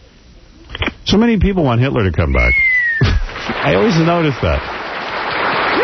Spent all those years fighting the dude. I think Imus writes for her. Here, say this. Here, this is funny. After you say it, I'll fire you. Hold on, Billy Crystal wants to say something. Go ahead, Billy. You know, Howard, I'm sure as an artist, you can empathize with me. You know, you work so hard at your craft to be creative, right, and to be original. Yes. And then someone comes along and accuses you of doing something that you never did. Right. And your whole name is at stake. And you know what? It's not fun. It's not funny. Right. Robin, are you laughing? No, Billy. Would I laugh Perhaps at you? you don't understand. It is neither fun nor funny. It's not fun or funny. No, not at all. Because we work very hard at our craft, and we are putting our imprint on every frame of film. Right. You're an artist. When someone accuses you of something that is unjust, it's not fun. Nor funny. Right. When people accuse you of something, what do you tell them to do with it? They can take their accusation. Right. And they can bring it back to you. Right. And you can goof on it. And they can stick it up their false ass. Right. All right, Billy, I'm so sorry that you were accused of stealing a bit. I'm sure you can document that you came up with this idea. Do you have any kind of documentation? This, as I wrote in my letter, right. This type of thing has been going on forever. And, I mean, Buster Keaton did it. Right. Dead Man in Plaid. He did it. Steve Martin, that brilliant genius. Right. Who I work with quite often. Right. And, I mean, you know, I was just doing something that everyone else has been doing for years. Right. All right, Billy. Thank you for... It's not fun. I know. It's not funny. All right, Billy, thank you. Well, you know, I'll call in again later. Right. And let you know what else is fun. And what else is not funny. Exactly. Right. All right. If you hear of anything fun, call in. I will be listening. But if you hear anything... anyone accuses me of anything that I do not agree with, that will fall into the category of not fun and not funny. All right. Thank you, Billy. I will call back. Thank you, Billy. And thank you for asking me. All right. Thank you, Billy. Because I know what is fun and what is funny. All right. Thank you. I was going to say he's the curator of fun. He knows what's fun and funny. If you hear anything that's fun and funny, call us. I will be listening with my finger on the dial. Right. And when I hear something that I think is fun or funny, which will probably be something from, I don't know, My Giant, or Forget Paris. All right, Billy. Thank you. Thank you very much. There he is, Billy Crystal. And I know what's fun. And you know what's funny. Thank you. All right. There he is. Here's Andy, who's a bike messenger mad at Gary. Yes, Andy. Hey, what's going on, Howard? Morning, Robin. Good morning. Just a comment about before. Howard, one thing, I'm a big fan of yours for a long time. You got me through rehab and everything else. What kind of rehab? I had to go away for a while. It's messed up. Oh, okay. Who's drinking? And you know what it is? I do a message at halftime, and I drive a truck for a living. I'm out there in the struggle trying to support poor. Hey, Andy, you on a cell phone? Yeah. Yeah, it's hard to understand you, pal. You're trying to support who? I'll pull over because it's the law to pull over anyway. All right. You know what it is, Howard? It's hard riding a bike. I got to deal with a-holes in the city all day. I got cut off. I got into a fight 2 years ago. I got locked up. Right. Same thing, punching the guy in the face. It's hard out there. You know, cars don't look out for us. And on top of that, I drive a truck. I got to have a fight with somebody. I don't know why Gary, you know, I like Gary. I'm a big fan of his, but I don't understand why he has to put us down. Well, here comes Gary to respond to your accusations because he says it's not fun or funny. Go ahead. I mean, it's not funny. It's not fun. Gary, you might not want to wear that shirt. Your entire belly sticks out of it. You know what happened? There's another button missing. Yeah, it's time to retire that shirt and get another button. Because he's got the bottom button missing and his whole belly flopping. No, I didn't realize till I was in the car. Yeah, I'm just saying. I'm just giving you a fashion advice. Not that I know everything, but go ahead. So I don't just like bike messengers, but when you guys ride in the middle of the street and we can't see you and you get into people's blind spots, and even that's okay, but then if then you start pounding on the car and stuff and yelling at people. Yeah, no one can see you. It's if you break the laws of traffic, if you stood in line like a car, right, then people could see you. Howard, if I obeyed the law, I'd never get done. All right, but don't be pissed when drivers get mad at you. Nobody's trying to hit you. No one's trying to hit you, dude. Yeah, I'm not out to get you. I'm trying to avoid you. It's the cabs. They're nuts. They just sit there. I got my bike ran over one time. I got hit in the leg. I got my arm fractured. Guy's got a point, though. I see some of these cabbies. They almost seem to like they want to intentionally hit him. But I just think are very aggressive. I just think a lot of these guys can't drive. Howard, I got two of the worst jobs in the world. I'm a part-time messenger, and I drive a truck trying to put 2 kids through school. You know what I mean? It's hard. But the worst job in the world is firefighter, man. You see those 3 guys who just died? Yeah. Did you read about the little boy, or I don't know how little he is, but the boy who actually set the fire?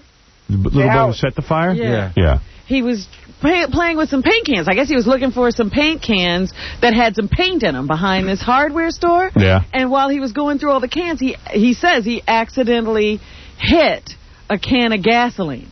And the gasoline spilled down into and under the door of the hardware store. And he saw some smoke and he saw a flame light up, so he ran to the house of a friend of his and brought that father over. They tried to get through the door and they couldn't, and finally they called the fire department. Then they stood across the street and watched as the firefighters were battling the blaze, and then they heard this explosion. And then the father of the other kid, his friend, grabbed him and, they hightailed it out of there, and he told the kid not to say anything. Just don't tell anybody. And the kid was, crying himself to sleep and, just having all kinds of problems. And then finally the police showed up at his house, and his mother said, just go, tell him. How old was the kid? I think he's about 12. Oh, man, he's going to feel bad the rest of his life. What happened was the gas went to a pilot light. Right. And then that's what started the flame. But I heard on the news that the kid's in hiding. Yeah, well, he didn't want to see anybody. Yeah, I mean, come on. He feels responsible for the death of those 3 guys, even though it was an accident. Hey, Howard. Yeah. Hey, Howard. Yeah. Can I ask a question? Anybody play for a prize today or something like that? I'm out there in the struggle trying to make a living. All right, stop whining about your struggle. Everybody's struggling, dude. I love I'm in the struggle trying to support 4. Who taught you to rap like that? Yeah. Hey, let me tell you something. Wow. The bigger question is who told him to have 4 kids? He's lucky he gets to ride a bike all day. I love that. I might be whining. I might be whining. If it wasn't for Howard, I wouldn't have got through a lot of things I got through all these years. I got to tell you something. I like to ride a bike all day. I love that. It keeps me in shape. Yeah, love riding bikes.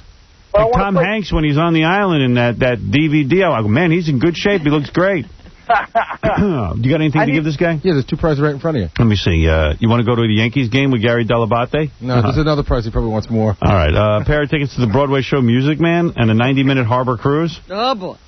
What's the harbor cruise? The harbor cruise gives you the opportunity to experience the city from different perspectives as you visit the 4 ports that make up the New York harbor, courtesy of New York Waterway.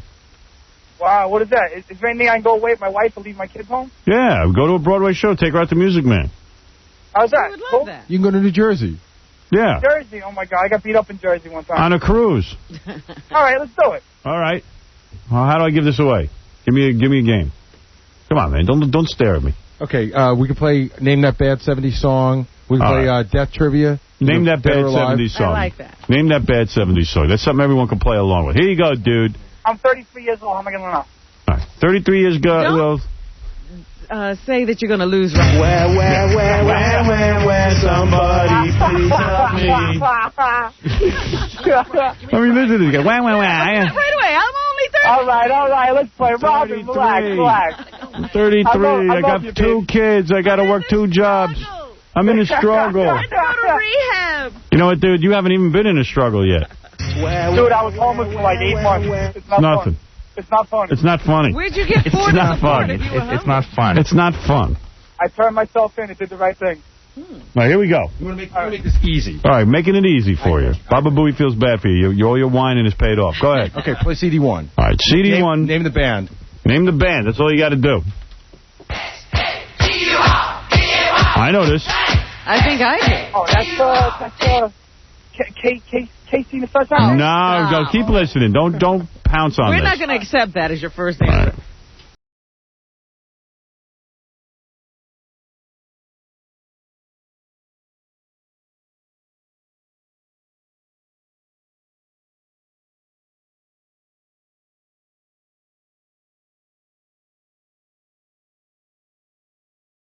Gay looking. They were like the original New Kids on the Block. Yeah, right? yeah. Like 12-year-old girls. Like girls used to go crazy for them. Really? What's it start with? Oh, it starts with a B. Yeah. Oh, my God. This is from the 10 CD Rhino set. Have a nice day. Oh, have a nice day. Oh, my God. And thanks to you. I used to sing this song all the time. You just didn't sing the No, you didn't. band. Nobody sang this song. Do you know the answer, Ron? Yeah. Can somebody play for him? Can we give him clues? Please help me, Howard. Come on. It's not Bruce Springsteen. All right, it rhymes with Hey Bitty Growlers. Oh, the Bay City Rollers. There you go. How'd you get that? Retarded. The Bay City Rollers. I knew that. That's big in my head. I got 2 jobs. I'm in the struggle.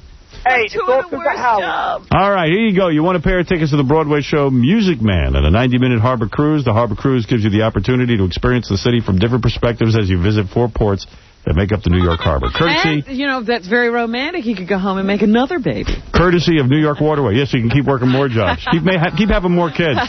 Hey, Howard, I love you very much. All right, love you too. Here you go. I'll put you on hold. All right. There's a guy just won something. That's a bad song, man.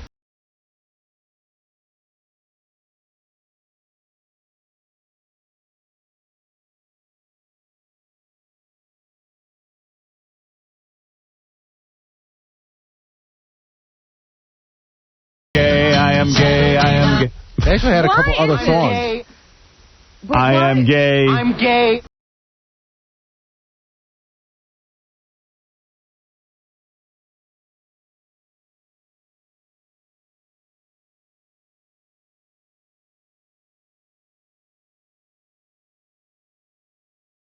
But why is it program directors choose that song of all the songs that come out? That was a hit. That was the hit. That was the hit song. No, they made it a hit. You fairy. I'm gay. I'm gay. I'm gay. I'm gay. You fairy. On Saturday night.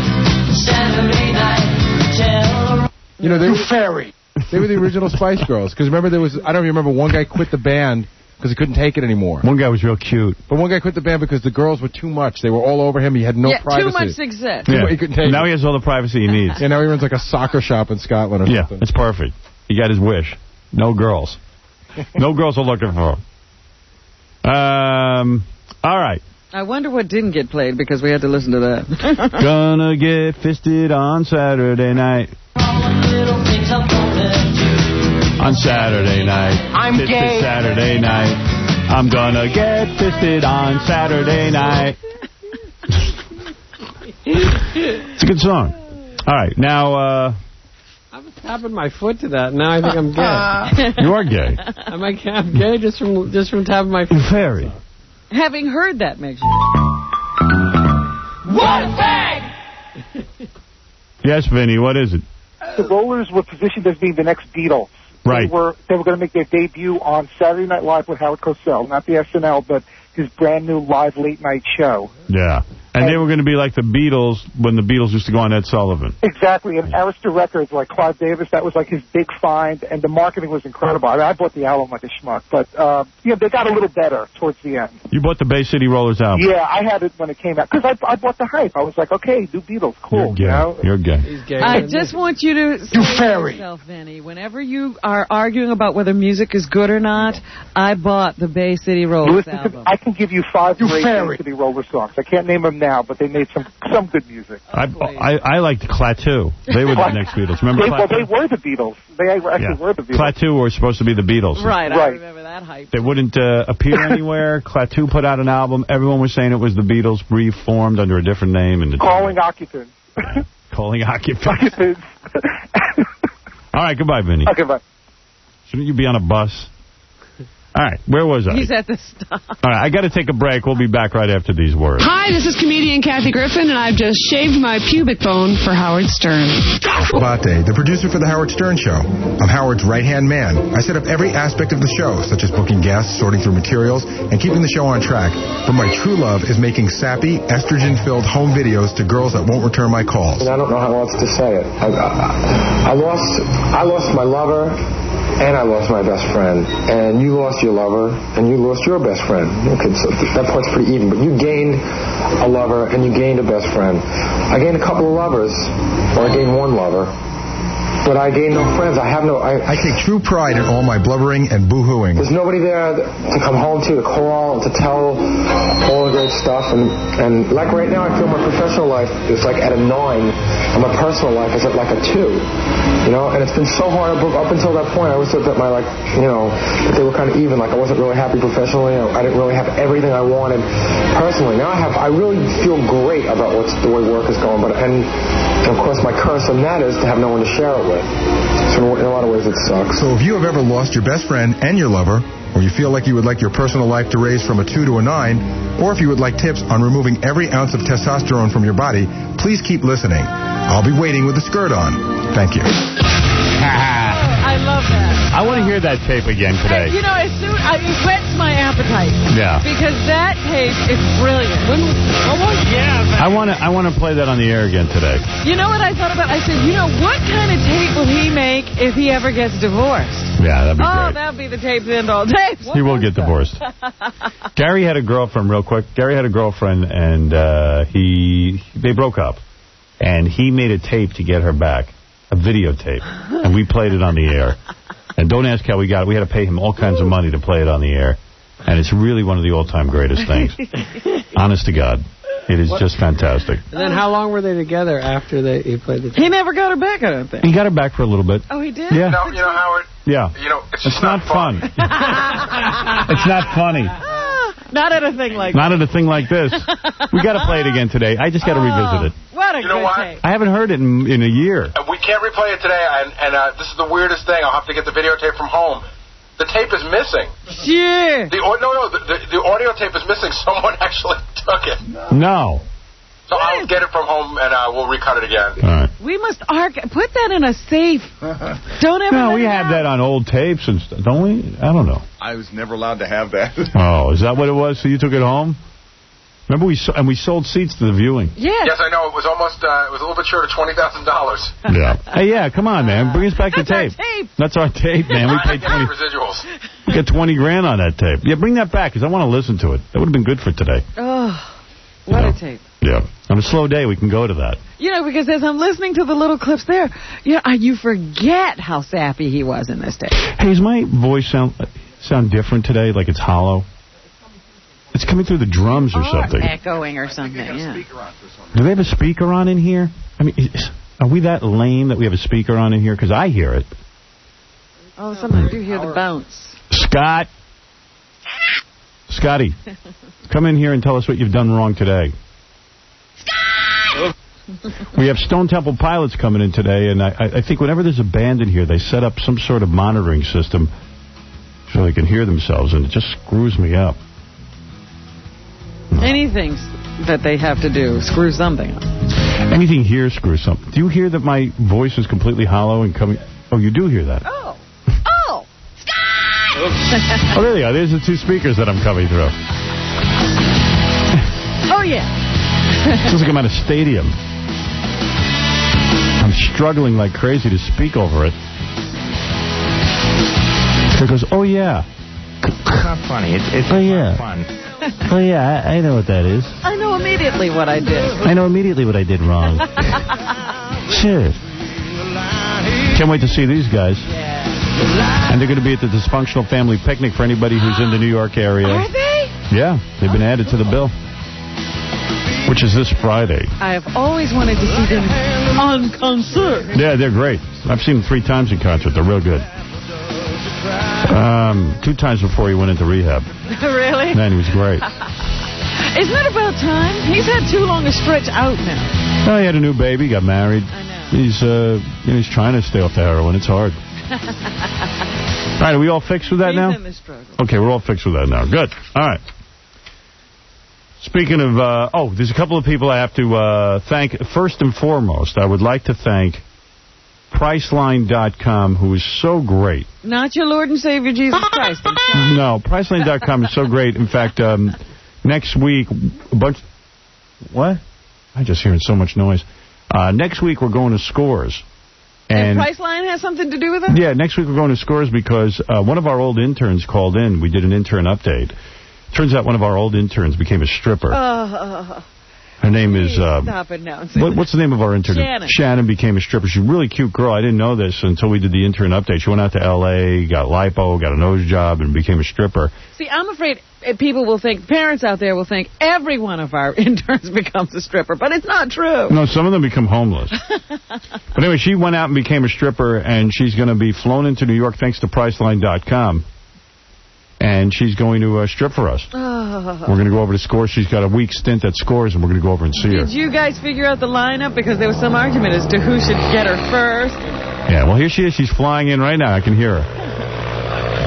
Priceline.com saves you up to 40% on airline tickets. God bless you, Priceline.com. What is it, Bubba Foo Fact? 2 things. First of all, our current intern, Shannon, wants everyone to know that she's not the stripper. Right. Because her family heard half the show and thought she might be stripping. Well, do they realize she doesn't live in Los Angeles? Right. Okay. And the second thing They is... only heard half the show. Right. Had a big conversation with Lonnie yesterday. We have a big decision to make today. What's that? Do we remember last time we were talking about how that room was getting a little crowded? Yeah. Do we want to move the party out of that room into the main room? No. You don't? No. Because there was a discussion of that last time. You were the one who suggested it. No. I'm most comfortable in the small room. Okay. Maybe you should have... isn't there a couple of areas you could have? Well, there's a bigger room in the main room called the Champagne Room. See, we're in the presidential suite. I don't think I feel comfortable in a bigger room. Okay. I like the small room. Leads to hanky-panky. I like it. Leads to hijinks. Are you going to wind up in court someday Yes. from these hijinks? Of course. Well, this is a smaller Hopefully. party. This is a smaller party. We're at about 18 guys. Yeah, I think the smaller room is more intimate. You know what I mean? How many people can you get in that little room? Well, you'd be surprised. We've had as many as 60 people. Robin, in you there. remember those pictures from the 50s with the guys in the phone booth? Yeah. It's not unlike that. Right. And if you pack sardines, it's a ghetto mentality. Has to happen. Yeah, I think I had sex with Ross the other day. And then it gets weird. Like you put, like I'll take like somebody lower on the food chain, like a Benji, and I'll be like, I'm going to the bathroom. You sit in that seat till I get back. Because if you give up a seat, it's over. Right. There aren't enough seats for everybody. No. Well, married guys, they want a reserved seat. I noticed the single guys. They can mill around. Yeah, like now that I'm single, I mill around. All those single guys like Ross and you and Ganji, they all mill around. I mill around. Oh, Ganji, forget about it. Yeah. No, I mean, does it still go that I get first dance? Yeah, you have first dance. You can have first dance with her. That's great. Why don't you want the first dance? I want her to be broken in a little bit. Oh, get over that the jitters. Yeah, you know what? I don't want a jittery chick. She's perfect, too, because she did say the magic words. I told her the whole rap about who's going to go first, and she goes, yeah, I want to wait a little while until I test for Howard. I want to have a couple of drinks. Oh, yeah, good. That's good. Yeah. Dear. That's what I like to hear. You know what? She's become quite a stripper. And she's great, too, because, again, I'm talking to the other day. she wants to bring a friend to come to the party, and I said, what does your friend do? She strips. It's like we strip, I strip, you know. Everybody strips. She's got a whole stripper organization. That's good. She should only hang around with other strippers That's because right. She's in the life. she'd be in the life. Yeah, Isaac, what is it? Hey, Howard, I interned with Shannon, right? Yeah. And yesterday I'm working another job now, whatever. But I'm in the office and I'm talking to one of the other interns that interned with both of us. And we all told her not to go to L.A. We're all like, you're going to be in porn, you're going to be a stripper, don't go. Before she left. And she went, and what happened? She became a stripper. Exactly. Yeah. This is a girl who, I mean, she's nice, very sweet girl. But there are some people in the world, they're going to do one of two things.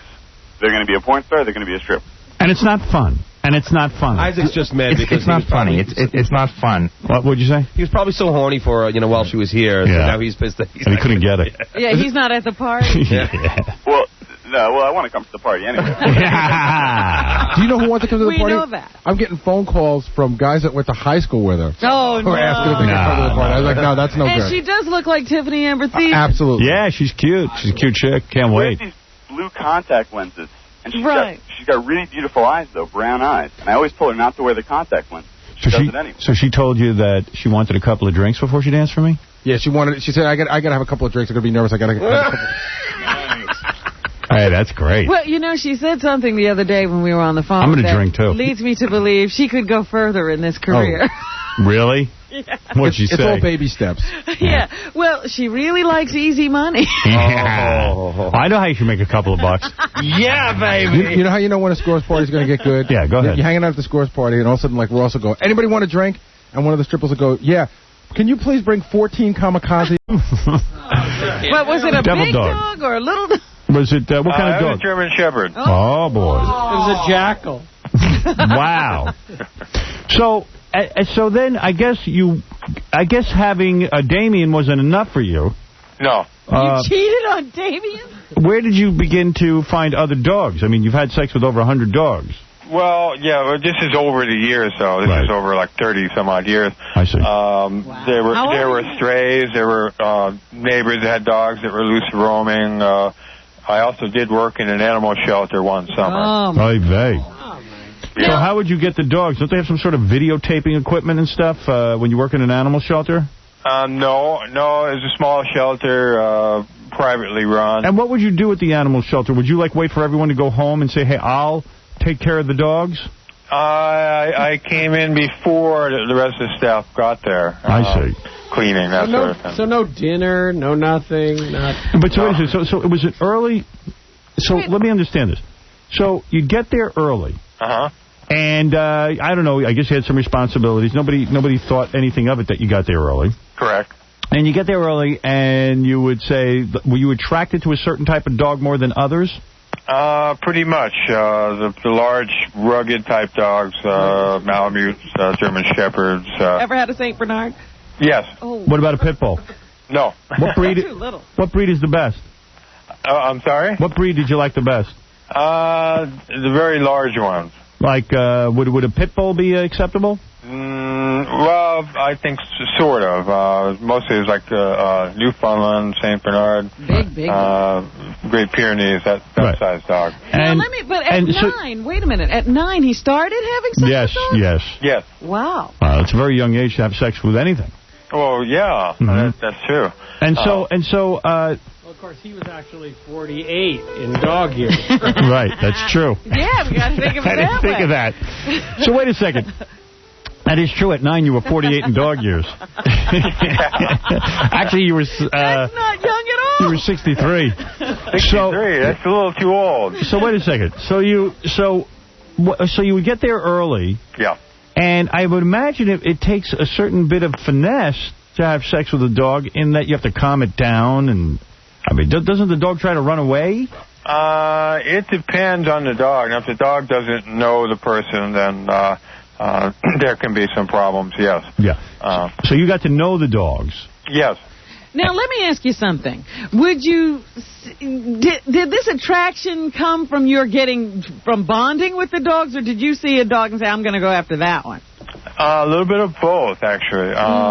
It depended on the dog and the circumstances. So sometimes these were relationships. How long does it take to have sex with a dog? I mean, I would imagine an animal would not be comfortable back there, especially a male dog, with that unnatural act. Well, dogs, as you may know, they mate and it's quickly and it's over and done with. Yeah.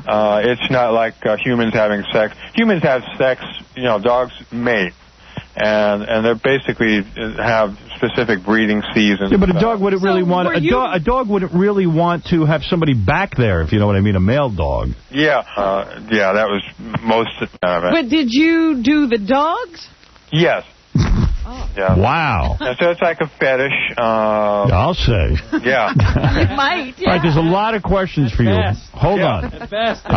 Rick, you're on the air. You're speaking with the founder of ASARES. Of ASARES, Animal Sexual Abuse Information and Resource Site. ASARES.com, ASAIRS. Go ahead. My question is, when he walks in the animal shelter, is that like Scores to him? Right. Is an animal shelter like Scores to you? It was at the time. It was? Yeah. And it's got to be mind-blowing to you to walk into an animal shelter and see these many animals when you're sexually attracted to them, right? Yes, it would be like walking into a bar and seeing a bunch of 18-year-old buxom ladies for a normal man. Now, what happened 4 years ago that let him know that he had a problem? Yeah, why 4 years ago did you stop having sex with all the dogs? Well, I was having these other problems with the avoidant personality disorder and mood swings. And I was also at the time reading all this Nostradamus prophecy material. Right. And listening to some of this stuff on the radio that said the world was going to end September 1999. And I was working a customer service job that I just hated. Right. And no wonder you can't get anything done. Well, yeah. I mean, so I was very antisocial, and I kept to myself. I got on the net and found these other people. They're called zoophiles. And found there were other people like me. Oh. And started hanging out with them. And that was the worst mistake of all. So they were a bunch of people who like to have sex with animals? Yes. Oh. Why was that such a mistake? Well, because it comes down to a point, it's almost like a cult. And you get involved with a cult group, and you start associating only with those people in the cult. And I was getting rid of friends in real life and just hanging out with people on the net that thought the same way I did about this. And so eventually I lost 3 friends of 10 years that I had friendships with. I was spending 20 hours a day on a computer and animal sex forums and just talking about this. And I was pretty open and out about it. I told friends, relatives, neighbors, coworkers. You did? You were proud. Wow. Oh, yeah. And I think that was partly related to the avoidant personality disorder, where the avoidant person... But when you would tell your neighbors and things, wouldn't they be aghast? Wouldn't they be outraged? Well, yeah, some were. Right, so it shows you how bad you were getting because you didn't even care what people thought. I didn't, no. Could you go to jail for this? 1999, too, But couldn't you go to jail for something like this? In 25 states, yes. But, yeah, because when a guy's like a dog raper, is it like a child molester? Can they hang your picture up in the neighborhood? I don't think they register you. They don't? Not quite. This is kind of a bizarre question, but it went through my mind. Who's hotter, Rin Tin Tin or Lassie, in your mind? I don't know. What do you think? Seriously, Rin Tin Tin more sort of a... Lassie's more feminine, I guess. Yeah. Lassie was a girl. Right. Lassie was male. Well, he was played by a male. Yeah. Correct. But who is hotter? Who would you be more attracted to, a collie, or I guess Rin Tin Tin was more of like a German Shepherd? If I was still doing that, probably the German Shepherd. Right. Yeah. All right, who's hotter? Let me think of some famous dogs. Benji. that dog on Frasier. Or what's the dog that played basketball? Oh, yeah. What'd you think of Air Bud? Were you attracted to Air Bud? No. No, okay. A little on the small side. A Beethoven guy. What about Beethoven? Were you attracted to him? Yeah, well, that would be definite. That's porno. Didn't Beethoven drool a lot? He did. He did, all right. But you would go for Beethoven? Yeah. All right. Vinny, you're on the air. Howard, yeah. What state does this guy live in? Where do you live? I'm in the Midwest. In the Midwest? Yep. Somebody needs to shoot him or incarcerate him. Well, now he's on the side of... How do we know that for sure? Yeah, who cares? Wait a second, it incarcerated so that the inmates could do to him what he's doing to the dog. Is there a chance that you could go back to having sex with animals? No. You sure, Mike? No, I'm positive. All right. Are you around animals now? I'm sorry? Are you around animals now? Yes, I can be around animals. This is a choice of mine. It wasn't like I was forced, to stop or treatment or anything like that. It's just that, it took over my entire life is what it did until it became a complete obsession. What about the slogan, once you go Black Lab, you never go back? Oh, I never heard that one. You never heard that. All right. Let me... I saw that somewhere. It's almost like a switch. Just because he stopped doesn't mean he won't start again. Yeah. What about Black Labs? You like them? Black Lab? Yeah.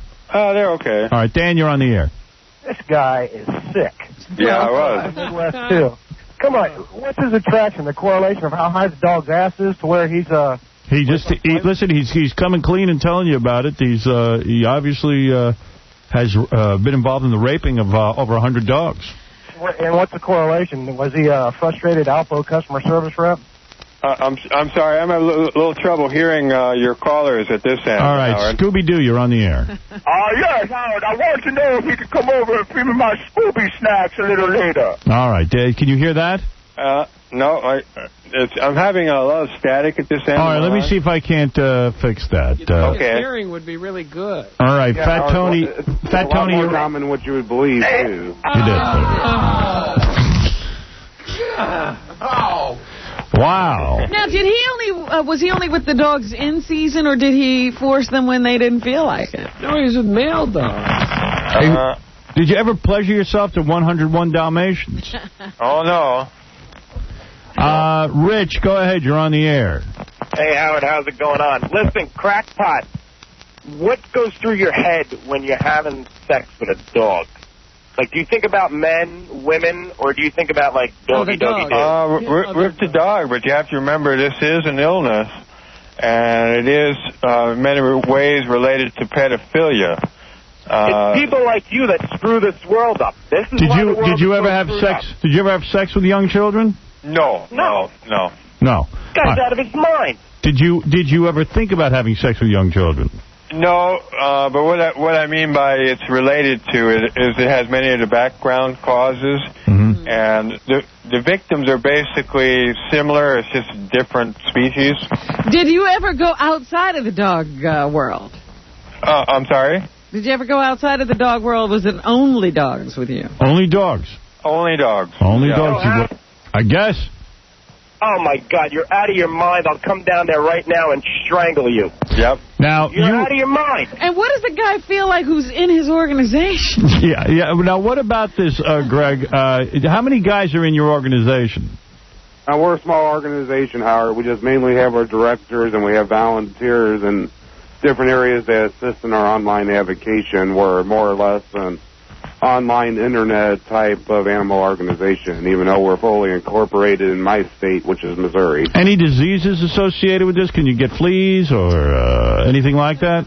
No, there are zoonotic diseases that can transfer from the human to animal, and right. You have the risk of parasites, tapeworms, and other Robin's horse, Blaze, is on the air. Blaze, go ahead. Yes, hello? Yes, Blaze. How you doing? This is Blaze, Robin's horse? Yes. I just want to let you know, this guy Mike has been chasing me around the stable. All right, that's good to know. We'll put him on alert. Yeah, go ahead, Miguel. You're on with Mike and Greg from Animal Sexual Abuse Information and Resource Site, which you can go to asairs.com. Yeah, go ahead. Hi, Howard. Yeah. How many guys? Hey, by the way, before you ask your question, how many people are involved in this, Mike, would you say, in terms of people who love animals to the point that they have sex with them? I do have some statistics I can give you. There is a human sexuality survey on the web that's been on there for about 6 years now. Go ahead. There's 48,424 surveys that were completed, and they were pretty extensive, covering all aspects of sexuality. As far as bestiality itself, is 4.2%. Of the American population? Of that 48,424 surveys. And pedophilia, by the way, was 3.6%. So there's more animal lovers. That's right. Correct. All right, Benji, you think... this is not a shtick with Benji. He's had this. I've heard him have this argument. You think that people should be allowed to have sex with animals. Why is that? In a society that allows you to go to a grocery store and buy animal flesh and eat it, I mean, my point is, what would a cow rather have you do? Make love to it or make a hamburger out of it? Oh, I could address that. Go ahead. The thing about the cow is raised and bred specifically for food. They're killed once, and then they're dead. But now, if a person is having sex with an animal, not so much a cow, but maybe a smaller animal, it's repeated. It's done on a daily basis. It's done over long term. And it becomes an abuse issue. I think torture is ethically wrong. But when he was... So what he's saying is, Benji, I'm not going to have a whole argument. He's saying that it could be viewed as torture to an animal to keep having sex with it. Do you think the dog found it torturous? Yes, it can be. There are health problems for the dog. There's various infections and internal injuries that don't always manifest. Yeah, we're probably more dangerous to the dog than the dog is to us, right? Yeah. Have sex with Miguel, go ahead and make your statement. I didn't mean to cut you off. Yeah. No problem. I think this guy's sick, man. I think you should put him in the electric chair. Thank you, Miguel. All right, Miguel, thank you. Another guy thinks he should be electrocuted. Well, actually, I'd like to bring up, Howard, too. It wasn't for Mike recovering from his illness and bringing it forward. A lot of people, such as large organizations like the Humane Society of the United States, would not know hardly anything on this issue. You're saying if Mike didn't come forward, then they'd still be in the closet about this. It would still be in the closet and be considered taboo. That's the problem we have with legislation in some states. Bodies, legislators, they think the issue is fictitious and it doesn't exist. Jeff, let's go to you. Go ahead. Hey, Howard, how you doing? My dog wants to ask this guy something. What? Oh, she wants to know what he's doing Saturday night. Let him ask him out. Go ahead. All right, what is that? Pardon? Oh, she wants to know if he's circumcised. Are you circumcised? Oh, yeah. Okay, he is. Oh, wait, what's this? Sorry. She wants to know, do you like threesomes? All right. Have you ever had threesomes with a dog? Like, in other words, two dogs and you? Orgy. Multiple dogs, yes. Yes, you have. Yes, I have. Did he also have the dogs do things to him? Yes. It wasn't one of my favorite activities, but occasionally I did. You'd like rub honey on yourself and have the dog lick it off? Something like that, yeah. Oh, okay. What do you mean something like that? What would you put on? What would you put on it? Let me see. Crisco oil, I guess it was. Something. Crisco oil. Crisco oil? Dogs like that? Yeah. I didn't know that. Now, Howard, on that note, now some of these practitioners online, I just call them bestial practitioners. I don't like recognizing the misuse of the term zoophile or zoosexual. Right. To implicate a sexual orientation. But sometimes they do have gatherings in certain states, and they call them zoocons, where several of them will fly into like a farm that one owns, and they will actually rent and have different animals there, and there could be 30 to 40 of them. Right, because Benji said to me if he was going to... a sexual orgy for a whole week with the animals. Wow. They have orgies at farms. What a waste of time. And they all get together and watch each other have sex with animals? Yeah. And what are you guys suggesting? What are you suggesting on your website that be done with people like this? Well, you want to talk about that, Greg? Well, I can take that a little bit, Howard. Actually, what we suggest is incarceration. We try to propose bestiality legislation as a felony, but we also try to interject psychological intervention. That way it would help the offender, get cured from the underlying causes that create them, to form that type of abuse. But wouldn't you agree that if those laws had been in place, Mike might have gone to jail? And hundreds of animals would be that would be correct, but Mike is like 1 out of 1,000 that would actually, seek treatment and recovery himself. All right, let's go to... Yeah, in the 4 years we've been advocating this, there was only one person that we are aware of that came to us looking for help.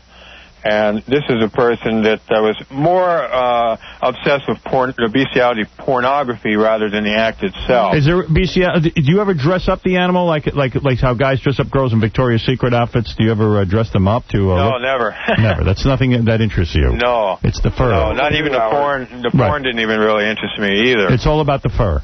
Correct. Okay, Dr. Franco, you're on the air. Hello. Yes. Howard. Yes. I just thought I'd mention that the corollary between pedophilia and the animal thing is very, very close. Yeah. Reason being that pedophiles prefer children because they're afraid of adult relationships, anyone who is of an equal power status. Right, so the animal is helpless. A young victim because just the same way they do dogs. Whenever you did this, did a dog ever bite you? Pardon? Did a dog ever bite you and fight back? No. Never? No. They like it? Apparently. Okay. Joe, you're on the air. That can be misleading because it's basically a training of the dog. I see. Joe, you're on the air. Yeah, Howard, this guy, Mike, is the true definition of being in the doghouse. But you should have him on the show so we can get a couple of people from the outer boroughs to come over and give him a good stick whipping. Let's go to Java, my dog, on the phone. Java, go ahead. Yes, Howard. Yes. One thing we miss most is you coming by the house, and don't let my babysitters no more. All right, get out of here. You're not even funny. Let's go to Steve. A lot of people have a lot of questions. Hang in there with us. Steve, go ahead. Yeah, hi. I just want to say that this guy should not have sex with any like AIDS, and is it possible that problem on our hands. I asked him that already. I said, can you spread the disease? He said more dogs get disease from humans than humans get from dogs. There's always a possibility that something could mutate whenever you're mixing body fluids, whether it be people or animal. That is a potential. Yeah, you might actually make up a brand new disease. AIDS got around? Yeah. Some guy had sex with a monkey? No, actually, the way AIDS got around was that. That's a whole nother topic. That's a urban legend. A vaccine was made called the polio vaccine. It was made with monkey parts, and that's how we got AIDS. Mike, you're on the air. Yeah, first I'm going out and change my name today. Second, this guy gives new meaning to the phrase "give the dog a bone." Right. Right. Yeah. Well, what do you want people to do? Do you want them to go on your website, Mike and Greg? Yeah, that's the best place to get information about this. More details there about the various problems for the animals. We also have links to professionals such as criminology professor Piers Byrne, who has some excellent articles on calling this interspecies sexual assault. All right, so you guys are on the Internet battling the people who want to have sex with animals. They're called zoophiles or something. Mike, go ahead. One last comment. Yeah. So, Howard, I got a couple of things real quick. Why don't you glass sucks with your dog? That's first of all. All right, go ahead. Second of all, this guy brings new meaning to the position dog style. That's now, I have one more thing to say, Howard. So far, you've said nothing. Yeah, all of it we could have done without so far. Hey, you know who really loves his dog style? Who? I can't say it. I was going to say your ex-wife's name. Oh, Rat. Get out of here. Get out of here. Well, anyway, you disgust me. You know, but the thing that's really killing me is all these people get together on the Internet. Yes. Let's close that down. We got to close the Internet down. Isn't that the answer, really, guys? No, you can't really do that. No. Although we do have evidence that the Internet is causing a lot of people to get hooked up into this activity that otherwise wouldn't. There are like support groups out there and so on, and there's curious or confused, lonely teenagers out there who run into this and they're befriended. And it's almost like a cult, like I was saying. And so, Greg, let me ask Greg a quick question. You're also an advocate for veterinarian malpractice lawsuits. If you take your dog to the vet and the vet loses your dog while they're walking it or something, this happens a lot, evidently. You want to have lawsuits against the vet? Right. You can't sue a vet? A lot of times the veterinarians and professionals are excluded from malpractice, and even if they are guilty of a civil suit, and then the most they have to provide is the cost to replace the animal that they lost or killed. So what you're saying is we don't value the animal very much. Right. An animal is just a piece of chattel according to the law in most states, just like your wristwatch or the chair you're sitting in. All right, well, okay, there it is. There is a case here, Howard, where a guy, his dog got out of the yard or something, and he was taken to one of those shelters, and he they called, and he said, I'll be there tomorrow. They have 5 days to pick up the dog, and the dog was euthanized. I heard about that. That very next day. Would you talk to the dog? Interested on that, Howard, I also have another site. That's my wife's site, which is www.helptoasty.com. Helptoasty.com? Right, which also has some veterinary malpractice and other animal welfare issues on it. Mike, would you talk to the dogs during sex? Not necessarily, no. I mean, there's not a lot of... You didn't bark, did you? No. Bob, what is it? One final question. Yeah. Hello? Go ahead, Bob. I'd like to know if the dog nut prefers any particular breed of dog. He likes the more... Or he likes mutts. He likes the bigger breeds, right? Yeah, he likes the bigger breeds. What's your favorite breed? It was St. Bernard, although that wasn't just the only breed. There are other He ones. doesn't like Yorkshire Terriers? No, that's too small. Evidently not. Has he ever performed a homosexual act on a dog? Yeah, that's exactly what we've been talking about, dude. Wake up. All right. Yeah, Anyway- actually online, a lot of these zoophiles or bestial practitioners, they actually have their own surveys, and they'll identify themselves with sexual orientation for human and also for animal. And sometimes it So it's becoming acceptable. It's becoming acceptable. Well, it's becoming acceptable amongst themselves, and what they're doing is trying to get laws removed. There's a zoophile in Bangor, Maine. It was in the news. He has intercourse with a 36-pound female dog. Now, that is obviously abuse. How could you be proud of that? Hey, Benji, have you said around the office that you want to have sex with a deer? No, I was joking around. I said, if you had to choose an animal, I think a deer would be the sexiest animal. A deer is the sexiest animal, too? If you had to choose an animal... Deer are pretty small internally, believe it or not, even though they're a large-sized animal. Boy, Mike, how do you know that? Well, just from knowing anatomy. No, I think it's gross. Believe it or not, Howard, there are zoophiles online that prefer animals like deer, and also dolphins is another preferred one for some of the aquatic. Dolphins? Yeah. You've got to be kidding me. How would you have sex with a dolphin? That's a bizarre one. You know, there are a few of those on the internet. It's really the most bizarre thing I've ever heard of. A dolphin. You look down on dolphin lovers. As a dog lover, you look down on dolphin lovers. What's wrong? But the other thing I don't understand is that these guys, they go and they have sex with dolphins, as you say, and things like this, and they're proud of it. And you say there's a porno, animal porno? Yeah, there's a plethora of animal porn on the internet that while it's illegal in the federal laws, some of the acts are not, in 25 states. And would I actually be able to buy a porno of a guy having sex with a dolphin? I don't think you would be able to find that. It would be so rare. Would I be able to find one with a man and a deer? You might be able to find that. I've seen porno with a woman with a horse. Yeah, most of those are prostitutes. They're paid to do that, or they're drug addicts. Right. Doing it for their next fix. You look at most of the women in those porn flicks with animals, and they don't know what they're doing. They look like they're half drugged. Right. Your predominant practitioners of this, Howard, are usually white males in their upper teens to early 20s. So when I see What is wrong with the white males? Please, these white males.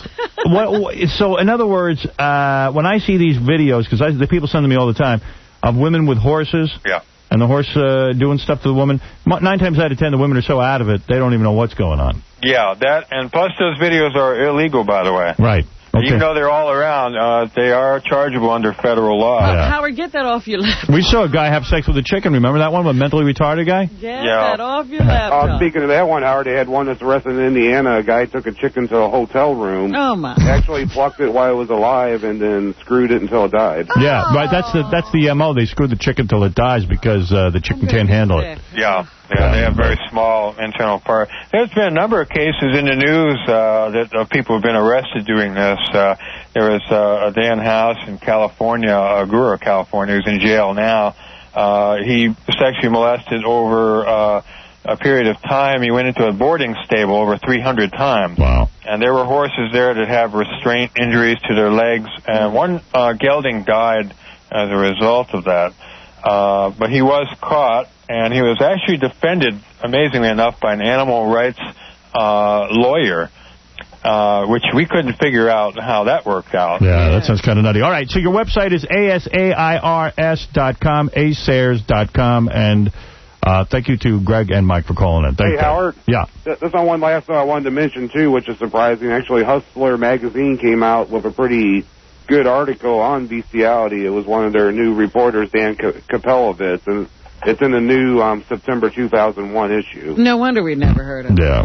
Called Animal Attractions. All right. Hey, thanks, guys. Hey, thanks, Howard. All right, later. Okay, thanks a lot, Howard. Hopefully not later. Have a happy day. Yeah, I'm happy. Well, there's a guy who used to have sex. He's had sex with over 100 dogs. Who heard it here first? Who let the dogs out? Who?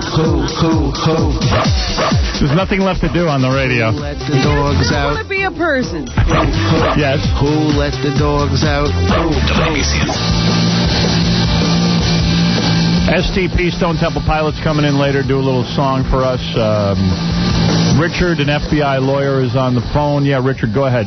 Make your statement. Hi, I just wanted to talk to you about the last segment that you had on, Howard. I think they alluded briefly to the fact that it is a felony at the federal level to perform some of these acts, but they said that in individual states it's not necessarily illegal. What I wanted to tell you, though, is that the federal government, the FBI in particular, has set up a number of porn sites that feature bestial material in an effort to catch people who traffic in this stuff, who make this stuff, and anybody who goes to those sites, it's indeed possible for the federal government to know that you've been there and to prosecute you. Good. Why would you tell us that? Let it be But secret. if you're a guy? I know people say to me, hey, go to this website to check out bestiality or something like that. I'm not into bestiality, but sometimes people tell me go to these websites and think, hey, maybe there's something good for the show. I'll take a look at it. If you tell me just by looking at something you can go to jail? Absolutely right. Don't you think that's kind of wrong? Nope. It's a I do. felony to create it, to possess it. That I understand, but I mean, what if you're... to look at it. Yeah, I mean, like people send us this stuff all the time. You know what? Well, that's different than going on a website and looking at it. Really, I don't think it should be illegal to look at on a website especially if you don't know anything about it. I got really scared for the first time ever, working with the show. Somebody sent me something, and I went to a link, and it went to another link, and the next thing I know, I don't know whether it was real or not, but it was supposed to be like underage teenage girls. So I got off the site, and then it had left some weird pictures on my hard drive. So I went to look at something, and it left a cookie, it's called. And I was just like, I kept erasing it, and I'm like, I hope the cops don't kick my door down. I think I'm like some sort of child pornography. Hey, by the way, Richard, because you're an FBI lawyer, I'm kind of glad you called in. This is something that's kind of weird. I'm reading a magazine at my shrink's office the other day, right? It's New Yorker. Uh-huh. And there's a big ad by the American Civil Liberties Union, and I got to tell you, this is kind of disturbing. The ad says that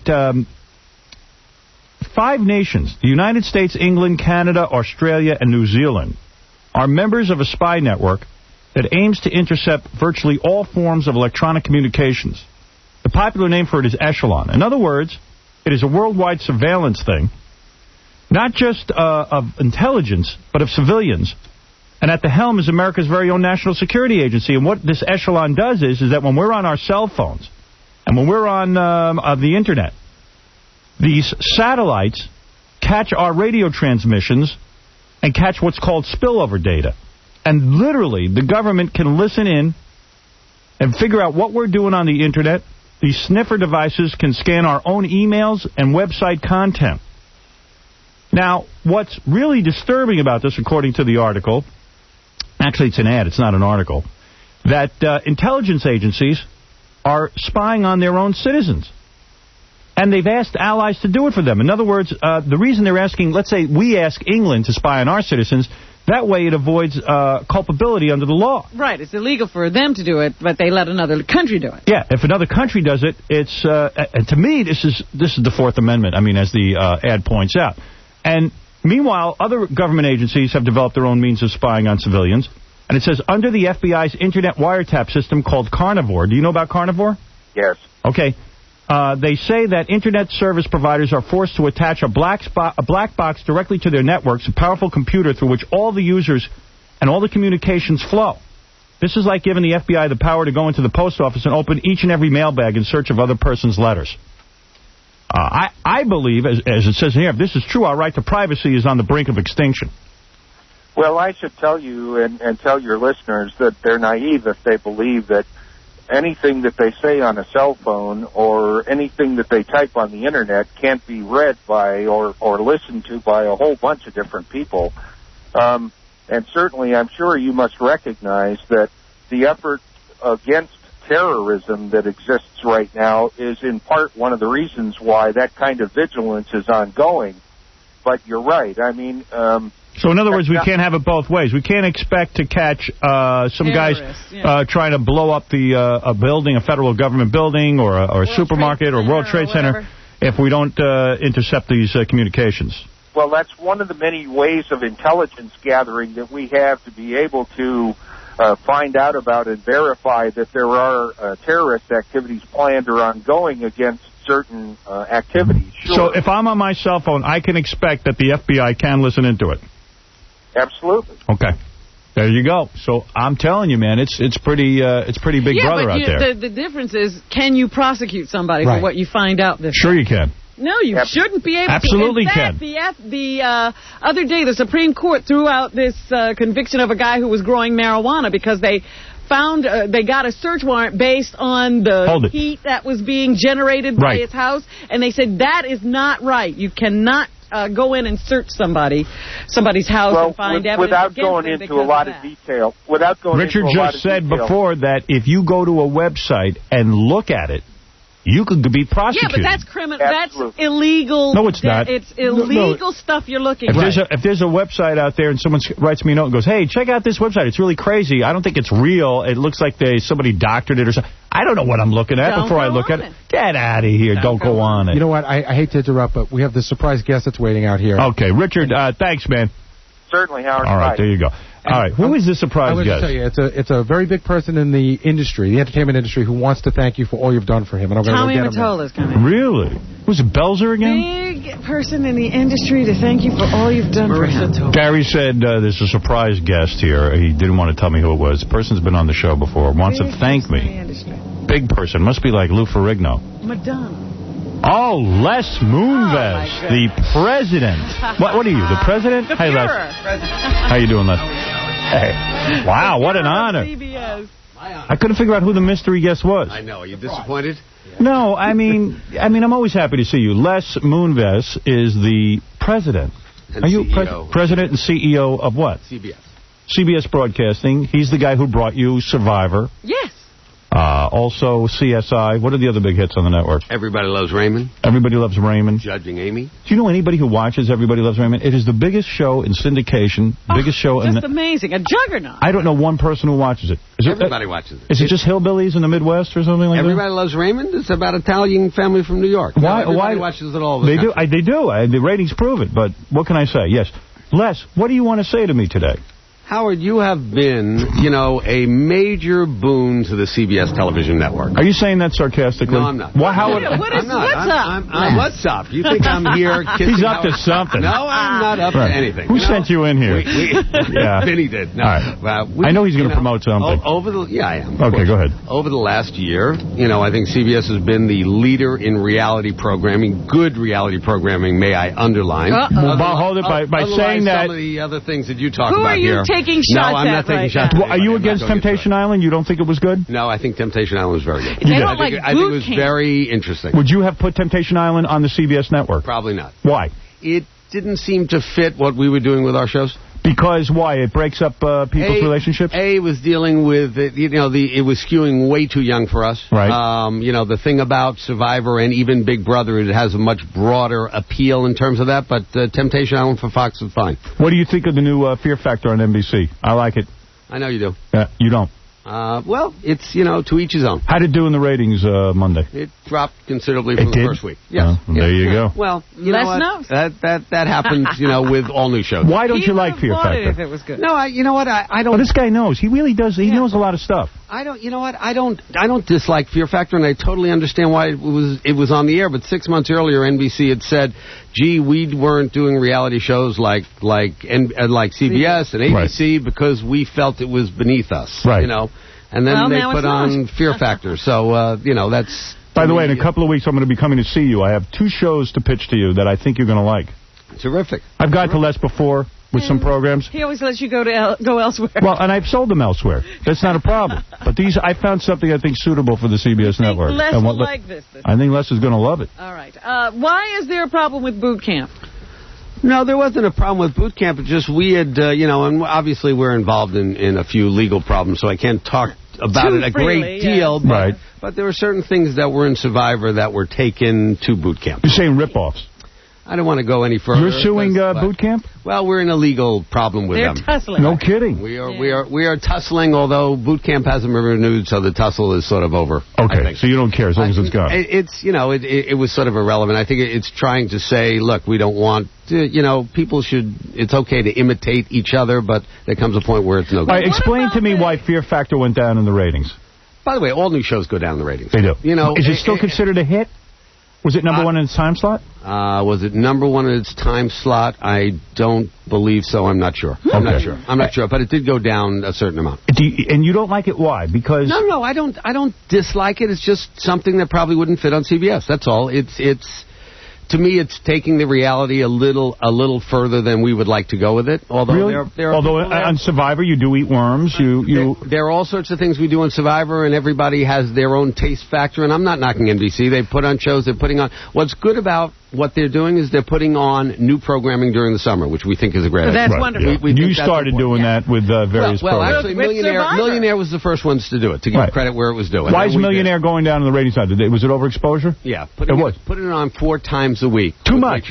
What about the Weakest Link being syndicated? Is that the death now? That's the death. I think. Well, it may not be. I like the show you had on last week about why rock and roll bands go down or TV bands go down. What are the things Jumping the Shark. Jumping the Shark, exactly. Which was a lot of fun listening to last week. Yes. You know what? Actually, some of our stations are buying Weakest Link, so we're hoping it does better in syndication than it does on the network. So when Millionaire goes down, because I'm sure you were pissed when Millionaire first came out. You said, "Damn, I should have had that one." Well, not that, but it was kicking our butt for a while. It was. And now is it not such a hot property? It's not as hot as it was before, and clearly Survivor became the hottest show on television, which was a great thing for CBS. All right, yes. Now, what about the knocks against Survivor that it's rigged or manipulated in some way? Rig it more, I say. Who cares, as long as it's good. Once again, we're involved. I love it. We're involved in all sorts of legal disputes about. All I can say is Survivor is not rigged. Survivor is show business. Right. By the way, Fear Factor was down 14% with 10 million, and Weakest Link was number one with 12 million. So Weakest Link went up.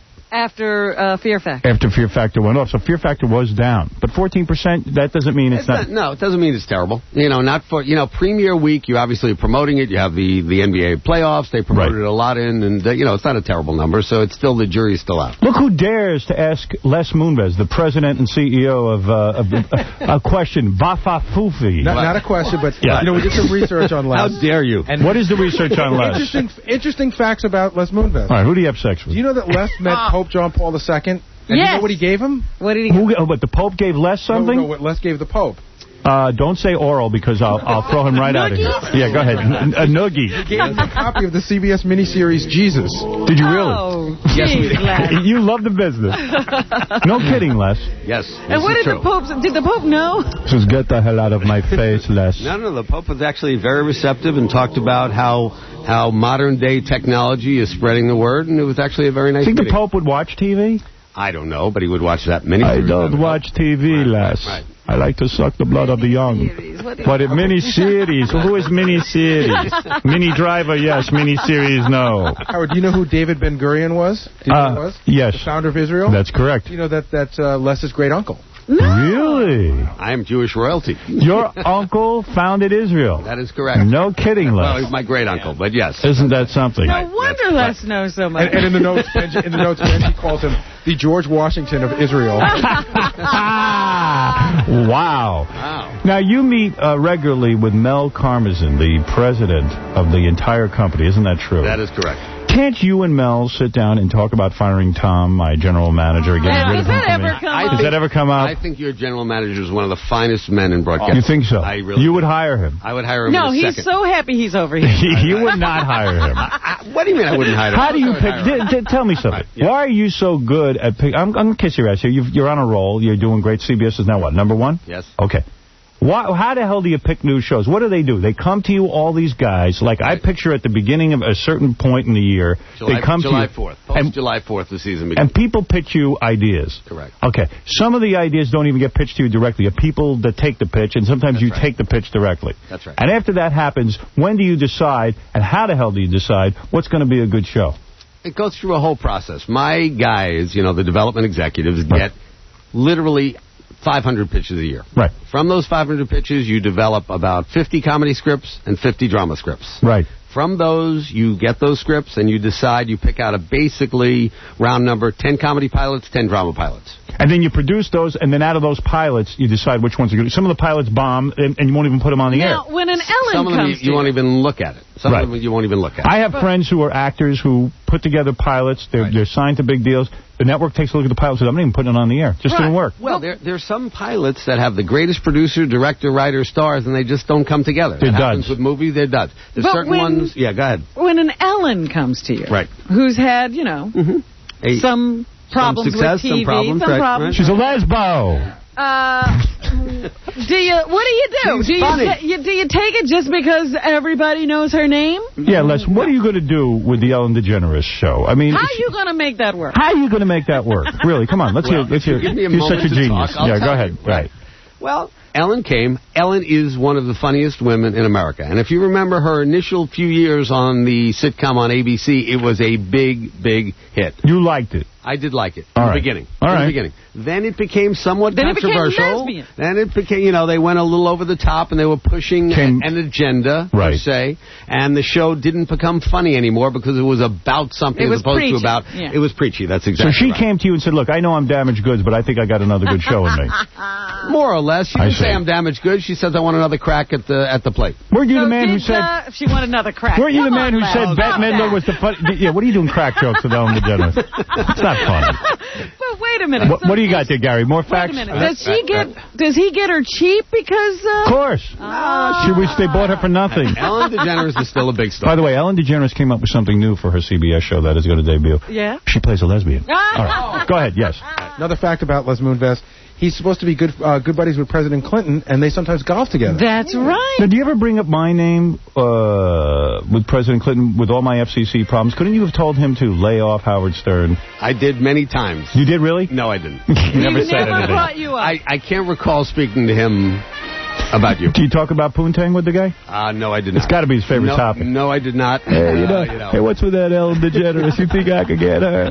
You think she'd do a three-way with me? He didn't do that. What do you do with him? Where do you golf with this guy? We've golfed in L.A., in South Carolina, in Go to dinner with him? I've gone to dinner with him a few times, yes. Is it basically stag, no wives when you're with him? You know what? I haven't seen him in months. You never bring your wife to the meeting? No, I wouldn't. You know trust that. Hillary? Right. No. Right. Do I know Hillary? Yes, I know Hillary. You do? Well. Yes, Wow. I do. Wow. Ever see his penis? Oh.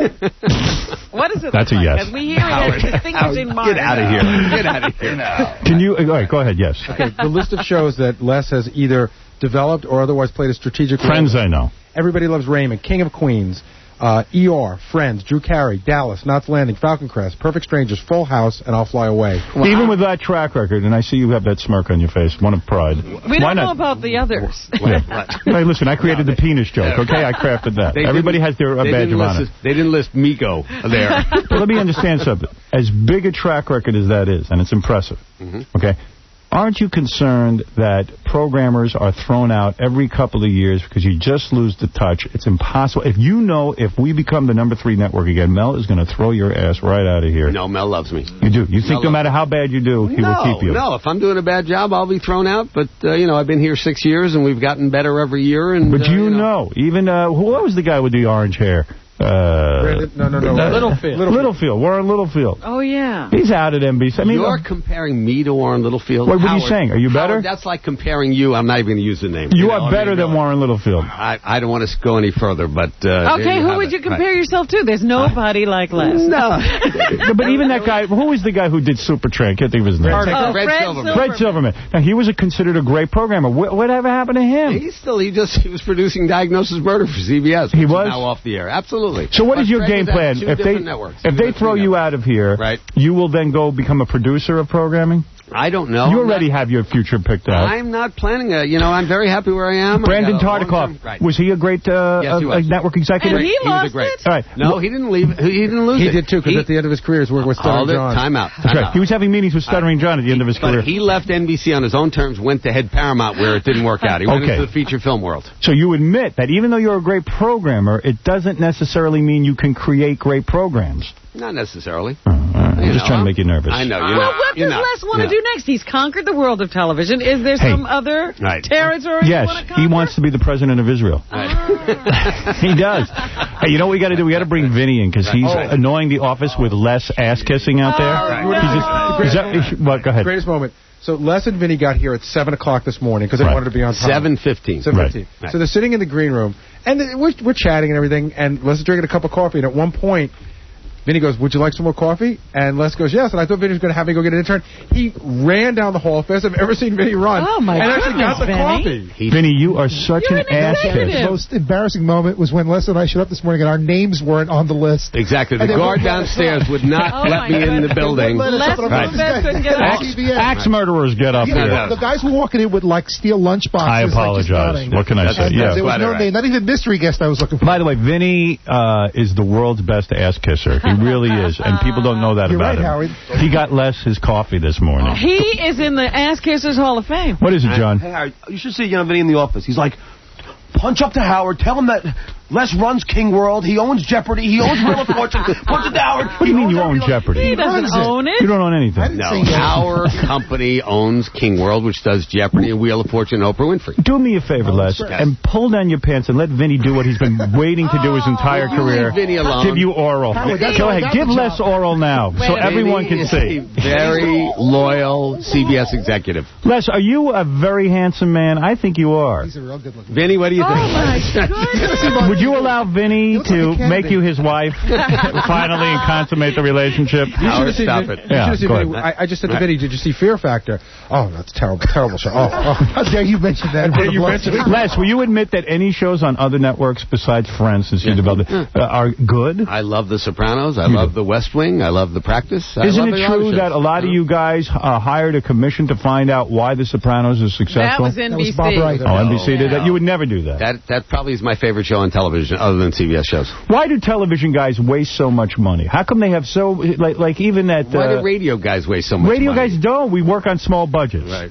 Go ahead. I was just going to give you 2 quotes from Les, and then I'm done with all the notes on Les. Right. When they asked him about Bill Cosby, he said, "I will forever be in Bill Cosby's debt." Why? I don't know. It didn't say why. Why are you in Bill Cosby's debt? When I came to CBS, yes, we were so badly in 3rd place, we were in 4th place. Right. That's how bad we were. Right. No stars would come here. CBS was like the desert pariah. island that nobody would go to. They were going to NBC, they were going to ABC, they were going to Fox. Good. Bill Cosby was the first star that stood up and said, all right, I'm going to do my new show at CBS. And, it was a real shot in the arm at that time. Then you stop playing with yourself. I mean, really. And then the other quote is when asked what he personally thought of Howard Stern, Les responded, "No comment." What? When was Thank that? you, Les. When was that? Hold on. When was that? That was well, at least you said nothing negative. Wow. Wow, Les, that's that I don't remember that show. Everything publicly I've said about you has been very positive, Howard. You know that. Who are the 3 sexiest actresses in Hollywood right now, Les?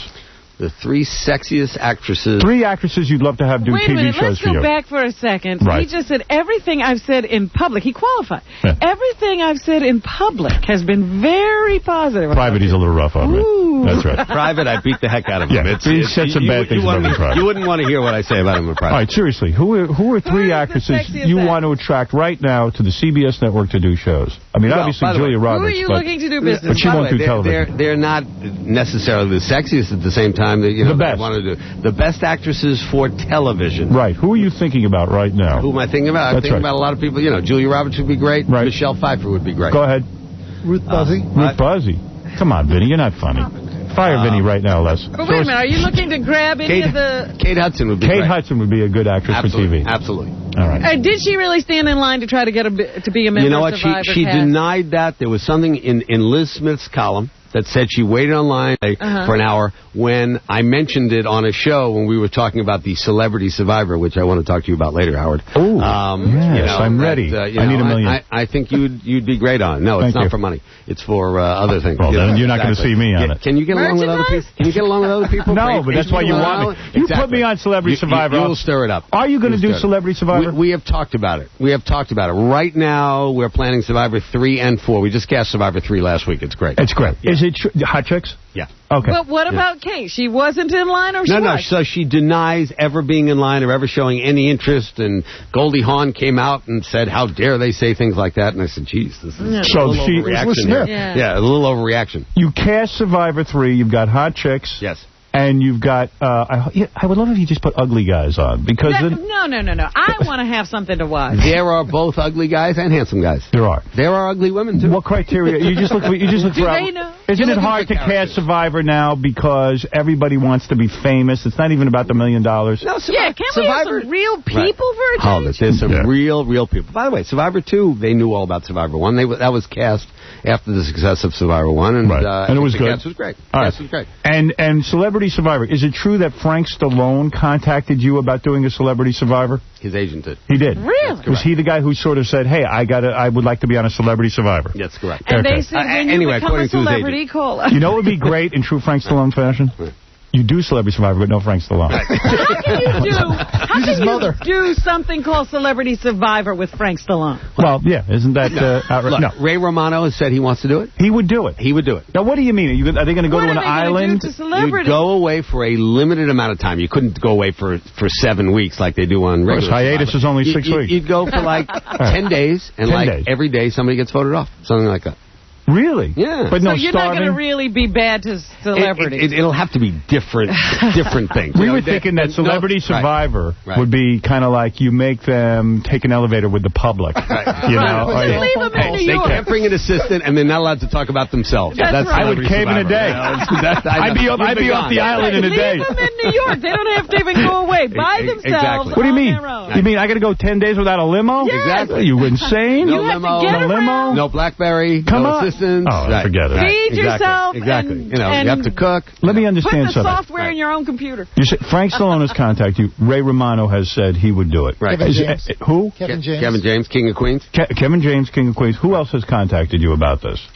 We've talked to a couple basketball players. Kobe Bryant. Really? Kobe Bryant. Kobe would do it. Kobe would do it. Would he bring the white wife? Can't bring Not allowed to bring wives. Not allowed. Can Howard bring his girlfriend? What? No. I can't bring my girlfriend? No way. She's a ratings grabber. She's a survivor. She's a survivor. She's with me. We might take her instead of you. That's right. Right. We should take both of you. All right. So you're saying that these are the people who are contacting you, and you are going to go ahead with this, you think? We think, yes. Wow, I would love to see that. Yes. But what are they playing for? Yeah, tell me, what are the stakes? I don't know. Give them their own series on CBS. Fine. Please. That's Ray Romano and Kevin James already have their own series on CBS. Take it off if they lose. I got to tell you something. Right. I think on regular Survivor, they got to up the ante more than $1 million. I believe the last time... you are jaded. You don't think $1 million changed Tina Wesson's life? No, I think that Colby was willing to walk away from the $1 million because he thought that if he looked like a hero and gave her the $1 million, that there would be more money. And supposedly he's going to be in movies from this. You wouldn't believe the people Colby is hanging out with in Hollywood as we speak. That's right. More than $1 million. And when we asked him the question, if it was $10 million, would he have made the same decisions? And he said no. Well, that's what he's saying. And by the way, with him, I believe it. And he's going to... Up it to $5 million. Look at all the activity all these people are having. Right? Listen to me, $5 million. Jerry's announced she's going to be in Playboy, right? Yeah. Michael Skupin is running for office in Michigan. By the way, if he wins, I say we should end America today. Thank goodness nothing has happened for Kentucky. He's as qualified as Jesse Ventura was to run for office. I know, and that's sad. Well, maybe. All right, but go ahead. I think Jesse's more qualified. You're telling me that there's some guy out there toiling away in local government right now, saying, oh, for God's sakes, I would love to be a public servant. I'd love to be a congressman. Now I got to go up against Michael Skupin. I got to go in Survivor in order to get elected. Hey, so you will not up it past $1 million? Not right now. No. Really? No. What could celebrities play for that would make it really worthwhile? That it would make it interesting to me. I don't know. My guess would be it would be $10 million. a certain amount of money that would go to a charity. You can't. No. Oh, Do you think Howard Stern needs $1 million? Yes. Nah. Yes, he does. How about a divorced Howard Stern? Wait a second. All right, we'll give you $500 How and we'll about split it up. Sex with Les Moonves' wife. Oh, stop it. What do you think of that? Come on. Stop it. Come on. That's not fair. All right, well, come on. That's not fair. Will Robert Blake be on Celebrity Survivor? Robert Blake but we are and doing a Beretta Returns movie. Are you really? No, we're not. I would love it. Grab him. I would watch it. Right, the man's innocent until proven guilty. Well, what about a Survivor with Robert Blake and O.J.? What about Everybody O.J.? will want to get off Is there the a place island. in network television for O.J. or is he finished? I don't think he We would did a be great appearing O.J. movie. on If O.J. called you and said, I want to be on Celebrity Survivor, would you allow him? No. Why? Oh, come on. Come on. I don't. All right, you're fired. Right. You can't fire me. But O.J., Beretta, and Charles me, Manson. I fire you. Yeah. That's a line from The Godfather, You right? could probably fire me, right? No. Are you higher I up in the can't- company than me? You Am are. I? He's No. on the board. He's on the board. He's How did not he just get the on the president. board? No. I was Mel's closest confidant in the company. It makes you jealous talk that to Mel me. and It I does. close. It does. You'll never get put You on know? any board. Wait a second. Exactly. What board are you on? What board are you on? Seriously. Viacom. Viacom board. Why? Yes. Why are you and not me? Seriously, why? I was so loyal to Mel all along the way. Oh, don't How did go you down get? this. How did you get? I was on the CBS board, and then when the companies merged, I Always became boards, part of huh? the Viacom. Can I just say something? What does it mean to be on the board?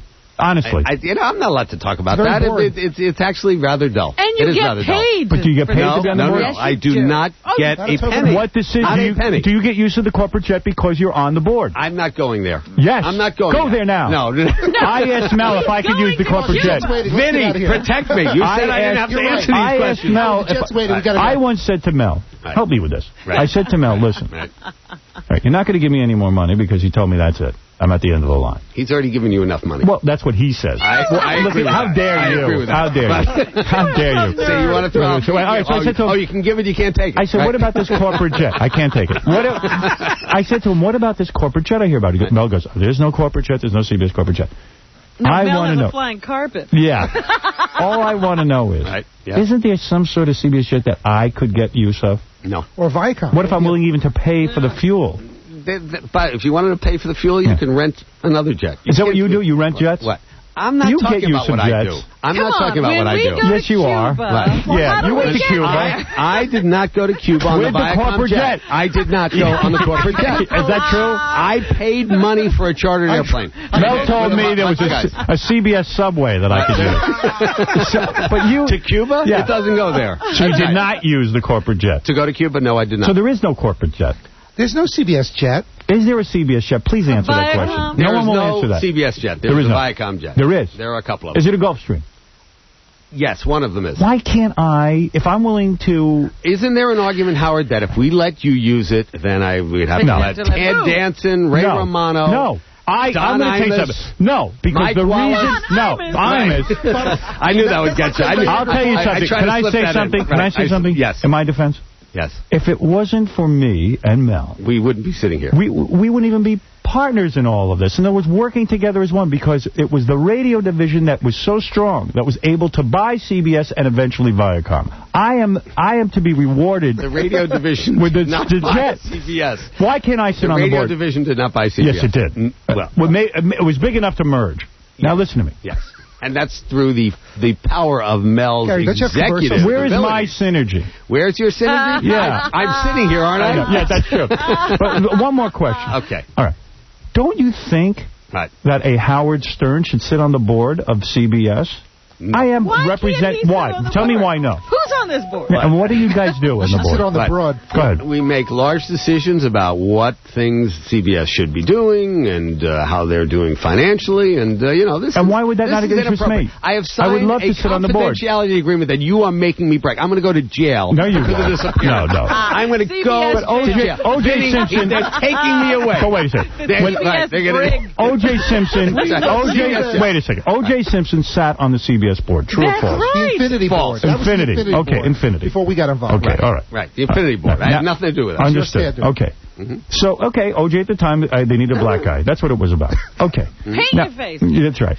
Can we go to a different Are there subject? blacks on I'm the here to CBS talk board? about Big Brother. Big Brother is coming on July 5th. I want to talk about that. Get back to the talk board. about the chicks I want on to Big sit on Brother. the board. Let's talk about the How chicks do on I Big get Brother. on the board? You're not, Howard, I don't think that will ever happen.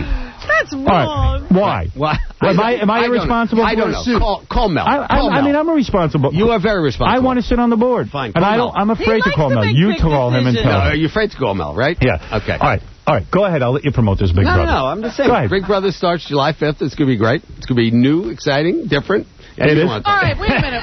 Go ahead. Will the house have windows this time? What is it, I Vinny? just want to say that of all the shows we've done, Big Brother is your kind of show. No, listen to me. It is. Big Brother was not as big as you hoped the first time around. I'm surprised you're bringing it back. Listen to me. Listen to me. Don't interrupt me, Vinny. You ass-kissing so-and-so. But you are claiming that the reason you're bringing back Big Brother, that it actually did okay, the demos were good. Yes. You know, and it had a strong internet component that was very loyal. You are not allowing the audience this time to vote off people, which is smart. You voted off the most interesting people first. Anybody who had a strong personality. The audience so is voted. that why it will be more successful this time? There are a number of things. The house is going to be better. The contestants are going to be better. Better looking? Better looking and more interesting. We're doing the casting this time. Last year it wasn't We've us. casted. We've been a lot more involved with it. It's going to be a much more interesting game. Vinny, when you say us, are you really involved in this? Us is CBS. No, we're us. Vinny is involved in everything. I wake up in the morning and I BlackBerry Vinny. Look What's at Vinny. happening? Vinny is so excited to be sitting He next doesn't to get you. his black coffee without What me. is more exciting, sitting next to Les or your own wife? I love my wife. Yeah, but who's better, Les or your wife? If you were on a boat, Who is? Yeah, if you're on a boat. and your wife were on a I'm boat serious with now. you. You're on a boat. Les is on the boat. Your wife's on a boat. You can only save one. say one Who do thing. you save? Debbie, remember the pool. Leslie. You save Leslie, right? Okay, that's what I want to And then know. my wife. Vinny, polish Leslie's shoes and get to it right now. Well, Les, when does it start, Big Brother? July 5th. July 5th is the big. On 3 I'll days a give week. it another 3 days a week. Yes. That's quite a commitment. Well, That's a big commitment for last our year network. was on 5 times a week. Right. Three times a week So is 3 times fine. a Talking week about a will be enough. commitment for me. It's going to be much better this And the point is that it's summer. There's nothing new on anyway. This is going to be something at least new. And, by the way, as you said earlier, the ratings last year were decent. Yes. But it was compared to Survivor, which was a massive hit. Okay. All right. Got it. Anyway. All Are right. we still going to have that annoying newswoman interviewing the people? Julie Chen is spectacular. Really? She's great. She's great. Who's having sex with her at the network? She's easy on guys. You are? Vinny? Yeah. Okay. I'm trying. All right. Listen to me. Les, honor to have you here. Thank you, Howard. The top programming guy in the country right now. Everybody wants to hear what you have to say. Right. Everybody loves it. Will Vinny? we be interviewing Ellen to promote her show? Ellen DeGeneres. probably. I'm going She'll to tell be you here. something. I don't think she will come She in. will come in. I bet you she will come in. I met her at the that CBS thing you threw at the At Carnegie Hall. at Tavern on the Green. Right. I was man enough. She was man enough to walk over. We said hello to one another. We Right. did not have anything to say to each other, but we did say hello. She's a wonderful lady. She Really? is. You She needed really a is. buffer. You needed me there. Have you met the new girlfriend, Les? Yes. You have. Yes. Sexy gal? Very attractive. Yes. Do you ever think about them together? Never. Do you ever think about what they do together? Never. You don't. You Never. never have thought about it. Never. I Not don't once. believe you. Not once. David Letterman, when should he retire? What? What? Never. What? Nobody hears it. Curveball. All right, curveball. All right. Never. All right, let's take a break. I want to thank Les Moonves, the president, CEO, board member, Viacom jet user. He's everything to all people. And somehow he got on Mel's good side compared to me. And he stole my girlfriend. How does he beginning, Howard? We're like brothers, You right? And you're stole like Mel jealous. from me. You're like jealous that Mel likes you better now. You stole, yeah, he does. It was very I'll admit it. Right. It was very awkward. Howard used to yell at me about you when we started doing the show. But now Howard and I are friends. Exactly. He doesn't You yell both hate anymore. me. Right. Let's do me one last favor. Order Vinny to do something degrading right now. I am not going to do that. Vinny is a good guy.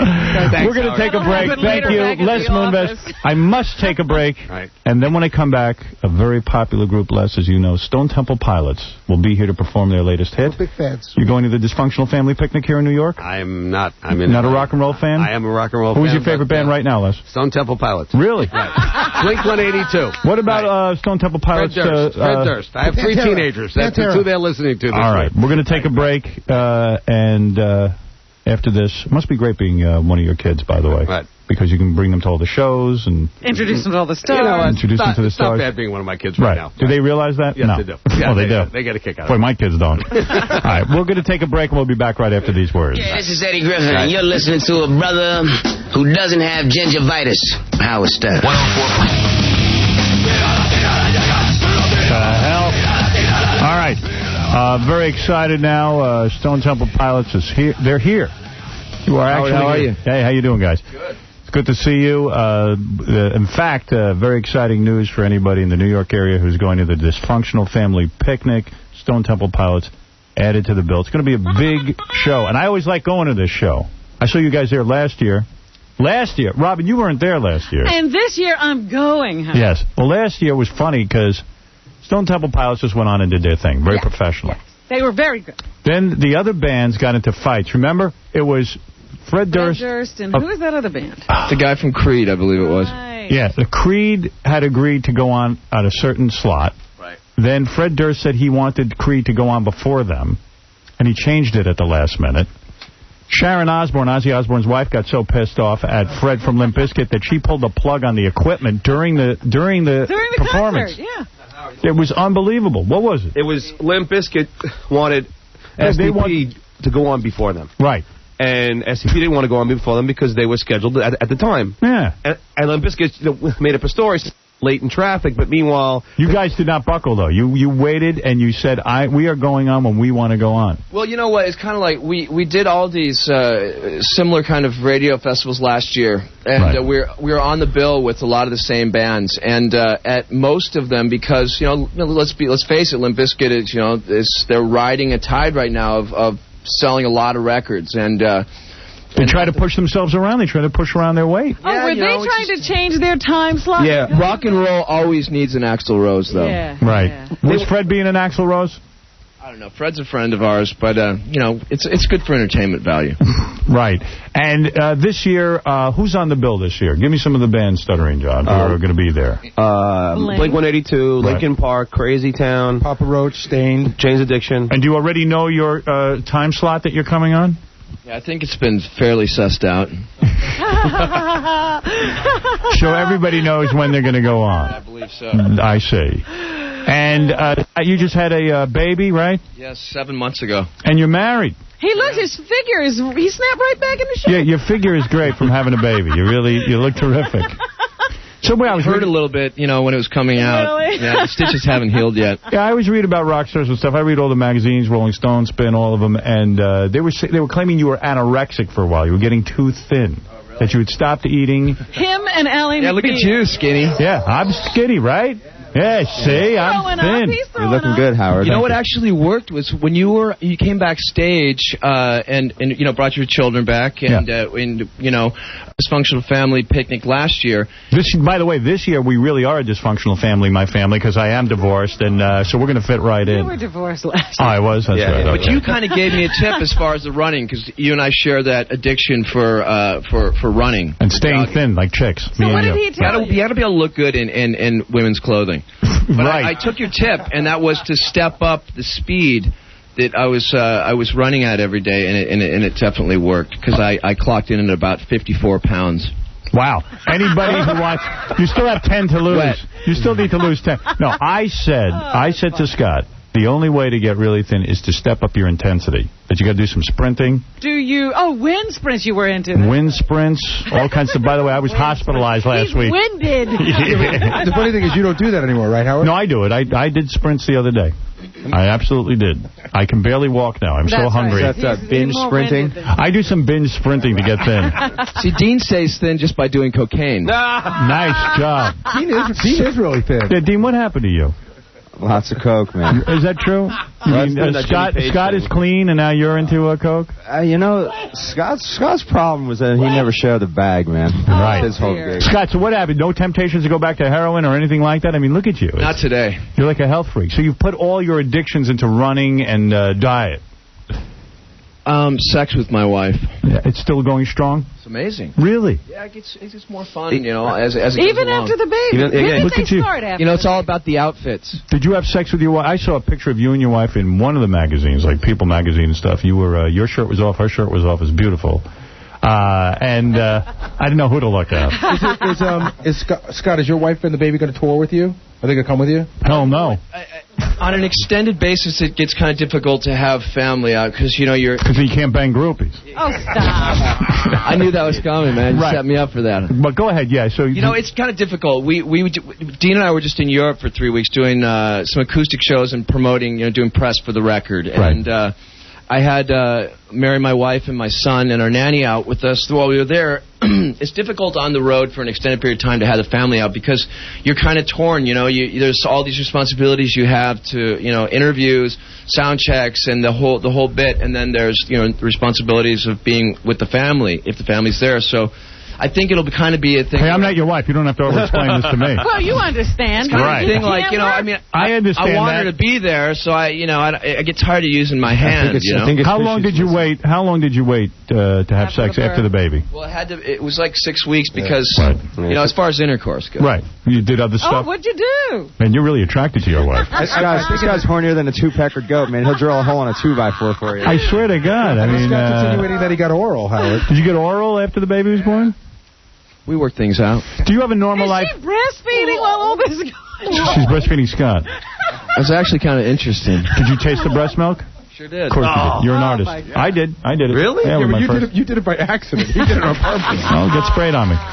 So do you have a normal life? Do you buy your wife a gift after the birth of the baby? Do you get her something special? Yeah, you know, all of us have really normal lives. You know, the only time we're ever in the maelstrom of this whole, you know, business of the entertainment business is when we're out touring or promoting a record. You know, when we're in jail. Right.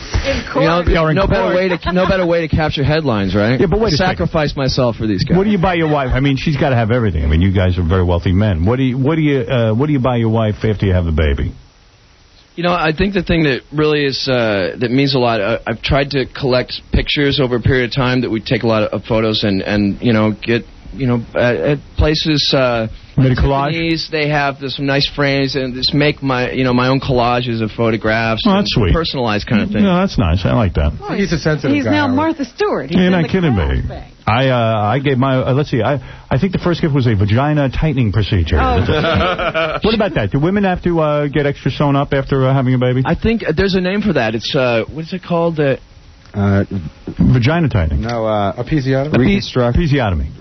And that's actually when they cut it. They actually cut it. Right, that's the episiotomy. But you know what? That is done, and my wife had a fantastic doctor. Really? Yeah. So everything's good.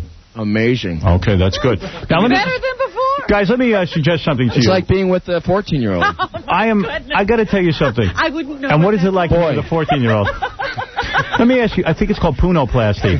Let me ask you boys a question. Wherever you go, whenever you say you're coming on the show, there are tons of girls who want to get in here and watch your performance. What do you think about that? A couple of girls were out there crying in the hall. Yeah, we met them last night. They were here last night. They're here. We would love for our fans who came here to come in. There was some girl out there with her father. She's 20, the old man's 50. He's a fan, too?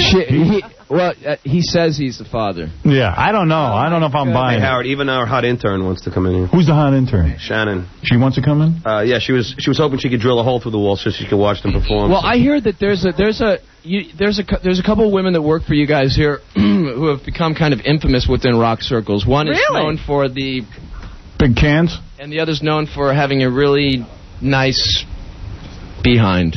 Girls walking in are blindfolded. Why are they blindfolded? Because I thought it'd be exciting to take off their blindfolds and let them see their heroes. Girls, why do you want to see Stone Temple Pilots? Well, what is the reason? Good answer. Put on the mics microphone. Are not on. That's it. Why do you want to see Stone Temple Pilots so badly? That you would camp out? Don't you have school? No. We don't have school. We work full time. You do? What do you do? We work in a children's clothing boutique. Is it true that you were out in my hall crying to meet Stone Temple Pilots? Crying and shaking. And you were. Why are you not crying now? That's such a disappointment. I'm sorry. We're in shock. You're in shock about what? I'm going to kick you out of here because you're not crying. No, please. I miss out on everything this band does. We have been so screwed over. The last time they were on Howard Stern, we were supposed to call in and get tickets to a show the K-Rock was doing. We called all day long. 6 hours we sat on my bed with phones to our ears. We couldn't hear for the rest of the day. What is it about Stone Temple Pilots that you worship them so much and not me? It's no. Howard, I have a bumper sticker supporting you on my car. Really? Because, quite frankly, my ego can't stand this. You girls would have sex with Stone Temple Pilots if they asked? No. Oh, good. Then that's fine. All right. No, it's not about that. Right. Then bring in the interns. Yeah, right. Get rid of these chicks. No. But it's not about. It's really just about the music. I know it sounds really stupid, but it really is. Girls, let me tell you something. That was the wrong answer. You're going to have to leave right now. Goodbye. Take them out of here. That's it. What is it about the music? Come on. No, they're not allowed to be in here. No. You're not. I'm going to have to say goodbye to you now. No, please. You cannot watch Stone Temple Pilots. No. Casey, Gary, show them out. No! I'm sorry. You were very close to getting in here, but you're going to have to leave. No. Maybe they should sing it. Maybe they should sing a few bars. They have to leave. Go leave. No. Take them out of here. Take them out. Come on. Goodbye. No, please. Goodbye. I'm sorry, we got to turn around. Oh, poor girls. I want them to cry. I know, but they're they're not. All right, let them sit down. I thought they were going to cry. She's crying. She is crying. Good, get the one that's crying. I got the tears going. What's the matter, honey? Try to the camera. All right, take it off. Let's see her cry now. That's it. She's crying, ladies and gentlemen. Ma'am, why are you crying? Why are you crying? Because we've been through so much bad stuff over all this. We've just been screwed over so many times. We got kicked out of Jones Beach 2 days in a row. Scott is coming over. Oh, he's hugging her. That's what I wanted. That's it. That's what I want. Man, Howard Did she take her blindfold off? Oh, yes. Tears. That was beautiful. A very special Howard Stern show. Hey, you see how I got the tears out of her? Did you love that? I got you to cry. When are you going to be arrested? What is it? By the way, the boys are going to be performing in just 2 seconds. Yes, Mark, what is it? Hey, Scott, how much methadone you on now these days? Hey, what's that about? You don't take methadone, do you? No, he doesn't need it. Why not? What's your problem? He's got a kid now. He's all straightened out. Get out of here. Oh, here's this chick with her dad. Where's Dad? Oh, we're not sure that's the dad. Is this the boyfriend? Oh, it's Billy Bob Dad. What is your name, honey? Jillian. Jillian, you've been waiting outside to see Stone Temple Pilots. Is that correct? Yeah, well, I waited outside, then they brought me in. I called Monday, Tuesday. I was on hold for 4 hours. She's been here since like 6:30. Do you have the new album? Yes, I bought it yesterday. Oh, you do? Yeah. You have a Shangri-La-Dee-Da? Yes, I do. And what is Dad's story? Dad, what's your story that you're hanging around with your daughter trying to help her get into you? We're over here. We're from Staten Island, so I wouldn't let her take the train at that hour. Don't you work for a living? I retired. Oh, you retired from what? Isn't that great? Transit. You're 50 years old, you're done working, and now you hang out with your daughter. But, you know, she's 20, Howard. No, I still kind of work, but... He took the day off. Does your dad score with all your friends? Is that what's going on? No. Are you in, do you have a mother? Yeah. And you're still married? Yeah, I'm still married. They seem to spend. They have season tickets for the Rangers. They go to see Aerosmith together. They go to see STP together. Is your dad your best friend? Yeah, kind of. Is it kind of embarrassing to go to all these concerts and things with your dad? Not really. You go with your daughters, right? It's not. Well, I make them go with me. Yeah. In order to get in, they got to go with me. I'm bringing my kids to the dysfunctional family picnic. Yeah. Yeah, they can't wait to go. It's a good bond, really. Yeah, it's a lot. All right, go sit down, and we'll let you guys watch. And, is he an STP fan, too? Yeah, he is. Oh, he's way into his daughter here. A little sick, quite frankly. And what is this, one of our hot interns? Yes. Shannon? Is that Shannon? Oh, yeah, Shannon. She's like, drill a hole in the wall. Yeah, Shannon. Look at that can's on... Wait a minute. That's an intern. Hey, Gary, that's an intern. What's the matter? No. That's Shannon, hi. How are you? He was talking about these cans, right? Yeah. You want to see STP? Take a seat and sit down. Yeah, but is this a special outfit for STP? She dressed up for Sugar Ray. Yeah, she did. I'm sorry. What'd you say, guys? Yeah, go ahead. Boys, what's going on? Everybody got girlfriends, or can you have some sex with some of these girls after the show? You know, we have our wives convinced that if we have sex with young boys, it's not considered cheating. All right, so that's the move. Is anybody in the band not married?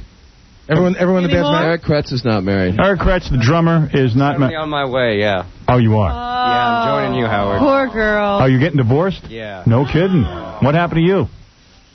Grew apart? Yeah, grew apart. There you go. Yeah, there you go. How much is Does half? he have kids? A very special Howard Stern show. How much? A rock and roll drummer's life. Eric Kretz.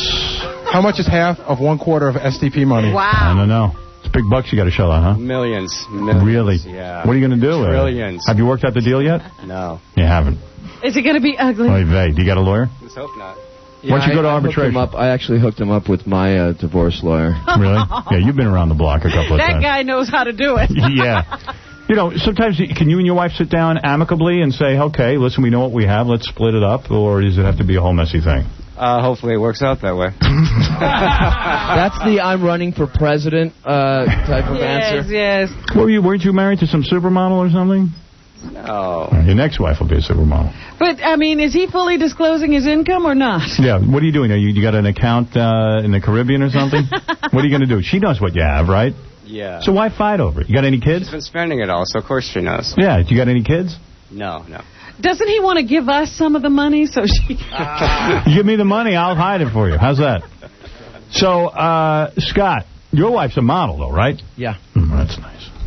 No kidding. She's used this as a great excuse to stop working in that business, though. Really? Having a child, yeah. Eric, are you going to get a model as soon as possible? I was outside to make sure I was like the first one in the door, and I was right up close. And Dean gave me one of his pics, and I still have it. Of course he is. He's probably trying to bang you. Of course he remembers you. Yeah, go ahead, Steve. Hey, what's up? First of all, I want to say that Eric Kretz is the best rock drummer out today. Hands down, man. All right, that's nice. Eric, I absolutely love your drummer. And what else do you want to say? I had a question for Scott. Hey, Scott, the new album is absolutely amazing to the whole band, but I was listening to it yesterday, obsessing on it, probably listened to it 5 times. And track 8, Too Cool Queenie, I couldn't help but wonder, is that tune about Courtney Love? You know what? I'll go on record as saying that song is a fable. Really? What does that mean? Is it a song about Courtney Love? Anybody. It's a story. It could be about anybody. Yoko Ono. But is it about Courtney Love? It's a story. Let's listen. All right, I'll tell you in a minute. I'll tell you what it is. We'll figure out who's about. Yeah, that's about Courtney Love. Sounds like it to me. Ron, go ahead. What's up? Yo, Scott. How you doing? How's it going, man? Good. How are you? Listen, last year at Jones Beach, I was front row center. You got naked? Did you got naked at Jones Beach last year? Probably at least partially naked. Nah, you took your pants down to your ankles and you covered up your crotch. Okay. All right. Hey, And you're still thinking about it. Yeah, hey, dude, STP rules. Listen, Dean. Yeah. Dean, thanks for the guitar pick, buddy. Oh, you're welcome, man. You guys kick ass, and I think you're going to blow James away. Well, sometimes these concerts turn into battles, don't they? Hey, listen, I'm a big James fan too, but if it's going to be a great show Friday. Jane's Addiction and Stone Temple Pilots. We are very big Janes fans too. Will you stay around and watch them play? Definitely. Absolutely. Yeah, I'm really looking forward to that. They are seriously one of the key reasons that enabled us to feel that in a time when rock was dominated by hair metal bands, they sort of gave us that hope that to persevere, you could be successful and not be a part of that scene. You know, that you could be original and take chances and still have some success. They were a very integral part of my growing up as a young person. Share with my audience, what are your dressing room demands for the night of the concert? What's in the rider? Yeah, what's in the rider? What do you guys like back there? People allowed to look directly at you? Well, you know what? Really, we have a great crew that works for us, and that's part of the reason why we, are able to stay out on the road for a long period of time. Right. And what's that? Our dressing room tends I don't know. What is that, Fred? Our dressing room always seems to be kind of like a little bit of our home. You know, I mean, we have. That was nice. Hey, where's that music coming from? It's Heaven Sent. Oh, it's a guy on the phone. Oh. That was weird. Yeah, go ahead. So it's always decorated with a really nice vibe. It looks sort of like an opium den without the opium. Yeah, I was backstage actually last year, and it looks kind of like an opium den, which is probably not a real good idea for you, Scott. Anyway, I want to thank Stone Temple Pilots for coming in. This was great. Thanks. I look forward to your performance on Friday. Girls, that's going to be a lot of fun. Girls and One Guy, I hope you enjoyed that. And are you guys going to the Dysfunctional Family Picnic? No. Oh. You can't even get tickets. Hey, by the way. I know, I heard it was oversold. Well, Scott the engineer, I feel real bad about this. Can't even get 2 tickets. Oh. The guy works at the radio station and his son wants to go. And I am furious about that. They shot me down big time. What did they say? Yeah, they did. Well, normally they're very nice and they give us 2 tickets each. So I went upstairs and I asked Tom's secretary, I said, I'd like the 2 tickets. This guy works at the station. How can he not get 2 tickets? Said, they're humiliating him. There are no tickets. Wow. They're humiliating him. Yeah, I was like, what do you mean no tickets? She said, there are no tickets. I'm going to say something to somebody. Well, I appreciate that. Not that they'll listen For all to the me. people that can't get into the show, Howard will be having an after party at his house. Right. Scott, maybe if you park the cars, they'll let you and your son. Good idea. No, Try that's that, yeah. All right, we're going to take a break. Thanks to Stone Temple Pilots. Get the new album called Shangri-La-Di-Da. It's available in stores everywhere. See Stone Temple Pilots today on Total Request Live on MTV as well. And we'll be back right after these words.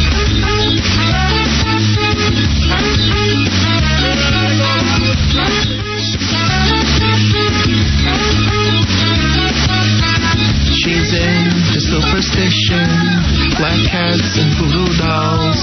I feel like a premonition that girl's gonna make me fall. Are you looking for a trainer who can tell you all the ins and outs of working out? Can I tell you something? I don't think it works. It's time you hire the services of Howard Stern, king of all fitness instructors. He'll tell you what the healthiest supplements are. You know what the one answer is? Steroids, and it really is true. Train with a man who is proud of his body. I look in the mirror, I want to break it over every human being's head. Howard Stern, king of all fitness trainers. It is a disgrace. It is. All right. Where is Ted? Are you on the phone? Ted, go ahead. Hello? Yeah, hi. Oh, I'm sorry. I was right in the middle of something. That's okay. Go ahead. You're on the air. Hey, let me ask you two little quick questions, and then I want to talk to you about something. What's up with Ted Nugent, man? Have you heard anything else about that? No, we invited Ted to come in and, debate that guy, and Ted turned us down. You never heard anything back? Never heard anything back. He didn't respond to anything the guy said that day? Nope. Or anything? Nothing. Wow. Hey, one more quick thing. Have you seen or heard about that girl that's in gymnastics for Cal State Fulton, I think it is? Yes. The girl who was on the track team, she was stripping on the side, and the coach decided to fire her off the this is a girl who was on scholarship. He dismissed her from college, from the track team, which was her scholarship, and it seems to me that the girl is right, that they had no right to do this. Who is a coach to decide that a girl can't run track who strips? I think they are in court, aren't they?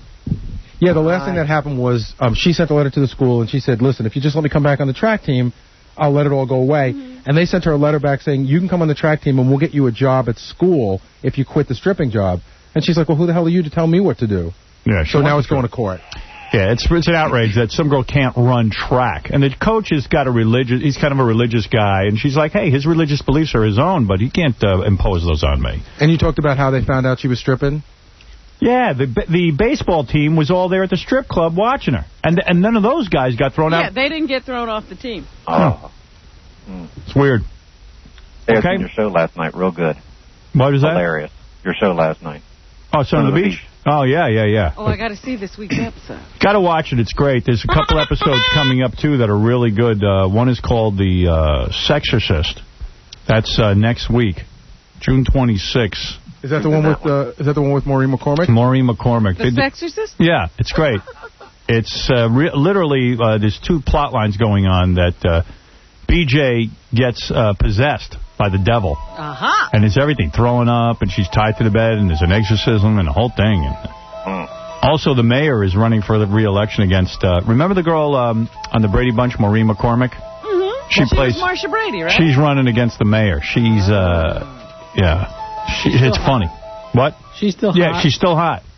And she's running against the mayor because she's like a family values candidate or something like that. Here, they did a report on it. Here, I'll play it for you real quick. This is Entertainment Tonight. They're doing a story on Maureen McCormick being in Son of the Beach. Here you go. It's a side of Maureen McCormick that we didn't see on the Brady Bunch. Maureen is back on TV in the series Son of the Beach, and she's not Marsha anymore. Maureen plays a magazine journalist who runs against the mayor as the family candidate. Someone who's married, someone who has sex in only one position and doesn't enjoy it. And that someone is me. Bitch! Obviously, this isn't Marsha all grown up. After all, the episode is called The Sexorcist. I get possessed. I love it. I'm playing, like the devil takes over and I just become very evil, which I love. I was talking in front of a crowd and I shot a loogie. It is so cool We've got Marsha Brady on the beach spewing Satan out of her mouth. I just thought that was really cool. Maureen was a big hit with the entire Son of the Beach cast, which begins its second season tonight at 10 on FX. She's great. She's wonderful. Marsha Brady. I grew up with Marsha as like my older sister. I'm an only child, so she was like it. Mayor, could you tell me what that was all about? The TV icon jumped at the rare chance to play against her good girl image. It's great. I love it. I love it. More. So Maureen has 3 movies set to come out this year. One co-starring Andy Garcia, Mick Jagger, and former ER star Juliana Margulies. ER? She still sounds sexy. What do you call it? Screaming ER? I thought they were talking about Son on the Beach. That's all I want to hear. No, they just said she's going to be in a movie with the girl from ER. Oh, okay. I wasn't paying attention. You zoned out. I fell asleep. I tend to do that during Entertainment Tonight. And then he wakes up and starts screaming, ER! Here's a guy who says he was at a bar last night and saw Ralph acting like an a-hole. Where was this? This is at Ollie Klein in Belmar, New Jersey, Fish Market. Yeah? And he came in to eat last night with a couple girls and these 2 guys. And he was just trying to show off, screaming, yelling, acting like he was the man. And he really isn't. I doubt that. I swear to you he was. He was in a white Wrangler with 2 girls. He has blonde hair. He had these white, big, baggy sweatpants on. He came in, and one of the girls was like, that's Ralph. And she's a big Howard Stern fan. Her name is Sue. And he was all over the place. All over the place last night. Is this Wrangler white? No, he's got a black Wrangler. Yeah. I don't know. Who cares? Hey, Terry, you're on the air. Good morning, Howard. Hi, everybody. Hey, listen, last night CBS let Dan Rather use the S word on 60 Minutes 2. You're kidding me. No, like he was interviewing the guy that wrote the Turner Diaries. Yeah? And they actually let him get away with using the S word. What, is he reading from the book? No, he was just talking, he was interviewing the guy, just talking, and he said, and then he said mother effer after that. Get out of here. But the thing, they come on. Give us a tape. Don't just come here and say Yeah. Mother effer. Yeah, it's an outrageous slander statement. Ridiculous. Everybody's like into like calling in with like fake stuff. I don't know. It's not funny. It's not fun. It's not funny.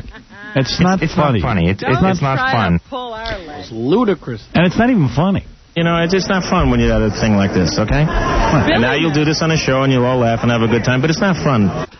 All right, thank you, Scott. Thanks. Good luck. Not to use the goddamn tape. Scott, did I say don't use the tape? Get out of my way. I told you. Get out of my way.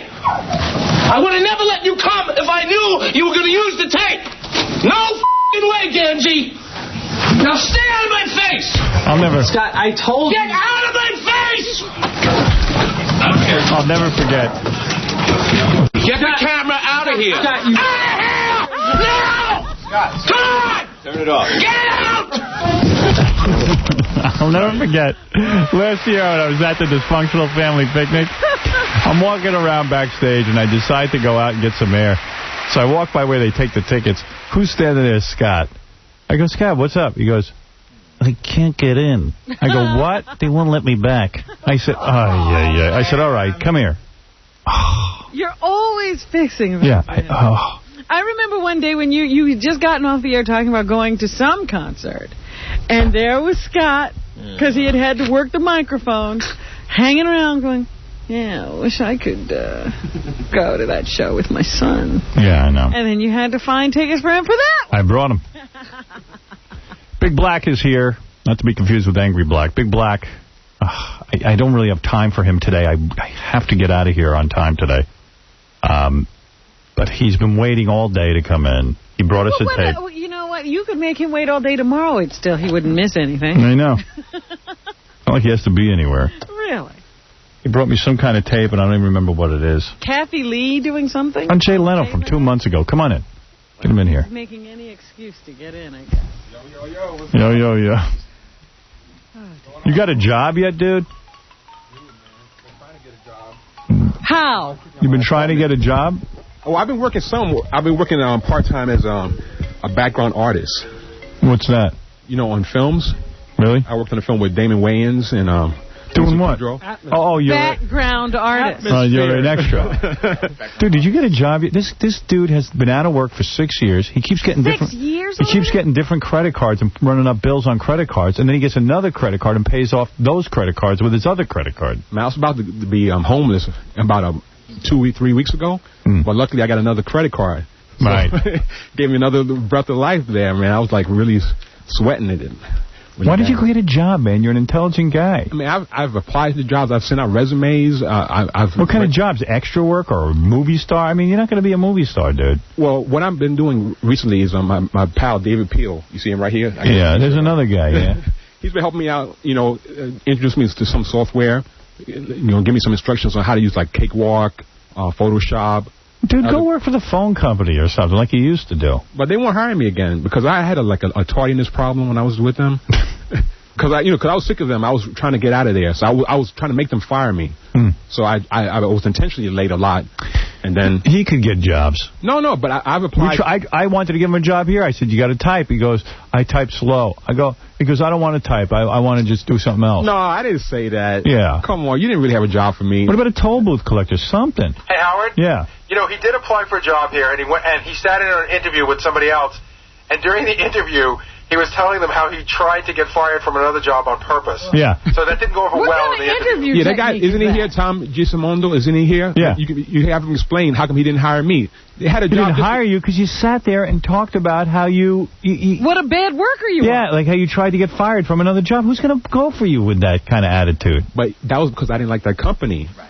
With you people, how do you know you're going to like this company? They're going to make you work, too. I don't mind work. They're going to expect you to be on time. Work is not a problem. It was the people at the place that I was working at. Yeah, we got the same people. People are people. No, you got great people here, man. Yeah, no, we don't. Fantastic, man. How do you know it wasn't you? It wasn't the people who were there. And you know what's crazy? And he's black, and I mean, there's a lot of companies just looking for any black guy. Well, how about this company? Yeah. I don't see any black people in the hallways. This company's always looking for black guys. And you were the one black guy they turned down. I don't see any black people in the hallways here, man. You should hire me to do something. Only broadcasting companies are looking for a black guy. Yeah, they are. They are because they have to. By law, you got to have some blacks around here because it's a federally regulated business broadcasting. Well, stop with that fallacy of people looking for black people. What? Make me your token, then. We tried. You can't type. I can't find anything for you to do. Can you type 50 words a minute? Yes. No, you can't. I certainly can. I don't believe Let's have a typing test right now. I'll out-type anybody. I type my whole book. What do you think of that? But how you're pecking one letter at a time. No, here, I'm going to show you here. Give me a piece can't of paper. Type. Don't try to bluff me. Yeah, right. Yeah. Oh, wait. All right, you're going to dictate. Are you actually writing something? Full of it. Let me create a memo. Oh, why? Well, you know what it is? I'm qualified to do things. You're not. I'm qualified. I call you here. Go ahead. Were you like Jesse Jackson? All right. Dictate. There's this screen. Dictate to me. Say something. 7 years ago, to whom it may concern, Howard Stern is the king of all media. That's not 50 words a minute. Huh? Yeah, right. And Howard Stern... That is not 50 This is exactly what we needed him to do, what I'm doing right now. It might not be 50. We needed him to just take notes and stuff. It wasn't even dictation. It wasn't. All he had to do was type. He goes, I can't type. No, but the person you hired was Anne Marie. There it is. 7 years ago, to whom it may concern, Howard Stern is the king of all media.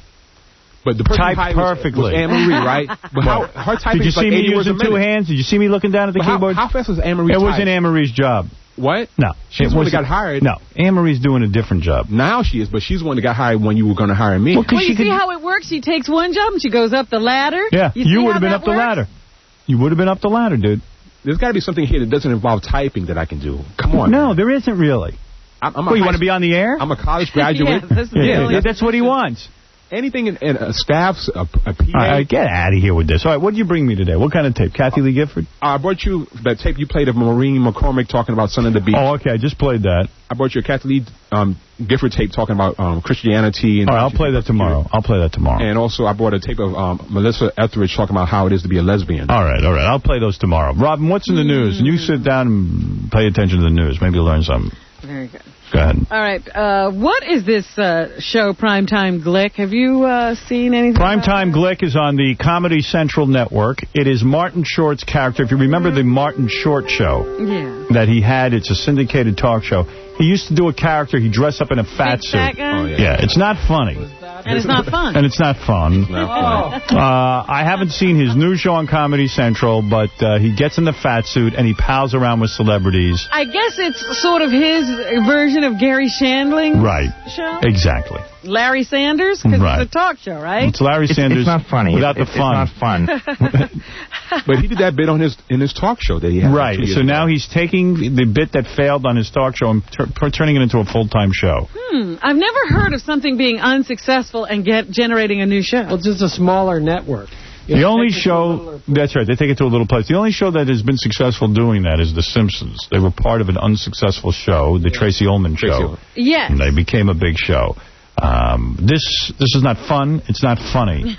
It's not funny. It's not fun. Martin Short is a talented guy. He's a funny guy. Very talented, but in small doses. Yeah, in small doses. You got to take him in small doses. Right, tiny bits. Yeah. But there you go. Primetime Glick premieres tonight. How much do you think he was getting paid for that? Not much. Go ahead, Rob. Really? Didn't he get a lot of money for that talk show? Did he have to give that? Did he have to give that back? Comedy Central has no money whatsoever to pay any talent a penny. In fact, years ago, I originally pitched our E-show to them, and they wanted it, but they wanted it for 5 cents. But did he have to give any money back to King World for that bad talk show? No, he took it all. Oh. That's the great thing about being Martin Short. You can take all the money you want and do all the bad shows you want. That's amazing. I could see why Big Black wants a job in show business. Yeah, see, he gets this idea that why don't they give some money to me? Right. You know, I'm going to a Chris Rock open call today. Are you? For his new movie. Yeah, for what? To be an extra? Great. Background artist. How much do you get as an extra?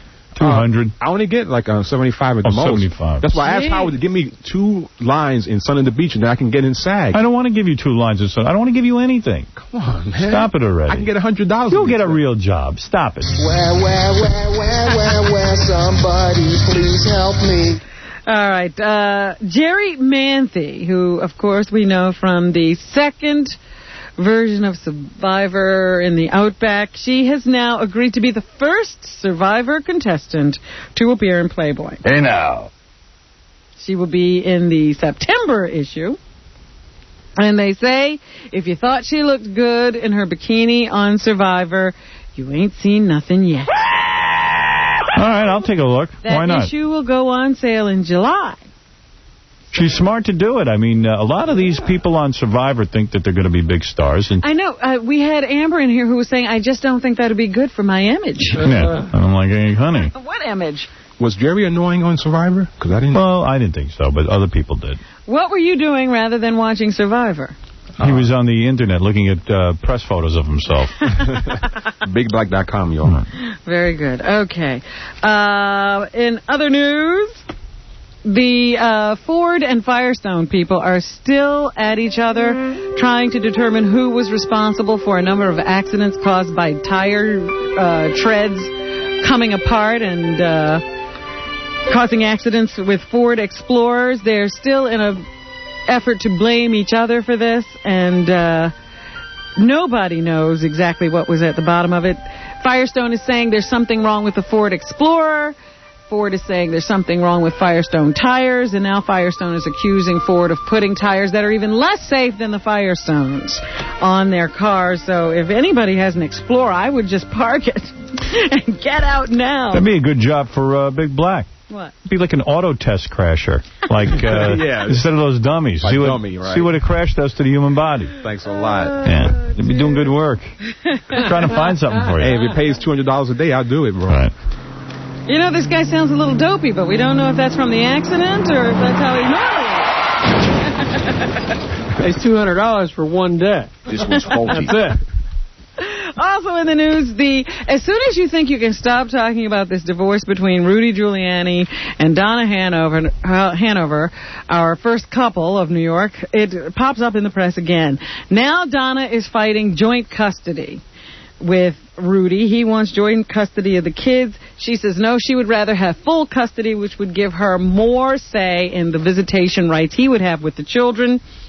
Apparently, she's very angry about being booted out as first lady. They say that when Rudy wanted to set up a date for the kids to meet his girlfriend, Donna quoted the date as being 6 months from now that they could meet his wife or his new girlfriend, and that's when Rudy would be out of office. Mm-hmm. So that seems to be at the bottom of all this. She doesn't want to not be first lady. So they're still in court, and it's going to be a nasty custody battle as well as a divorce battle. And they say that they have held off on appointing a psychologist to evaluate the family, but that still could happen. I told you the problem. It's over, Johnny. His wife, the mayor's wife, wants to be the first lady, live in that mansion, have all the accoutrements of being the first lady. She wants the Secret Service. She wants all of that. She wants. Listen, you got to have some dignity for the sake of the kids. You two aren't in love. You haven't been in love for a long time. He's the mayor. That's where he works. Move out of the mansion, settle up your finances, and get on with your life. This is what the problem is. She's hanging on to this stupid mansion like it's the embarrassment doesn't seem to matter. No. Get the hell out of my life. And the kids don't seem to matter. But she's legally entitled to stay there. No, she's not. How can he have a divorce and live with her in the mansion? It's his workplace. Didn't the court say that she could live there? Oh, yes, they say it, but why would you want to live with someone who don't want to live with you? Well, because you want to be in the mansion, the stupid-ass mansion. Go ahead, Robin, please. Many children get sexual solicitations on the Internet. Absolutely true. I got to tell you something. Whenever I go into AOL or something, even my kids' account, they always have a porno websites contacting them in their email saying, come on and watch some hardcore porno. Well, it's not only that. In these chat rooms, they're often approached by adults disguising themselves as children and making sexual overtures. Is that what you do in your free time, Big Black? Dear Johnny. Excuse me, I would like to chat with you. I would like to meet you for a Happy Meal. They did some kind of a survey, and they said almost 20% of kids on the Internet report that they have been approached sexually over the Internet in the last year. Wow. Yeah, mostly girls. By the way, Big Black has not been approached sexually in the last 6 years by anybody. What are you talking about, man? He's looking for it. Girls are constantly hitting me. Yeah.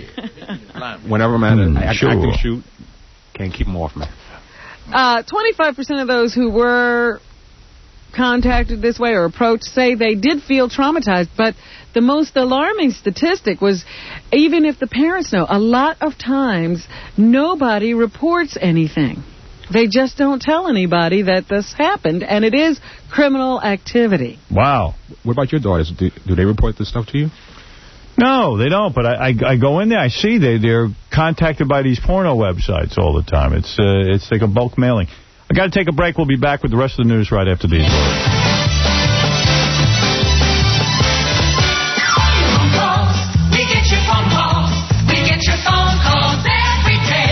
Monkey, mama monkey, mama monkey, mama monkey, monkey, monkey, monkey, monkey, mama monkey, mama monkey, mama monkey, monkey, monkey. Brush your teeth, you horse tooth jackass. You're listening to the Howard Stern. Yeah.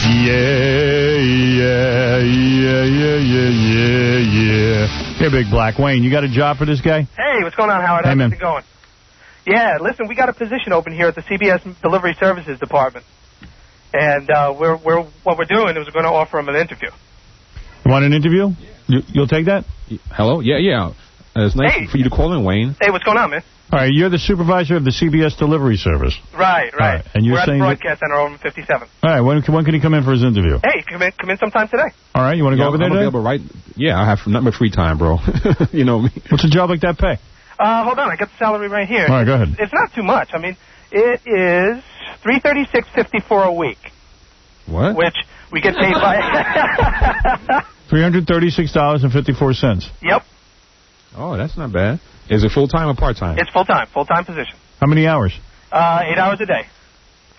Yeah, I mean, that's more than Benji makes, for Christ's sake. Probably more than you know, Big Black's sitting here frowning like 330. He makes nothing now, and he'll go stand around on a set I'm available. for $75 Do a it, day. and you know what? Do the job well, and maybe you'll someday be a supervisor, too. I'm available for that job. Whenever you want me to come down for an interview, just let me know. Are you going to be on time? Yeah, I'm available. I'll be on time. No What kind of questions does he have to answer at the interview? What type of questions? Nothing really major, you know. We're not going to ask him what his penis size is or anything. Right, what can you ask him? I don't know. I guess, you know, his past jobs he's had, you know. Any criminal activity there going on? Have you had any criminal activity, dude? Nothing. I got a clean slate. All right. All right, man. Listen, just stop by the broadcast center. Just come to the lobby. Ask for me. Everybody knows who I am. All right, we'll God, get you here for an interview. I would love to see that interview on tape. I really, truly would. All right, thanks, Wayne. He'll be down there. What time you want to be down there? We'll talk about it off air so people won't know. Anytime before 3 o'clock.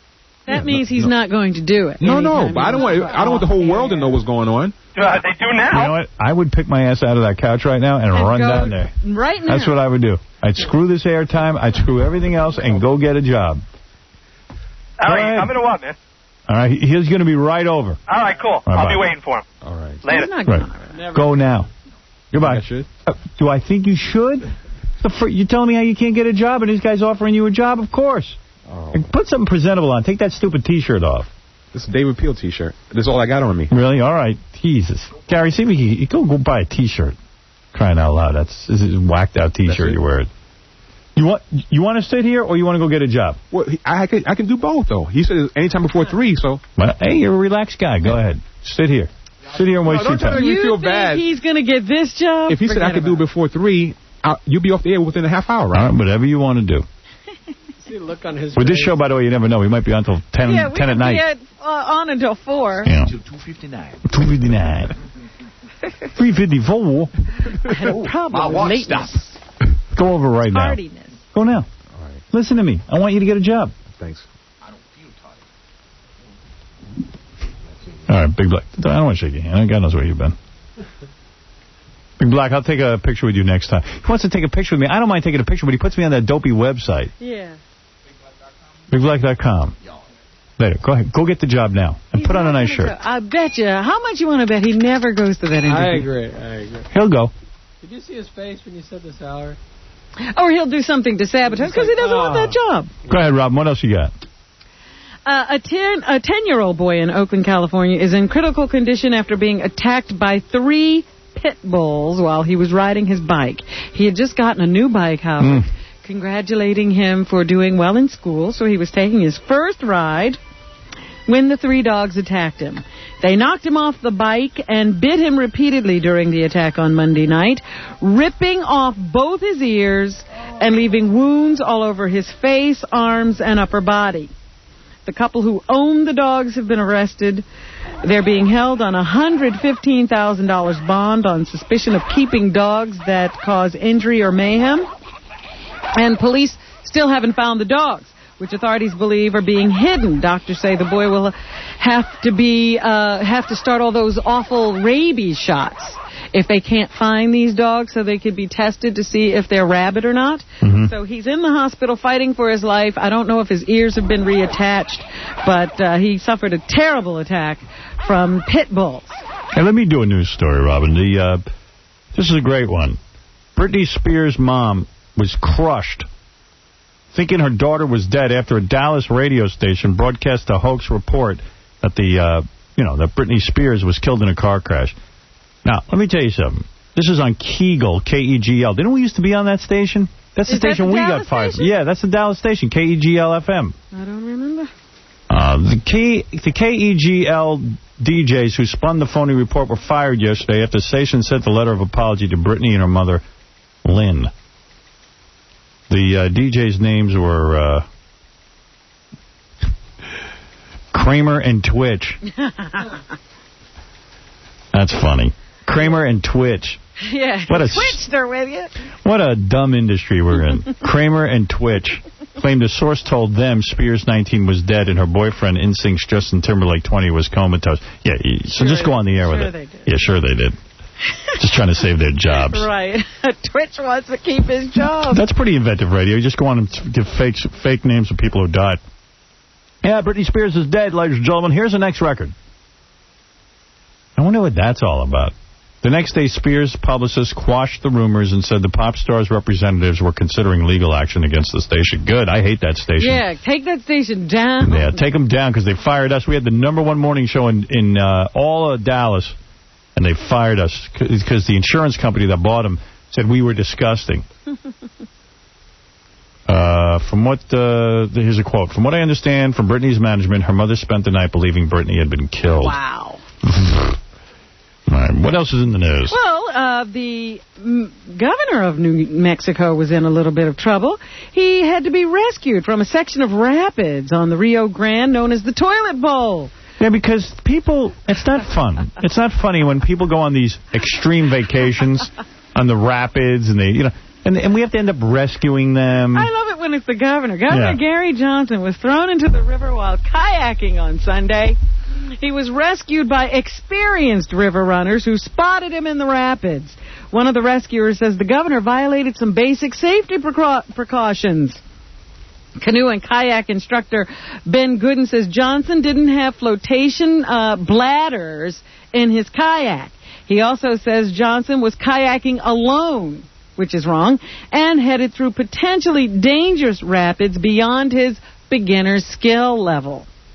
Johnson's spokesman says the governor has been taking kayaking classes at Santa Fe Community College. By the way, Governor Pataki called me last night. He's bungee jumping off the World Trade Center. All of our governors are extreme. So the governor had to be rescued by some guys who knew what they were doing. Cal Ripken, the Iron Man, Howard. Baseball player? That's right. He plays for who? I don't know. The Baltimore Orioles. Okay. He was in more games consecutively than any other person, shattering Lou Gehrig's record, which was, I don't know, over 2,000-something games that he actually played before he took a break, voluntarily ending that streak. And now he has decided to retire. All right. He made that announcement yesterday. His last game will be when the Orioles meet the Yankees sometime in September. And yesterday, those tickets became hot tickets because Cal Ripken is leaving the game. Here's a former Yankee. What did I bring you the cards today? Yes, I did. Yes, go ahead. Geez, I don't have my own sheets. But what is the guy's name? Let me think. Let me run and get my sheets. Rick Saros! I see that on the news. A consummate professional. I mean, he's one of the greatest shortstops in the history of baseball, and he's brought a lot of dignity and class to the game. All right. Come on, Robin. Make it up if you don't have it. What? You can make it up if you don't have it. No, I just wanted to get the rest of my sheets. They were in the on the desk. But anyway, they're also saying that Cal may one day want to run for governor of Maryland, which probably would be easy for him to do because he has such high name recognition in the state. So maybe he'll one day go into politics, buoyed by that fame of being a baseball player. All right. You know, which makes him just as qualified as an actor, I suppose. Well, the guy in Survivor. Governor. Officials in Santa Clara, California, will meet with the Humane Society next week to decide what to do with the reward money they have gathered in the case of the road rage dog death. Dog lovers posted $120,000 in hopes of solving the case of the dog who was thrown into traffic by an enraged motorist. That motorist was convicted and sentenced the other day. Did you see that? The man was cut off in traffic by a woman a couple of months ago in California, and he was so angry that he got out of his car, ran over to her car, and took her dog and threw it into traffic, and the dog was hit by a car. So he was found guilty. I think he's going to get something like 3 years in jail. I may be talking out of turn, but I think that's what he got. So the road rage case is over, and they collected $120,000 trying to find him. They'll decide what to do with it. So Bay City Rollers, remember them? Yes. Well, one of the former members, the drummer, Derek Longmuir, is in danger of losing his nursing license. So I guess he got out of the Bay City Rollers and became a nurse? You sound very gay. The Times of London reports that Longmuir is facing a misconduct hearing before a professional organization for nurses. He worked as a nurse in Scotland until he was fired last year for his conviction on a child pornography case. Oh, my God. He pleaded guilty last March to 2 charges of having indecent pictures of children at his home. Sissy. He said that the pictures belonged to an American friend.